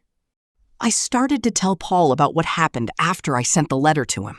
I entered the Magic University, the story up until I got married.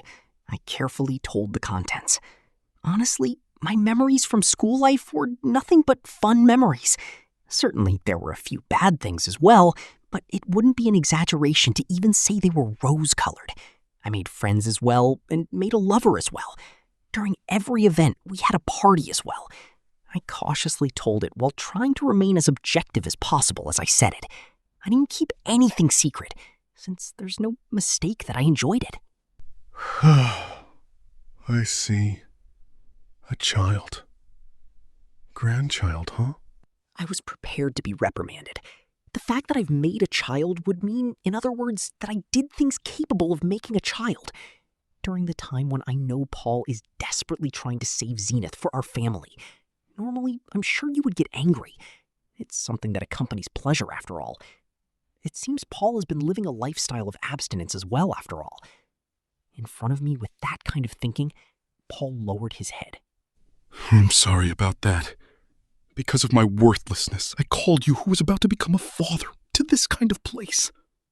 No, that is, I feel very sorry about that. Even though Mother still hasn't been found, only I have... No, I can't blame you for that. Once, with Lilia, I as well embraced her after all. Lilia is your wife as well. Isn't that fine, I wonder? And where I'm thinking up to, though. I thought I could last until we saved Zenith. Really, it's pathetic. Paul hung his head down in shame. He looks like he's going to cry again. Fragile. Almost like he's made of glass. And there, Lilia interposed with her words. We were attacked by a succubus. It couldn't be helped. Even with that, you, like that.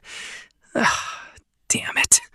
Paul seemed like he remembered something and held his head. I see. A succubus, huh? It can't be helped if it was a succubus. I encountered one as well, but those aren't something you can fight against. The things that people are hiding in their hearts, it has a feeling like it can lay them bare. But I think there should be healing magicians in Paul's party. And I flash a glance at Shira. She caught my glance and went into an obvious panic. Shira, I'm very sorry. That is, I was afraid of the leader, and I wasn't able to do anything. Rudy, please don't blame her. It's my fault. Rudeus realized that Paul, for some reason, hadn't worked. Most likely, after Paul went into heat, he started to attack the women surrounding them. If this man were to seriously go into heat, I'm sure that would be scary. Even more so, in Paul's party, Paul should be the core of their combat ability. You can't invoke detoxification magic unless you're touching the other side with your hand. Trying to hold down Paul while using detoxification? That's no different from impossible. There, Lilia must have offered her body to somehow do something, I'm sure. I understand the fear of succubus very well. It's an opponent that it can't be helped against. But, you know, even though Tall Hand was completely fine, come to think of it, this party has a man called Tall Hand as well, doesn't it? He was all right, I guess? I wonder what that means. There was a man who could resist that? Could it be that it doesn't affect dwarves? Or something like that? While I was thinking that, Paul's gaze locked onto me. What is it? After asking that, Paul scratched underneath his nose while answering. After it was pointed out, I realized that my first person had changed. Come to think of it, at some unknown point, I've started to be able to put ore into words, though it was something I had intended to do. Maybe because I was talking together with Zenoba and the others, it seems it gradually mixed together. Excuse me, to think I would do that. No, it's fine. Using ore is manlier, after all. Paul smiled. He smiled, however. Tears started to build up in the edges of his eyes. Tears started to fall down. By the time one grain had fallen, many were falling down. Without end, they were falling. Rudy, you really grew up a lot, didn't you? After receiving those words, I felt like I was going to cry as well. Even though we're family, we don't even know how the other side has changed. I silently put my arm around Paul's shoulder. It wasn't even necessary to stretch myself. My hand could reach around to the other shoulder. In the time I hadn't realized, I had grown to the same height as Paul.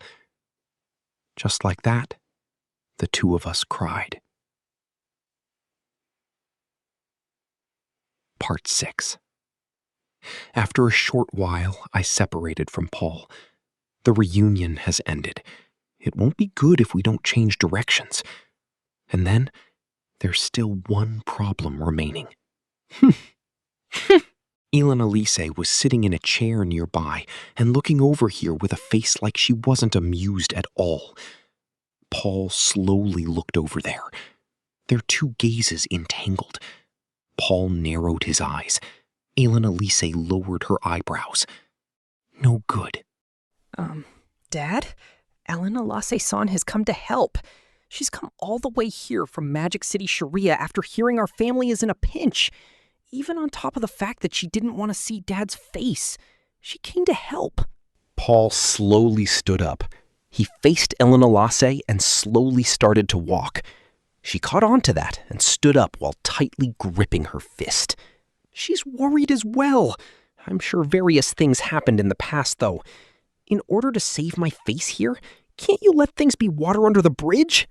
Paul ignored me and stood directly in front of Elena Lase. Elena Lase was glaring at a high place one head above her own. An electrifying presence was being transmitted. It can't be. This is bloodthirst. Critical situation. That word floated to mind.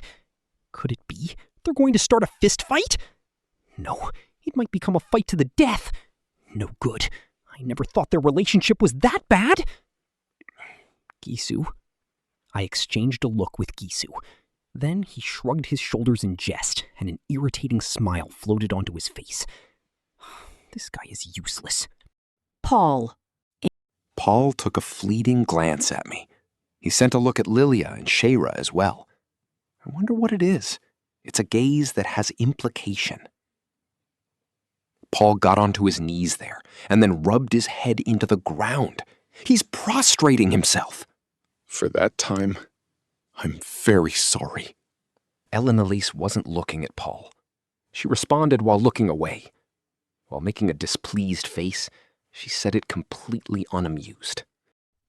About that time, I feel that I was in the wrong as well. Huh. I feel like I heard some unexpected words. It seems like you've helped me out in various ways since the teleport. I am truly sorry. It's fine. I had a person I was searching for as well. It was in addition. Thank you, Elise. You're welcome, Paul. With that, it was over. It was something done quickly. In between the two, a small smile floated. It seemed like something that existed between Paul and Elise disappeared, even though she said she wouldn't forgive Paul that much so easily. Paul took a deep breath and stopped his prostration, then stood up. He brushed his knees with a pan, and then looked at Elise. Elise as well looked at Paul with a soft gaze. Paul, you've grown old, haven't you? You're just as beautiful as always. Oh my, I'll tell on you to Zenith. Then I can see a zenith burning from jealousy again. It's something to look forward to, isn't it? The two suddenly laughed. How nice. A beautiful elf and an exhausted middle-aged swordsman. Somehow it seems like it could become a painting. I don't know the reason for their discord. It might have just been Elise being stubborn. Maybe it wasn't anything significant. I wonder. Or else, maybe it was the so-called time solves everything? I wonder. In any case, it's beautiful that everything ends well, I guess. Oh, but you. I'm amazed you could endure it. From the northern regions until here, I'm sure it was considerably tough, right? Yeah, it was considerably tough. What's going on with your curse? Could it be you didn't do it with Rudeus, did you? Never. I somehow managed to endure thanks to the magic tool Cliff made. Paul tilted his head after hearing Elise's words. Who is Cliff? Huh. Paul opened his eyes wide, and then let out a loud, surprising voice. You have a husband? You really mean there's such an odd person out there? What kind of joke is that? Could it be that you're just saying that on your own? Hey, Rudy, is it someone you know as well? That one called Cliff. Paul looked at me while laughing. I nodded with a serious face. It's because Elise was making a scary face. Dad, that's saying too much. Certainly I feel that Cliff is an odd person, but he's a man I respect. Cliff. He has a bit of places where he can't read the mood, but he's straightforward and a man who can directly say he loves a person. He's an amazing guy. Seriously? For you to say you respect him?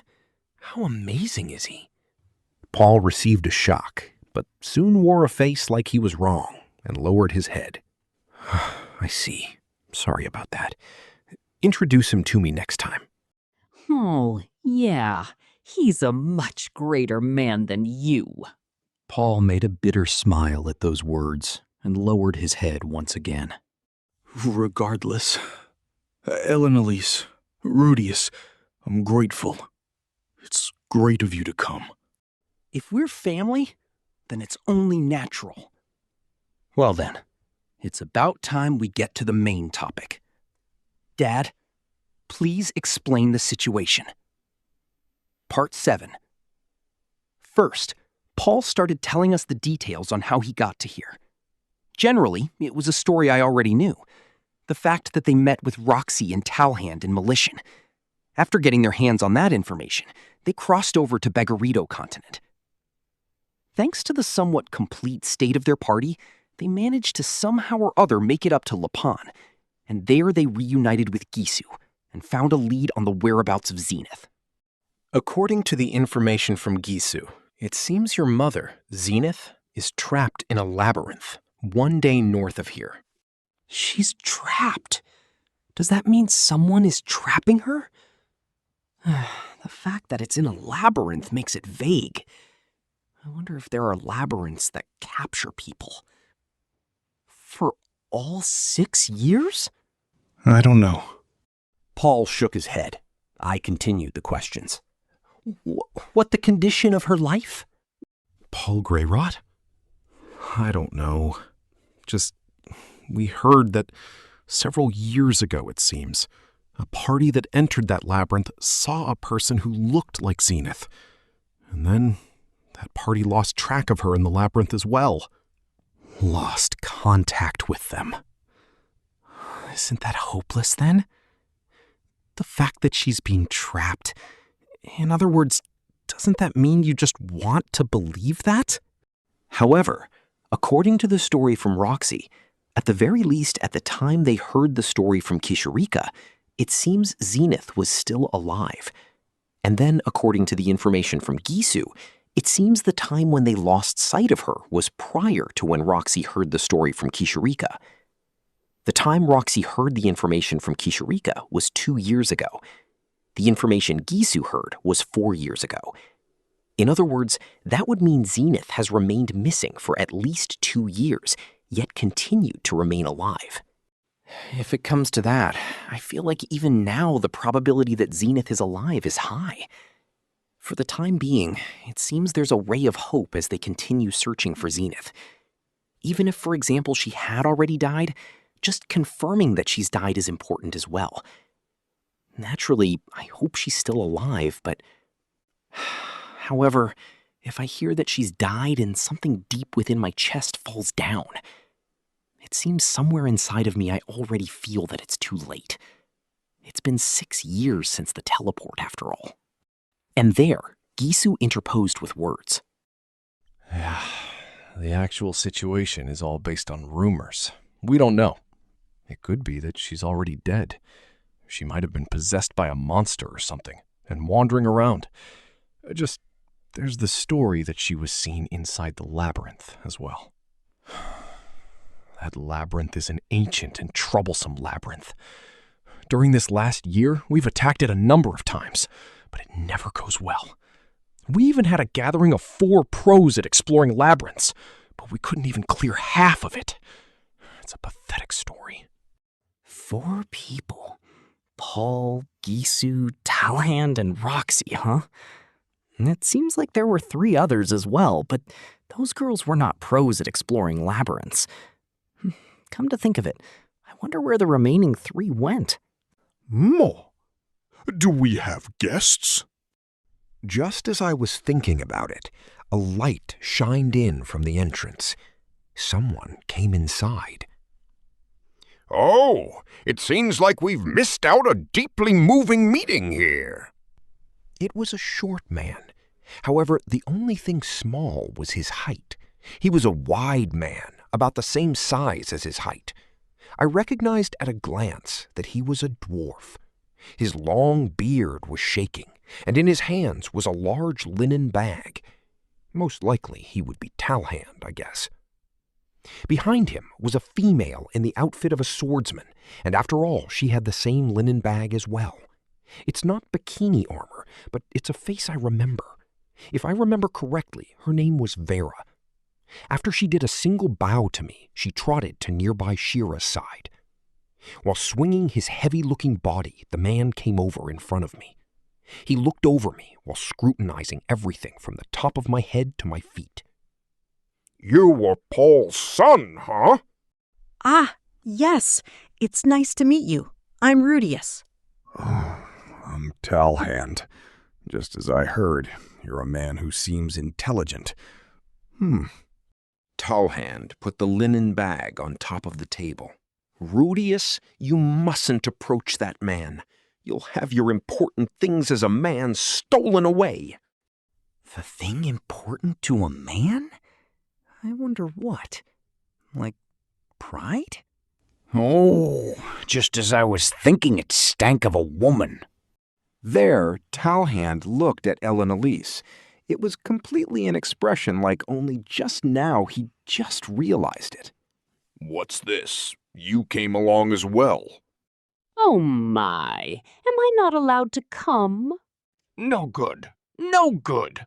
Just having you join along causes troublesome things to happen after all. Talhand took a glass bottle with an amber-looking liquid inside out of the linen bag, and then, after popping the cork off the bottle, he started to gulp it down like that. The alcohol around here really hits the spot. The scent of alcohol started to float around. It seems like considerably strong alcohol. The dwarves like alcohol, after all. Here. Talhand handed the alcohol bottle over to Elise. She silently received it, and then, just like that, took a sip from the alcohol bottle. She didn't drink as much as Talhand, but even then, I still saw her white throat move twice.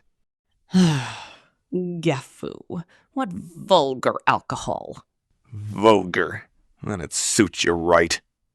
After Talhand put the cork back on the alcohol bottle, he put it back in the bag. What was with that exchange just now? Some kind of cultural greeting for the dwarves? No one said anything about that behavior. What is this?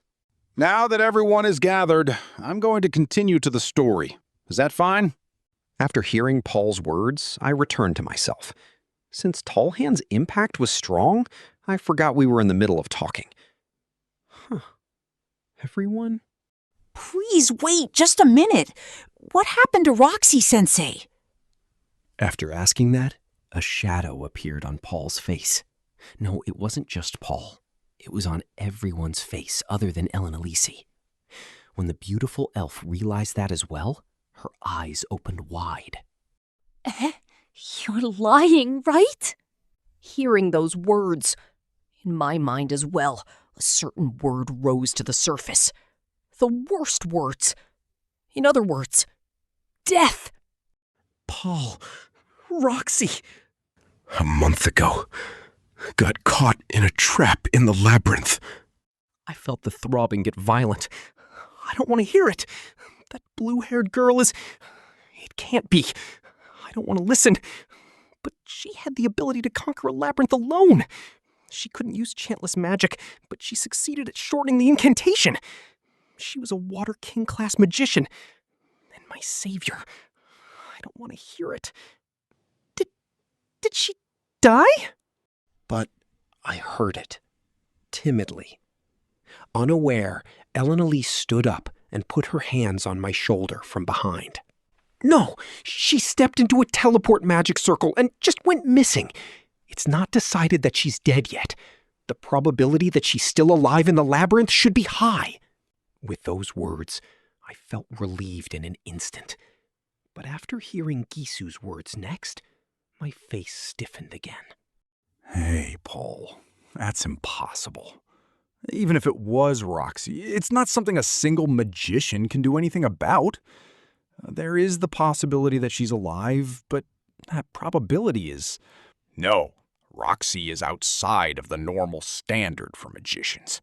There's plenty of possibility that she's alive. Even so, we haven't found her in a month already. We've gone searching 5 times and been unable to find her 5 times. Gisu, it's not a talk about when or where. Paul, Gisu, and Talhand were each quarreling their sides. That aloof Gisu is getting into a dispute with an irritated expression. As I thought, they must be driven to a corner. In any case, she stepped into a teleport magic circle trap. Even if she looks like that, Roxy has her clumsy parts after all. If you were to say it's like her, it is, I guess. Well, if it's not like she's died, then I'll think about it as if she hasn't died.